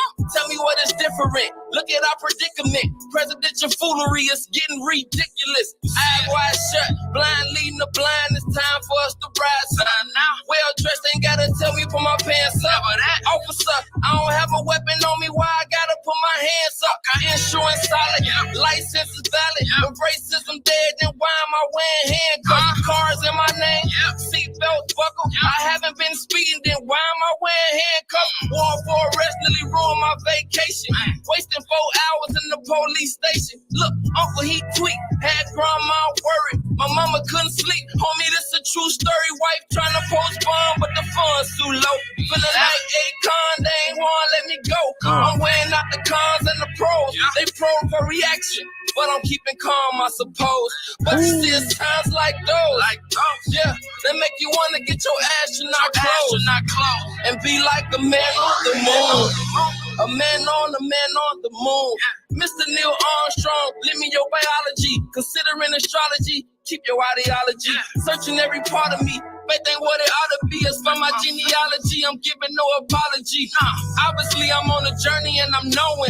My garment cannot come a dirty while I'm going. Spit the truth like a journal when I'm flowing. Yeah, get the truth wrong with it, Jesse Owens. Too many opinionated, let scripture say it. I admit my life could be more situated. Old man religion, he's so outdated. It's modernized religion, it's too innovative. Are we having church or a concert? Are we trying to condemn or should we convert? Careful how you respond, sir. The KKK and Warren Jeffo say they was doing God's work. That's how a con works. The enemy, I let my light shine. Into G, they probably envy me for working on this day shift. But you remember me for waiting on my spaceship. So I can be a man on the moon. Man on the moon. Yeah. Yeah, baby. That was dope. Love that record, man. I love good that stuff. record. Good stuff, Yahweh. That's one of my favorite records I heard in a long time. Come on, brother. You took that a lot. So that's our message, man, to go out this year. I know a lot of people felt like isolating and hiding after 2020. Yeah. Right. We want to encourage people that, man, in spite of what you've gone through, like the song, the adverse time. I actually wrote that song 6 years ago. No And based on that and on the experience and the encounter I had in Illinois, in Willowbrook County, with a police officer, really in a lot of ways was just trying to do his job. But even the way I ended up in a position was just like discriminatory. You know what I'm saying? I was hanging out with the initial event. I was hanging out with my friend. We were teenagers at the time. I was like 16. My friends and my cousin, in Hinsdale, Illinois, and there was a group of young girls. We were all in high school at the time, but we were just hanging out. Being boys. You know what I'm saying? We're chilling, and I was myself and my cousin. We were the only black boys out. We were black kids out there. And it's like 11 o'clock at night, and we out just having fun, talking. And with this one particular girl, she goes inside the house and she started bringing her daddy liquor out the cellar, man. Like 30, 40-year-old bottles of Russian vodka, and we didn't bring nothing. We just showed up, just regular teenager stuff. Anyway, long story short, they made it seem like it was all my stuff. Mm-hmm. And that allegedly they called the police because Colin, my buddy, he's white, but he was like one of my best friends at the time. They allegedly showed up because they thought we were still in the car from him after we got out the back seat. We got out the back seat. It was a 2-door Honda Accord, so he had to let us out the car. So and he thought we were robbing him and stealing his car. And it's a whole thing, man. But yeah. I think it hits me. I know Pro too. I mean, yeah, we're melanin deprived, but our children are not. My girls from the islands and Pro. So thinking about that aspect of that stereotype and that no matter how good of a person you may be, beautiful family, beautiful wife. It's real, man. Happy belated birthday to Nicole, by the way. Thank you. It's a real thing, bro. It's really a real thing. Yeah. And I don't mean that in a in a sympathetic way, right? I don't mean that like in a poor me, you know what I'm saying? Like I said in the song, like I don't get no apologies for my genealogy. Like I'm proud to be black, you know what I'm saying? But me being a believer, especially, man, I just love people as a general, no matter what color or what you look like.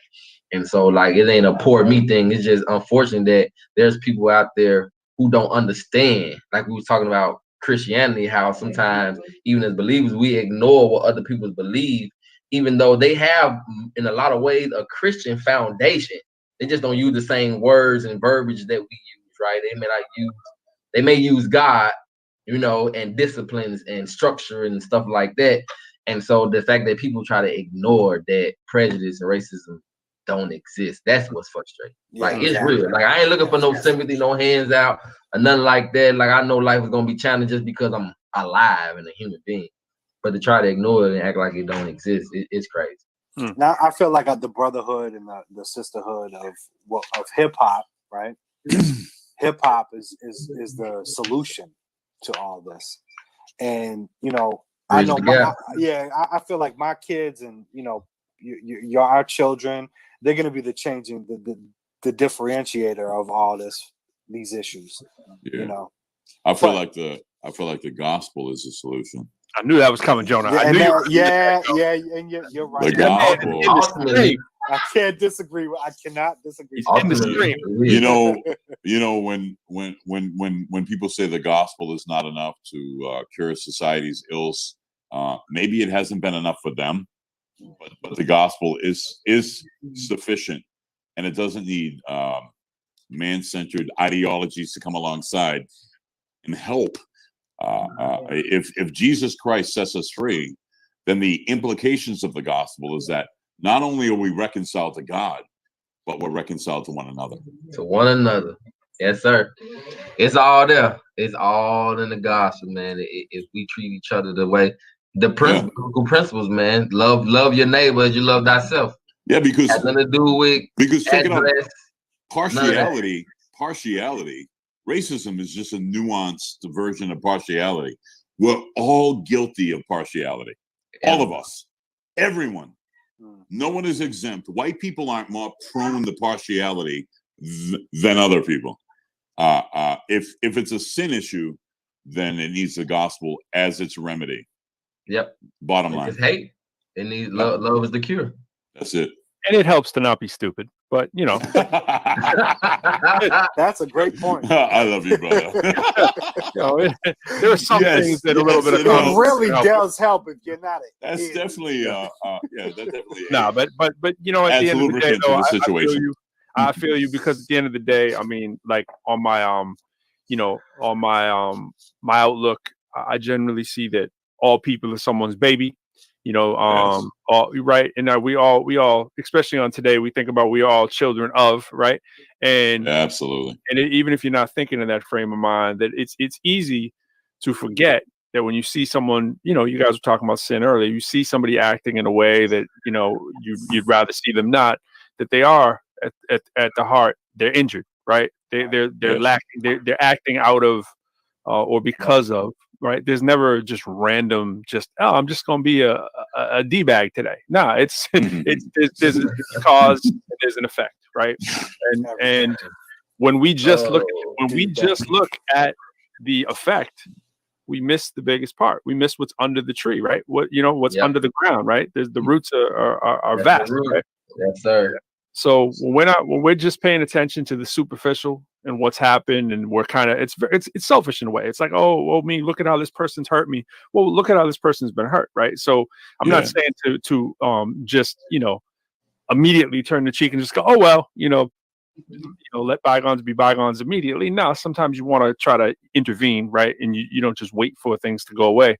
But at the same time, a little bit of understanding and compassion about a person's situation can go a long way, Go a long way, brother. And we are very good at shaking the stones out the sandals. Oh yeah, we cast a lot of first stones. Absolutely. Shake the stones out the sandals, man. Mm-hmm. We all do it, as Jonah alluded to. We all do it. There's no special ingredient that any human has over the other. However, the intoxicating benefit of privilege can bring you back to the well a little bit quicker if you feel that you're benefiting from the system sometimes, and that inequity, can be rendered very quickly and powerfully if you're sitting on the wrong side of the pendulum. And as Yahweh was saying, it's very easy to just kind of turn a blind eye. Nah, it's not happening to you. You see that red car drive by. If you start looking for red cars, well, I got a new car, right? I see it all the time now, right? I see it all the time. I'm looking for it. You know what I'm saying? You ain't looking for it, you ain't never gonna see my car. So just so as we end the night, just a round of applause, man. Yeah, for such a magnificent Christmas night. This is a monumental, very memorable Christmas night, and we're gonna start the year of 2021 in an incredible way. God bless you guys. Collaborations and new lanes, right? And I'm not letting you out on the very very nice tidy ending right there, because I got something to take you out on. All right. No. Yeah, I got something. It's not music. All right. This is the way that some of us may find a little bit of downtime. All right. So I'm gonna share with you. If you didn't see last night, I was promoting the show a little bit. It's you may be hip to Elf on the Shelf. You may not be. Now, what you definitely are not hip to is the fact that Elf on the Shelf has some games, and one of them is called the Snowball Fight game. And the Snowball Fight game, let me just tell you that I got some skills in this game. All right, because my son turned me on. Now you got to hit the elves, okay, faster than they hit you. Oh my God! So I'm the elf on the bottom. I'm telling you, go to official sponsor. Go to Elf on the Shelf. Play the snowball game. If you can beat 20,000, holler at me. All right. Oh, Sam, you gotta. I might be the nicest in the world. Ready? That's what you gotta do. There he is.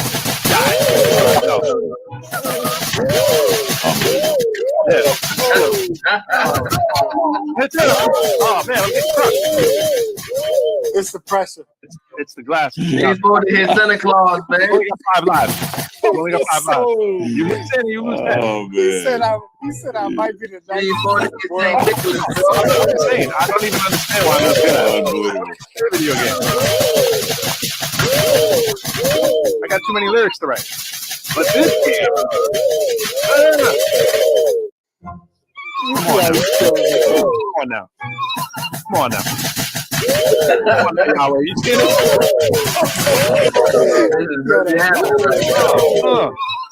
I'm not going out like that. Come on now. You can block the snowball. See that psychotic laughing? See that psychotic laughing? That is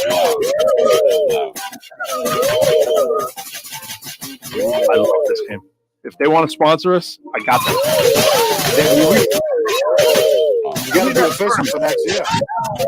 Yeah, we need to have a tournament though. Oh, this is a tough game. I'm doing See how I lost some points? I hit 22,000 last night. Yeah, Man, 8,000 points. Look at my high score, 37,550. What? My What? Lord. All right. Yeah. Now I challenge y'all to go home. Wow. Post me, screen share. Everybody out there, screen share. Send it to me at my Progressive Lyrical page here on Facebook, baby. Right? Yeah, wait, my man. And let me know what your high score is. All right. If you can beat 37, 37. Oh, I man. actually got 47. It just didn't record that. My son was a witness. So 47. I ain't even going on. Just be Come honest. on, man.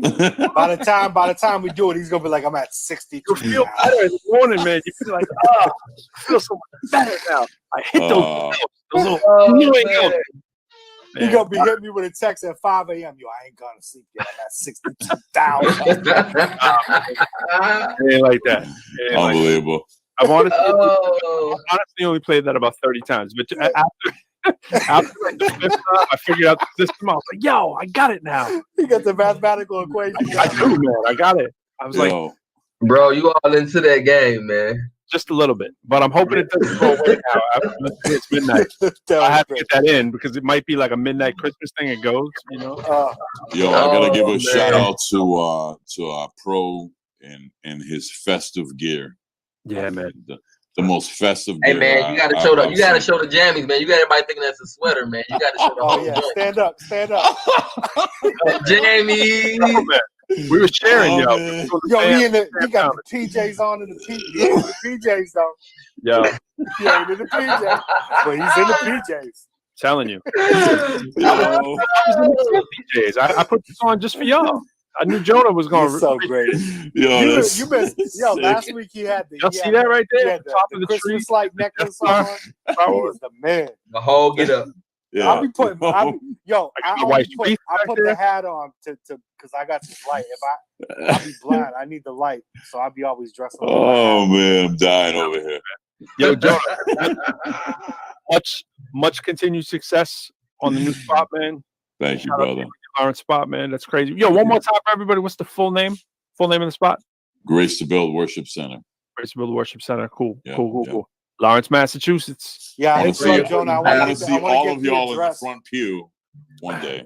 I'm gonna have to be on Zoom. I'll bring my phone with me and we'll Zoom it. Oh, Jay, It's the Jay, deal. I expect to see you there because you're close, man. Close, yeah. So Within what's 30, up, man? 30 Let's minutes. get together. Let's get Yeah, together, I'm gonna man. hit you up on the. This the deal, Pastor. When they have me up there, man, when we doing shows, man, when we perform in Freedom Corner, coming.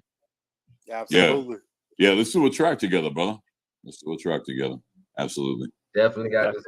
And congratulations. I have pastoral aspirations myself, and so I honor what you do. I support my pastor heavily as a minister, and so it's work, man. And so like church planning.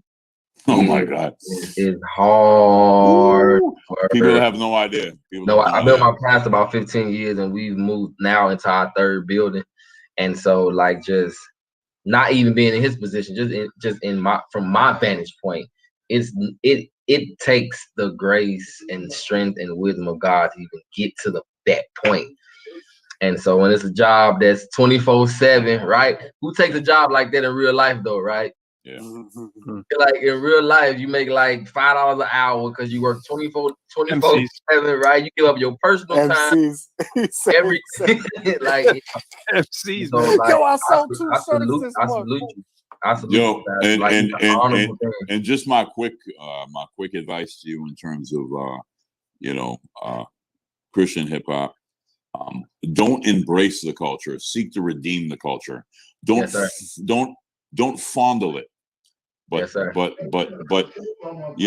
out of the abundance of your heart, and may the abundance of your heart be the gospel. Yes, sir. So while people say that, well, I'm a Christian rapper or I'm a rapper that's Christian. Listen, you can't divorce yourself from the message and still want to support of the community. Yes, sir. So yes, sir. You're gonna speak out of the abundance of your heart what you love.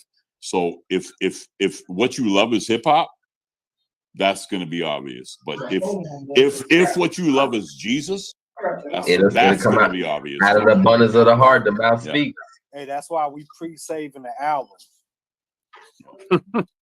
Pre-save that Yahweh album. I see what you did there.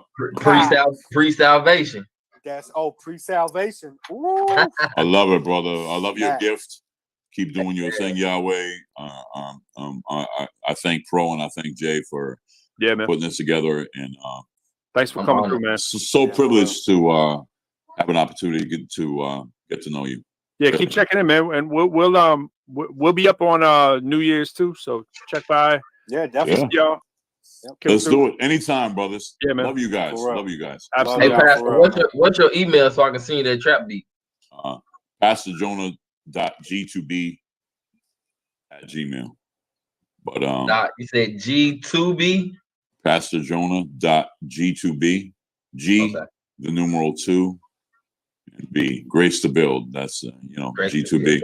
Gotcha. But just friend me on Facebook and yes, sir. And we'll go from there. Love you guys. God bless you guys. Too, man. Thank you for the opportunity. All right, y'all. All right, we out of here, y'all. Stay blessed. Absolutely, y'all. Stay blessed. Have a good night. Peace. Pro.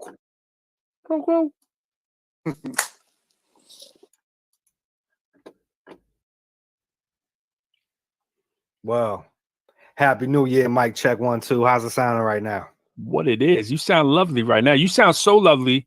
Happy New Year, everybody. I want to hear you on some Instant Brotherhood. That's what I want to hear. I like that. Is that how we're gonna jump off this holiday?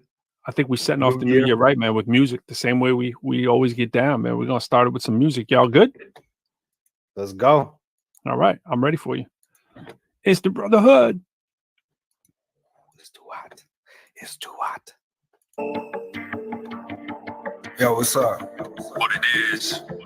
Instant Brotherhood. You already know. People stop believing in that kind of thing now, you know what I mean? True indeed. You create your own fate, see? Remind myself I'm only good as what my tapes be. Been rhyming over rhythms for a while, it's one take beat. Dialing up the FaceTime, the purest MC. Wilding over here, surviving presidency. Lifestyle changes off of things we can't see. You all covered up, I'm unclothed, all free. Now I want to come and lead my sons the energy. Physical flaws testify the best breed. Intervals pause, time to keep it OG. My essence too deep, no sleep, too identical. Forgot unique, lost sight of the general. You hear crews and go to church all week. Rain fire over each one of these beats, no cheat.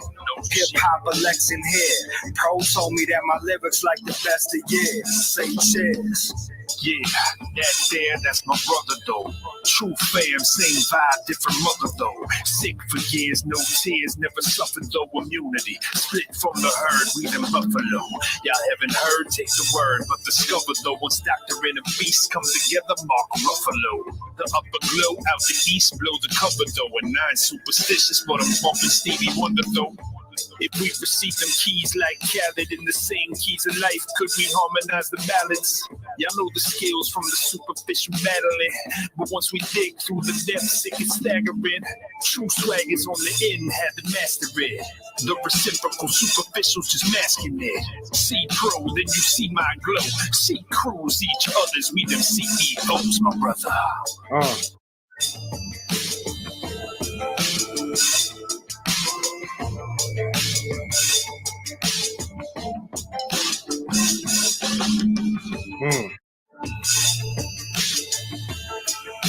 And that's that full clip.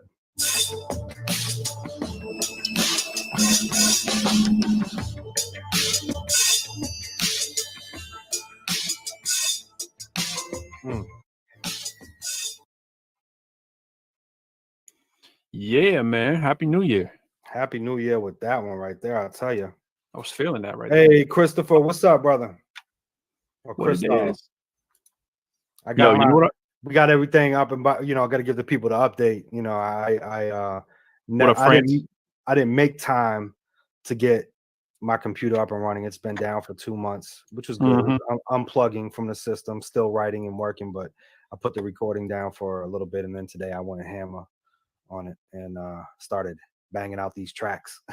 That's what you did. I see that lovely red microphone you got going there. This is the baby.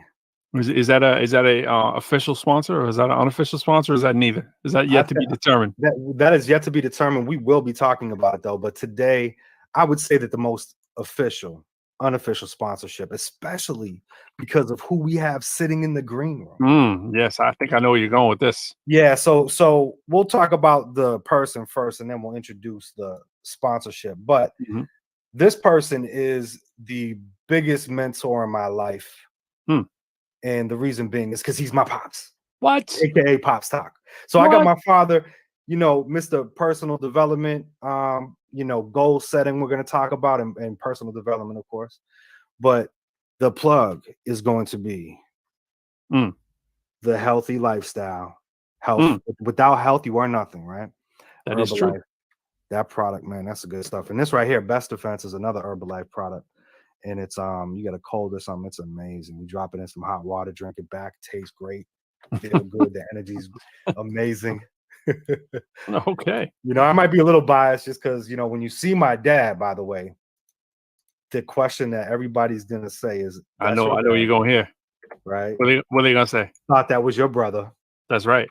I done heard that so many times. I said, Dad, I want to see wisdom today, so don't dye your beard, because if he dyes his beard now, it's over. They're like, you're not his father. Yeah, for real. I said the same thing. I was like, yo, Jay, your younger brother? Like for real, you have to squint. You know what I mean? I mean, like, whoa. And even if the fact, if he's even your older brother, it's like no chance he's your dad, man. That's crazy. I mean, maybe your beard is aging you a couple of years too, as well. Because I remember you without all that. You know what I'm saying? I had the chin strap and all that. Yeah. So, Mom, it's important, man. Healthy living is important, man. So I can't wait to hear about that. I can't wait to really get to meet your dad. You know what I'm saying? I mean, we've met, but very briefly. You know what I mean? And see what's behind the J. Crew story. Really let me understand and situate. And I know everybody's different, right? Like I'm really not too much like my dad in a lot of ways, and in some ways I am. Me and my dad are damn near identical, man. Yeah, that's crazy. Yeah, it's crazy. Yeah. So I see my dad, like I'll pass by the mirror, I'll be like, oh man, I listen to my dad. But most people can only see my mom because the resemblance is so strong. I make the same faces and stuff. Especially, like her side of the family, they have the same facial structure. And I definitely have that, but I rebelled against it when I was little because I didn't want people telling me I looked like a woman. I was like, I don't look like my mom. Shut your mouth. Yeah, but I'm pretty much my mom. You know what I'm saying? I got a good balance for sure. I luck that with that. I got like the body of my dad and like the face of my mom, which is kind of. But I'll see my cousin on my dad's side or something, and I'll see their picture, and I'll be like, yo, okay, I see. I see it really clearly because I'm so biased to the mom thing because I've been hearing it my whole life. But I see it.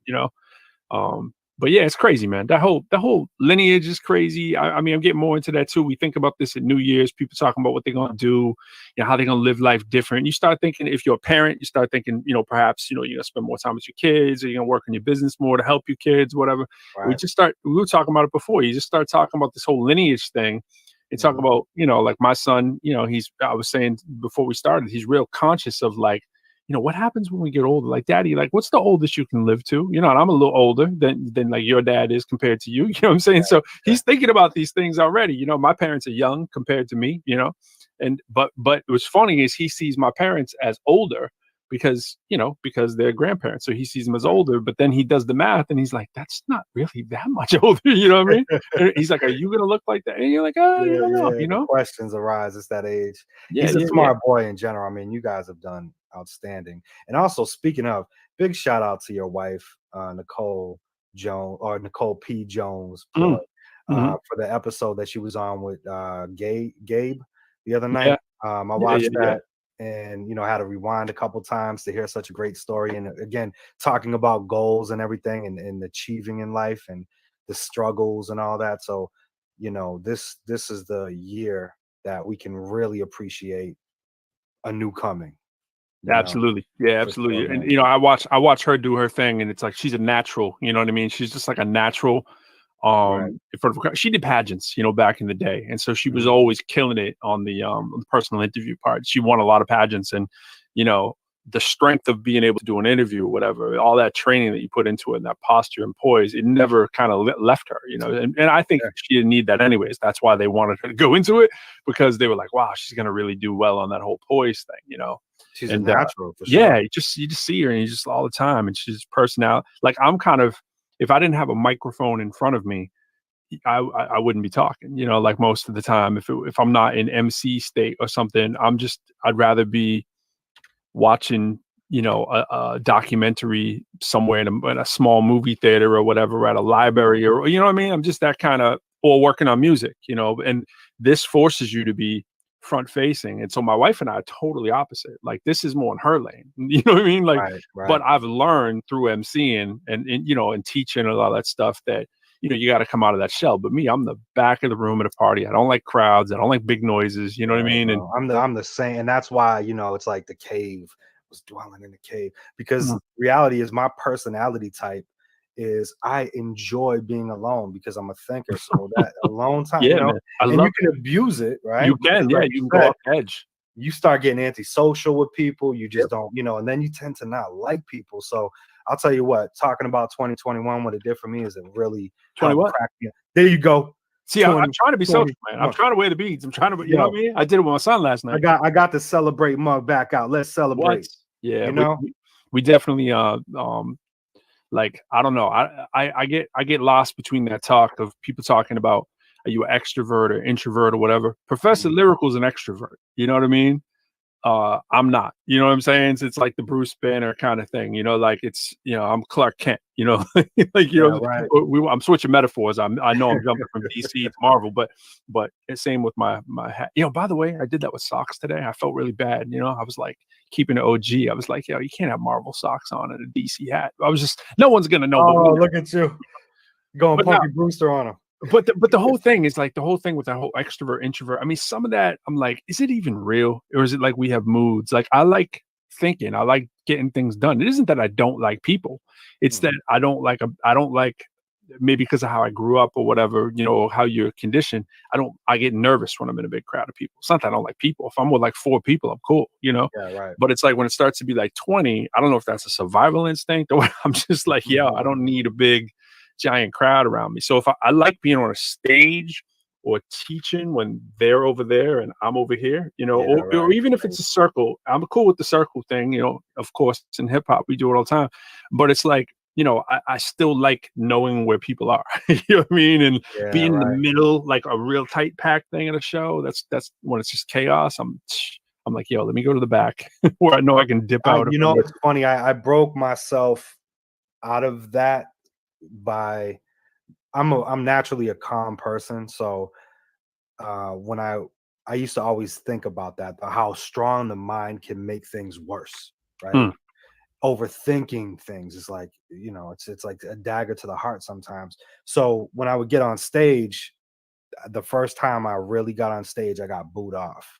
And that usually would break anybody. But it just made me say, you know what, next time I go on, I'm going to be super confident. I'm going to keep lax. My blood pressure is going to stay low. Wow. And being a human being, of course, as soon as you first get on there, you know, it ramps up, but then I immediately can decompress it all. and I'm cool. You know. Where was your first show? What was the venue like? Oh, okay. Fitchburg. When I was 13 years old, man, I came up there. I forgot my verse. I started rapping Prodigy. Everybody knew the verse, and they were like, "Boo!" Right? But the judge was like, "I sounded so good." He was like, "No, we're gonna keep them on." And I did my thing, and I was just like, "Hey." It was a contest. It was a contest. Nah, it was more just like freestyle night at the venue. They had like a bunch. I was at a couple, man. I was at a couple. Fitchburg State, probably around the time you were 13, when I was in college. It probably would have been, it would have been probably around when you were 13, because I would have been around 21ish or so. Oh yeah.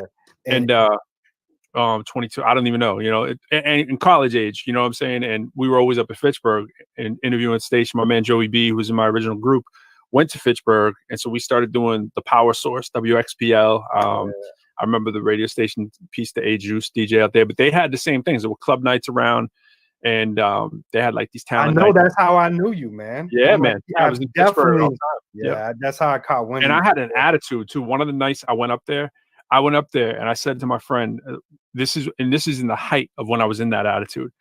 I was convinced I was the best rapper in the entire world. And it was like the way that I thought about MCs, where they were so beneath me. Like I really thought that, and I was awful. You know what I'm saying? Yeah, but it's right. just the people in my immediate circle, I was a better writer than that, I was right? awful. But I wasn't a good rapper. I was just a better writer at the time, because I'd sit in my room, being the little, like we just talked about, being, just sort of the room hermit. I just sit there until I got it perfect. It wasn't because I was, and this is the thing people mistake all the time. We talk about this all the time. It'd be great to talk to your dad about this too. Like the hard work and the work ethic thing I've always had. I lifted granite from granite quarries when I was like 13, working illegally for the dude down the street. He like did all these odd jobs and stuff, and he'd be building a wall, and he'd be like, "Hey, you want to make some extra money? Come work for me." This place. Right.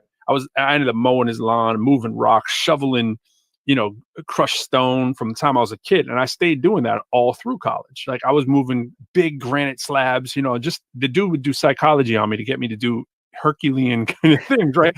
But I never had a problem with it. Like I liked sweating. I liked working hard, I liked putting in the grind, and I liked knowing that anything was achievable if I just kept at it.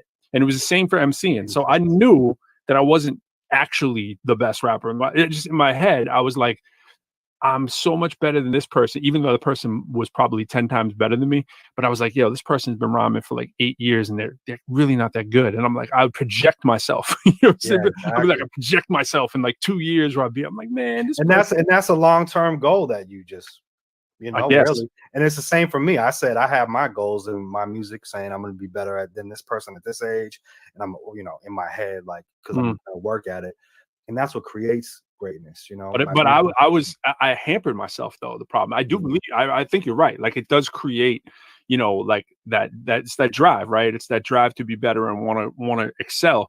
But my attitude was so off. I remember thinking, like, how could I actually, looking back, I'm so embarrassed that I was actually like that. I remember saying to my crew, was like, these people are all trash. And looking back, they were probably all better than me. You know what I'm saying? But like that, and we see that so often. We see MCs, we see all these talent shows and things where people, and this is what I really want to talk to your dad about too, is like the difference of when people, you tell everybody to follow their dreams, follow their passions, right? But it's like, are some people ready to follow their dreams and follow their passions, right? Like at what, like, is that for everybody? Like, should everybody just go on a wing and a prayer, or is it certain people, or how do you find them, and what do you do when you have someone who doesn't have the skills yet? Coach, and I deal with that a lot in a classroom. It might be a little different in a classroom than like for careers and stuff, but it's like, if you're not nice with your math yet, there's still a lot of time, you can get better at it, whatever, but you start to see the work habits and the ethics, and you're like, I don't know, you're trying to be an engineer. You know what I mean? And they're like telling you they want to be an engineer, but they failed the basic math test in college. And it's like, okay, you can do it if you have a ridiculous work ethic, but just know you have all these hurdles now in your way because you got so many other classes you got to jump through. And it's like, is that really the best thing for you right now? Maybe you do that when you get your master's or something, or you know what I mean? But I don't know about right now. Take the path of least resistance. I don't know, so it'll be cool to. Well, I'd say, to transition into this, it's about making a great life and doing your best. But with the flip side of that, there's death. So I do want to give a special moment of silence to one of the greatest MF Doom passed away yesterday. Absolutely. And, you know, what a day for a legend to be taken from us, you know, the Absolutely. day right before the new year. It's incredible. Dude was 49. Yeah. And there's a lot of a lot of craziness around. I mean, I don't know how much you've read about it or whatever, but I was, you know, my man who hit me with it, I was like, what? And I started looking into it. We always do, right? You start trying to see if it's true or whatever, you know, because these days you gotta double check everything, right? Right. Yeah. And I'm like, I gotta say, like, I wasn't the person checking for MF Doom's new releases like that, but I definitely respect the skills. You know what I mean? Yeah, definitely avant-garde kind of artist, you know, with all the skills, been doing it for years. And it's like, I totally respect the game, right? And hearing about the death, I was like, okay, his wife was saying he died on October 31st. And I was like, he died on October 30th? Or was that a mistake? And she meant December 31st. I was like, I haven't followed it closely enough. But I was like, and I know he, you know, he wears a mask, obviously. Maybe they just wanted to say he died on October. I don't know. I don't mean to be disrespectful, but I'm like, is that just something they were putting out there? Maybe he wanted to say, and it's just like, I don't know. I don't know the full story, but maybe some of our listeners can let us know the chime in. Cause I mean, dude's got massive fans, you know what I mean? So dudes, people that are real MF Doom fans that are bigger fans than even I am, you know, they know every release and be like, yeah, he didn't drop an album recently, but he's done this, and this. And I'll check for his videos. But just like, and shout out to Joe, Happy New Year. And yeah, RIP MF Doom. Shout out to Jeffrey Ross, Happy New Year. And let's talk about goals, man. Let's get Pops in here again. Legendary person in his own right, superhero to me. He wears the cape all the time, and I'm excited for this, man. Let's do the knock. Wait. Before we knock, we got build him right. Now you see that little ticker going on the bottom of the screen, right? You see that let my brother build him up. Yeah, man. So special guest Jack Silva from www.smoothietext.com. Now I want to hear about that. I want to know what the deal is. But what I know is he's your pops. And to me, that's crazy, man. That's crazy getting to meet your pops. Get prepared, people. Yeah, man. My father. Perfect New Year's person to have on. I'm excited, man. So let's knock one more time. See if he can enter in. See, we don't have we're gonna throw him with the knock, the celebrate knock. Let me get the sound effect. See that? I tapped the mic. I sounded like a bird when I did it. That was great. There he is. Oh, the legend. Welcome to the Pro Quo Show, Pops. Welcome. Oh, do we have him on mute? Oh, yeah, he's on mute. He's not on mute anymore. Sorry, Dad. I'm good now. You can hear me? We can, yes. That's Jay's only chance in his life he can shut his pops up. He's like, let me hit it. No one gets to shut their pops up, man. They can never do that. You guys are good for my ego. We have to do this again. Yeah, absolutely. It's a new year, and I'm excited because my son was talking to me about this, Pro, how you guys are doing this podcast, and he said, Dad, let's talk. I'd like to have you as my guest on the podcast January 1st to talk about, New Year's resolutions, goals, and plans, and to make 2021 a better year than 2020. And I said, hey, no problem. I'd love to do that. So I appreciate you guys having me. It's a blessing.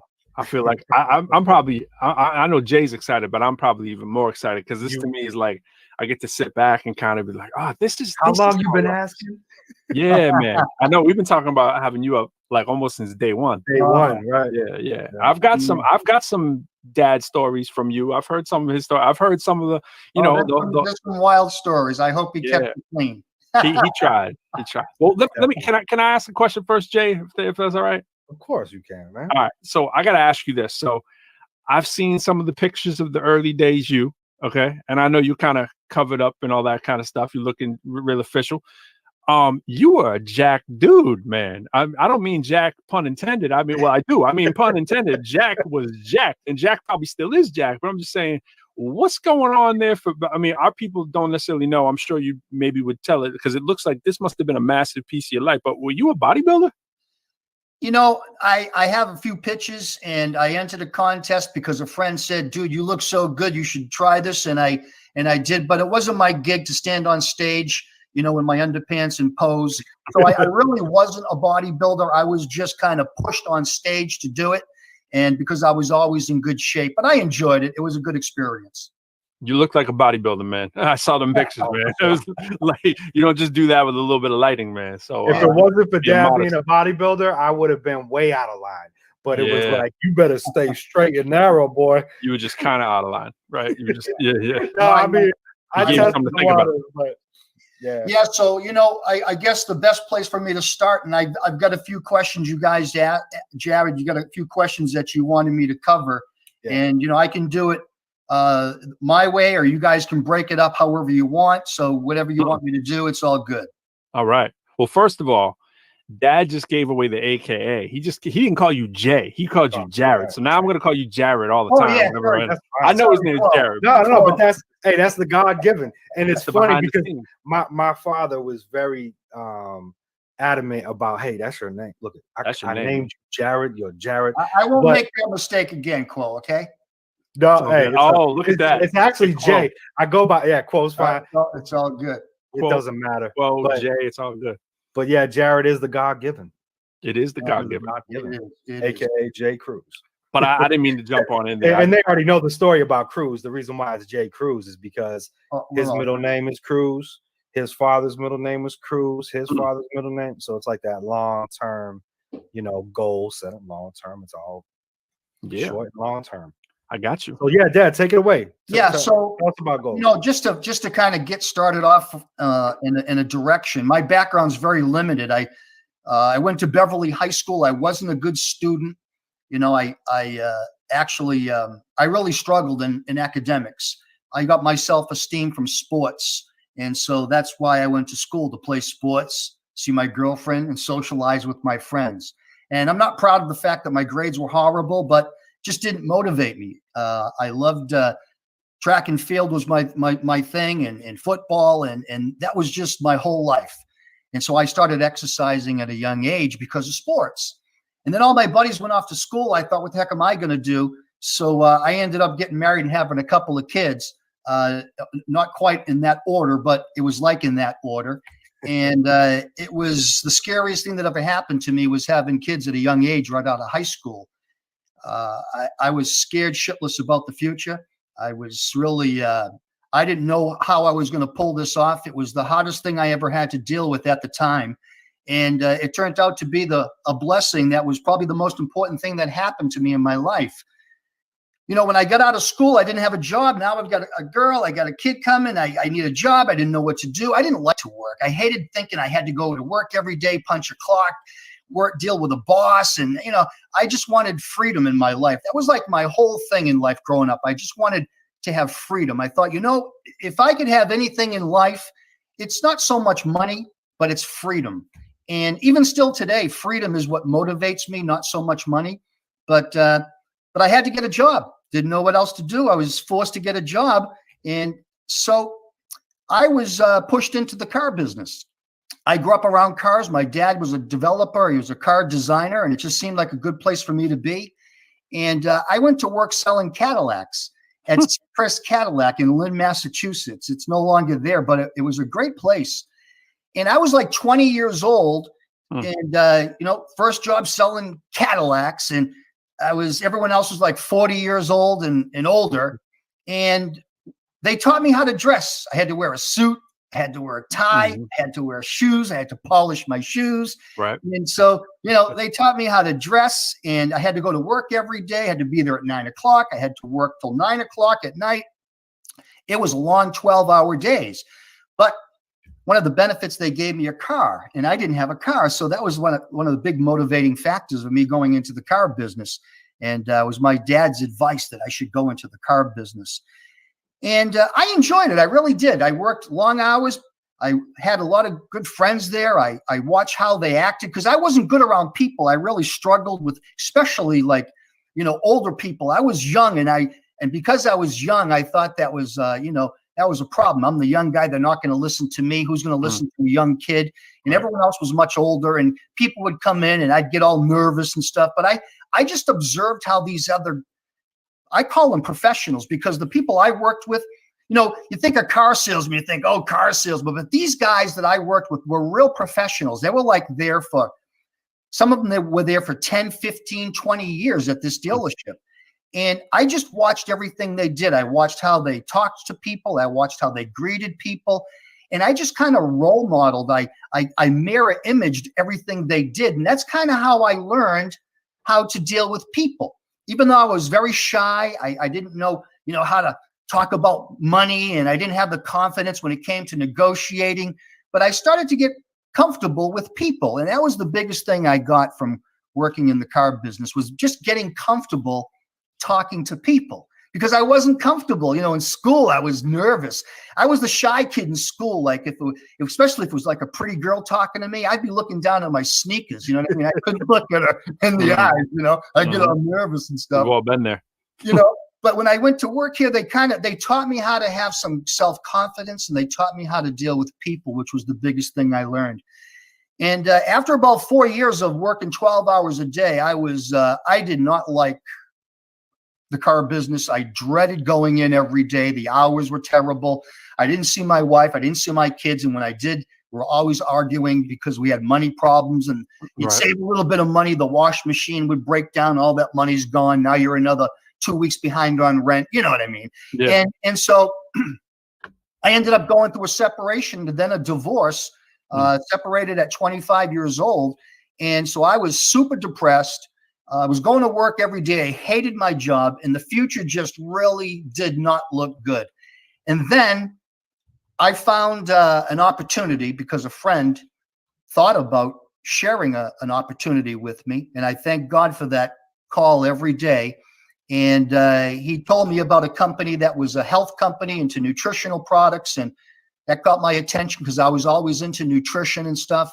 Okay. I was taking vitamins like before people were taking vitamins. I think I was the only kid in high school taking vitamins. I swear to God. And people would be like, Jack, what are you taking? And I'd have all my vitamins and stuff. And and in the day, there wasn't even like GNCs. There was nothing. I had to go to this little store in Salem, Massachusetts. It was like 300 square feet. And there was a little old lady in there. She was like 90 years old, man. And she looked it, right? And she was like 4'11", weighed like 80 pounds. And I'd go in there and she'd have all these, nutritional products in there. And I was just always looking for the edge to help me with sports. So being an athlete, I was into vitamins early. And so when my buddy said vitamins and nutrition, it got my interest. But he wanted me to join the company and be a distributor. And that wasn't, at the time, even though I didn't like going to work, I couldn't see myself leaving the car business.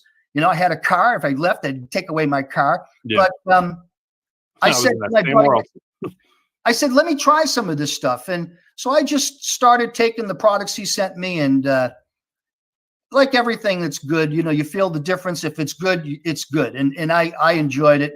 It was something that was an easy catch for me.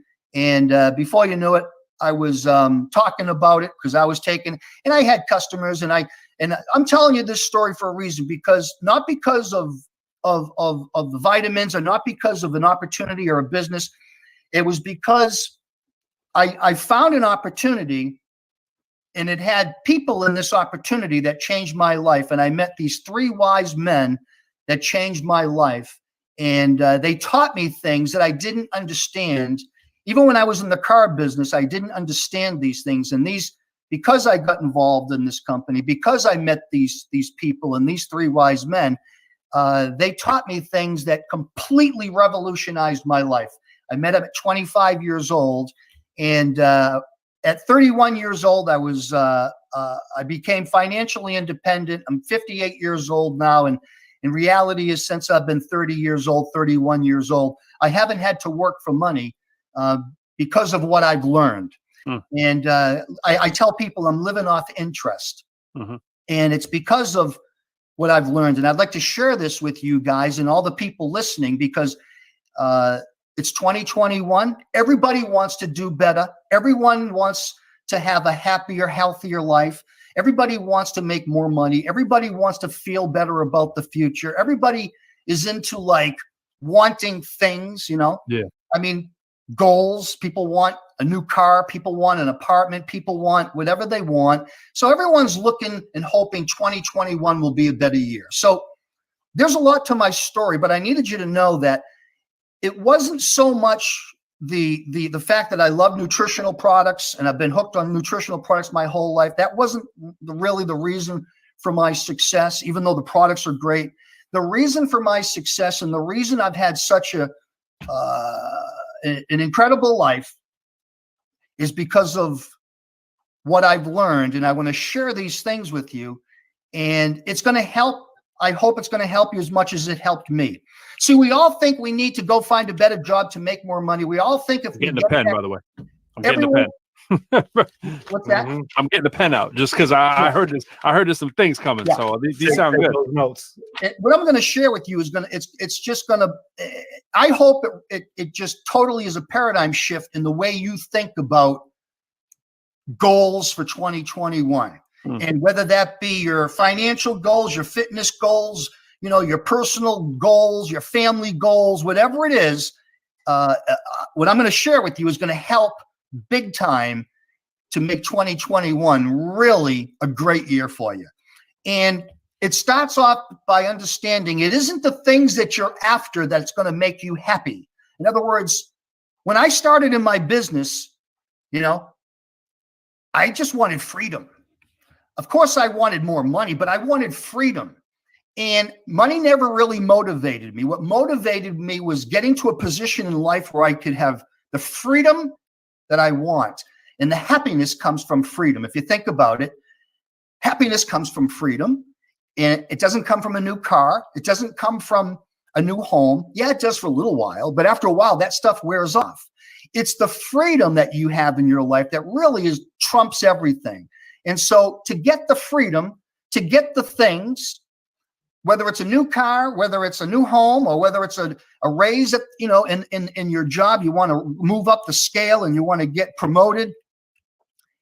Its capacity comes before promotion. Capacity comes before growth. So you don't have to work on your job so much. You don't have to work on your goals and plans so much. You don't have to like write things down that you're going to do in 2021. You don't have to say, okay, this is the year I'm going to get fit. And you know, say, I'm going to really do it this time. This is the year I'm going to make it happen. The problem with that is we're focusing on the wrong thing, and we have to focus on our capacity. We have to grow our capacity. And so the big question is, how do you grow your capacity? How do you become more so you can have more? And God knows what you want, so you don't have to write it down on paper. You don't have to put down a list of things you want in 2021. You'll get those things by attracting those things because you become more. You get more capacity. So let me go through these 8 points with you, and then, you know, you guys can, because this is recorded, you can always go back and re-listen to it again. Right. But there's 8 mental bridges that you have to cross every day of your life to get what you want and keep what you want for life. And these 8 bridges have to be crossed daily. And it's a mental thing. It's a way of thinking. So to increase your capacity, you have to change the way you think about things. And I'm going to name out these 8 things that are most important to increase your capacity. And once you do this and you practice this every day, you'll change. You'll become a different person, a better version of yourself. And the number one thing we have to all let go of, if we want 2021 to be a great year, number one, we have to let go of fear. There has to be zero fear. When you get up in the morning, a lot of people get up in the morning, they're scared to face the day. A lot of people are just so afraid of things. They're afraid to make decisions because they don't want to make a wrong decision. They're afraid to make mistakes. They don't realize it's the mistakes that move you in the direction of your happiness. So we have to all let go of fear in 2021. And that's a big one. And I'd have to say the biggest reason why most people live a miserable life is because they're controlled by fear. That could be stage fright. That could be dealing with people. That could be maybe you have a problem with money and you fear if you make a lot of money, whatever that is, there's some fear that's in you that you have to let go of. Whatever that fear is, maybe you don't think you're good enough. You don't think you're smart enough. You don't think you're pretty enough. You don't think whatever you think that's a fear. That's the biggest number one reason why you're struggling with your goals and plans in life. It's the reason why you're struggling with your health. It's the reason why you're struggling with your finances. It's the reason why you're struggling in relationships. It's the reason why you're struggling with your own thinking, is because of fear. So number one, every morning when you get up, in your mind, you need to see yourself every day. You need to see yourself crossing this bridge of fear. Now, if you don't have fear, see, at 25 years old, I had fear, but I got over that one quick.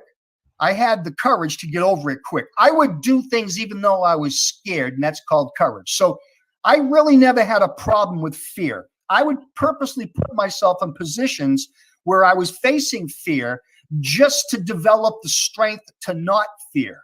I would purposely do that all the time. And so we have to let go of fear, number one. Number two is once you cross over this mental bridge in your mind, you have to cross this bridge. And it's also, this is the best time to do this is at night laying in bed. You say, okay, rather than counting sheep or having sheep jump over the moon or cows jump over the moon, you picture yourself crossing this bridge, number one. Let go of fear. And if you didn't cross that bridge today, if something feared you, that maybe it was a bill collector that called you, or maybe it's money you owe, and because of that, you're afraid because you're behind on that bill, and it's messing you up. See, so if you have that fear, at the end of the day, when you're laying in bed, if you say, no, I didn't cross that bridge because I had fear today, and that bothered me and it affected me, you're the only one that can identify that. But we're talking about increasing your capacity to make this year your greatest year ever, and you have to let go of fear. But once you cross over that bridge, you're now at bridge number two. And bridge number two this is a big one, and this is a problem a lot of people have, is you have to have a plan for the day. In other words, what is your plan? Your daily plan. Everyone has a plan, but some people's plans are very limited. They only do like one or two things every day, or there's other people that try to do everything in one day.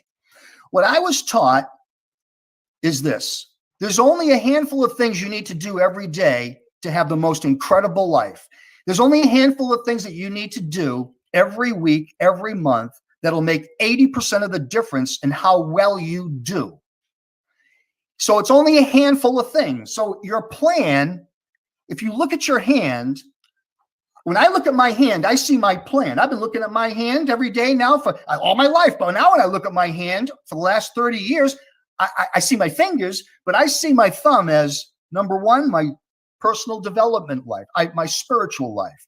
So every day I have to take the time and I have to sit down and I have to take in some good stuff for the soul. I have to feed the soul, whether that be personal development, whether that be spiritual development, whatever that is. It could be meditation. I don't know, but something, because this is a tough world. This is a very tough thing called life. And we have to have something stronger than us that we can lean on, where we get our strength from. Because if we don't have that, we're going to lean on other people, and that's not going to give us capacity. That's going to make us weak. We want to be able to stand on our own 2 feet. Now, for me, it's the Lord. I love Bible doctrine. It's the most important thing in my life. It's been that way for 30 years. But for others, and I love personal development tapes. I love Jim Rohn. He's a great personal philosopher, passed away. He's my personal counselor for 13 years. He's a great, you could go to YouTube. There's so much great stuff on YouTube. Every day, start your day with at least 20 minutes of personal development. Every day. So when I look at my thumb, that's my spiritual life. When I look at my index finger, that's my family life. And it wasn't always like that. My family life at one point wasn't even on one hand. It was on the second hand. And so I didn't have balance. But my family life is right there, meaning my wife first, my kids, my immediate family, right? Got to spend time with the wife every day. Got to spend time, whatever that is, whether that's going to the gym with her or just sitting and having a cup of tea with her, spending time.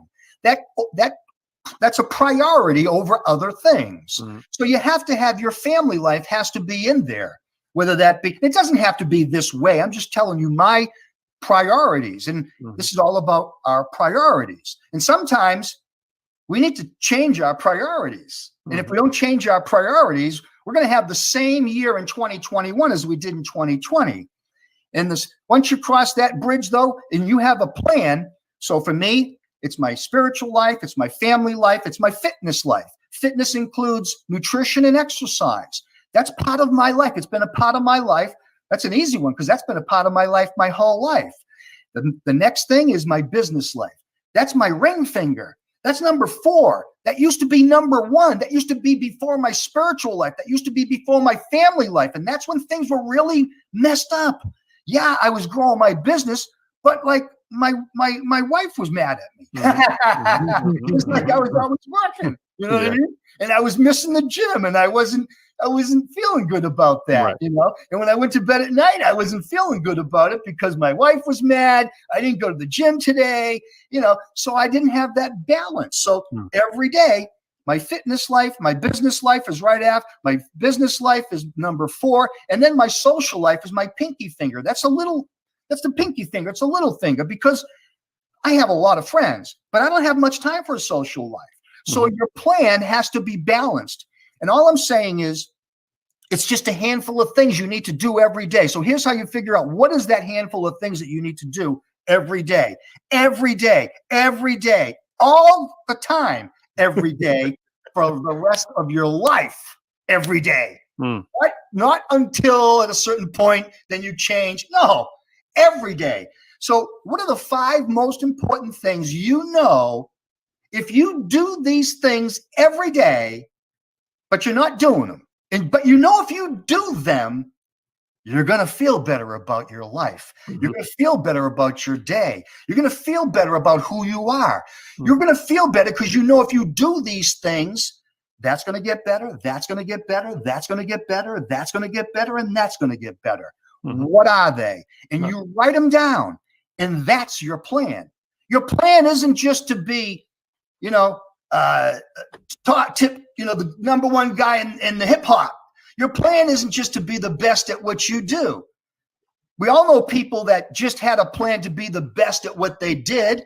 And then when they got there, they got the money and they blew their brains out because they didn't have happiness. They thought when they got there, they would have everything and they missed the whole boat. Yes, you know, success is important, but let me tell you what's more important. Happiness and freedom over success. Absolutely. Happiness over everything. And you're only happy when you're doing these. So what's in your hand? If you don't like the way your life is going, change your hand.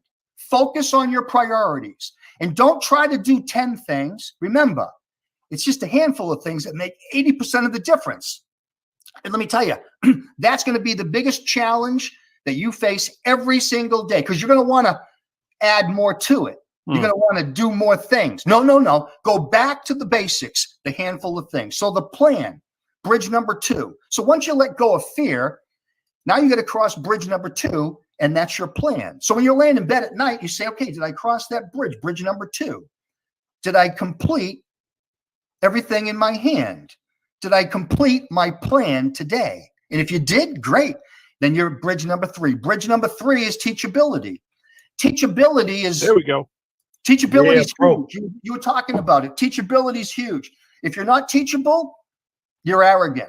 If you're not teachable, you're stubborn. If you're not teachable, you won't grow. You got to be teachable and stay teachable in the beginning, in the middle, and in the end. I'm more teachable today at 58 years old than I have ever been in my entire life. Right. Ever.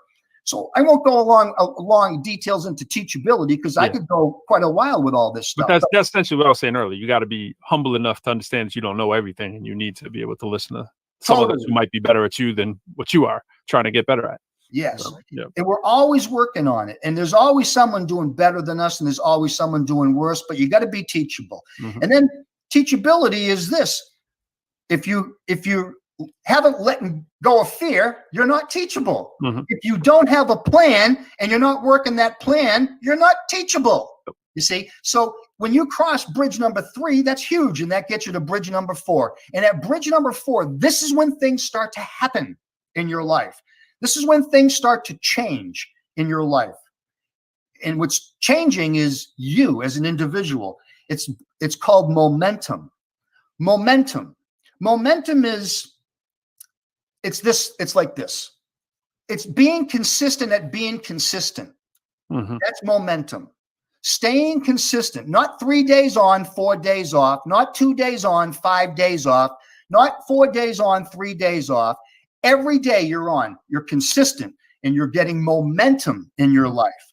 And through consistency, let's put it this way, motivation is momentum. Momentum is motivation. So if you can't stay consistent with things, you'll never be motivated. And you can't be consistent if you have no motivation. So motivation and momentum is like a coin. And on one side of the coin is motivation, and on the other side of the coin is momentum. And what makes up that coin, the ingredients that make up that coin, is hope and success. You see? So you have to stay consistent. And here's the problem with momentum. Most people can't stay consistent. It's like going to the gym or doing anything, because in the first few months of anything like going to the gym, it's a New Year's resolution, like having patience and not, flying off the handle and stuff like that. We have to have patience. But the thing is this, if you don't have the discipline to go to the gym every day, then you're never going to get momentum. So the first 60 days or so is painful because it's discipline. Right. Maybe you need to bite your tongue. Maybe you say things and you got to stop talking so much and listen more and give, and have better relation. You know what you do when you get someone, let's say with your wife, when you say things and it pisses her off, don't say that anymore. Don't tick her off. You know how to do it. So you got that wall. You got to have the discipline, and it takes about 60 days for that discipline, that pain of this new, because you're trying to change, for it to become a habit. And then after about another 60 days, that habit becomes a lifestyle. And so momentum is a very important one. And most people can't cross the momentum bridge because they can't stay consistent. And so these bridges are what increases our capacity. Once we cross the bridge, the momentum bridge, we stay consistent, then we get bridge number 5. And this is a big one. You have to love people with your whole heart. In other words, you have to have an impersonal love for all people. Because if you're going to be successful, you have to deal with people. And people are the key to everything. And for growth, for happiness, you take away all the people, there is no growth, there is no happiness. So you have to have an impersonal love for all people. What does that mean? That means when you're dealing with people, and if you're dealing with people, sometimes you run into jerks. Hey, let the jerk be a jerk. Don't hold grudges. Jerks are supposed to be jerks, right? And so we can't let the people that bother us affect the way we feel about people. Because if you have a problem with people, it's going to mess you all up. And so you have to have this impersonal love with all people. And that's a difficult one because we're so judgmental. Listen, let people be who they want to be. If a person can make you angry or make you react, they control you. And when they control you, you're out of control of your life. Do you ever notice when you try to help someone else, it's much easier to try to help someone else than help yourself? That's why you get so many people out there trying to help others, because they can help others, but they can't help themselves, right? Sure. And so we need to really focus on the fact that we're all individuals and let people be who they are. And it's not important what they do. What's important is what you do and what you think. So that's an important one. Once you cross bridge number 5, this impersonal love for all people, then you have to, bridge number 5. I'm sorry, that was my fault. Bridge number 5 is you have to love your work. My fault. Bridge number 5 is you have to love your work. So I'm typing wrong. I put love people with your whole heart, but I got that's number 6. So I won't have to go into number 6. But bridge number 5 is love your work. Gotcha. And because you can't go to work. How many people go to work every day and they hate what they do? Can you imagine living your whole life like that? Listen, if you don't like your job, maybe you need to just get a new job or try to like it. But you can't go to work every day and not like what you do for work. And that's a big one. And a lot of people struggle with that. And so think about what you do for work. And if there's nothing you can do to like what you do for work, then I suggest you get a new job. So bridge number 5, you have to love what you do for work. If you're going to have capacity for success and happiness, you ain't going to get that going to work every day and dreading. Like when I was in the car business going there the last year, I hated going there every day. I mean, I hated it. Going there was like, I did not want to go. Yeah. And so number 5 is love your work. Number 6 is impersonal love. And number 7, bridge number 7, and this is the last bridge here really, is you're going to be tested. And you're going to be tested every day. And testing it's for our own growth. The test that I'm talking about, there's a few of them. It's your own self-thoughts. Our own thoughts are going to test you. In other words, what you think is going to test you. You're going to get thoughts that say, you're not good enough. You're not smart enough. You're whatever that is, it's going to be these thoughts that are going to try to take you down. So we have to understand that we'll be tested. But if you love what you do for work and you have an impersonal love for all people, you'll be able to pass tests like with flying colors. Because what happens when you love what you do for work every day and you start this whole impersonal love for all people, people don't bother you anymore like they used to. Your character starts to change. You have now a relaxed mental attitude. You get what I call success self-esteem. And it happens at bridges 5 and 6. When you love what you do for work every day, you see, and then you have an impersonal love for all people. They don't bother you. Now you start changing. You have a relaxed mental attitude.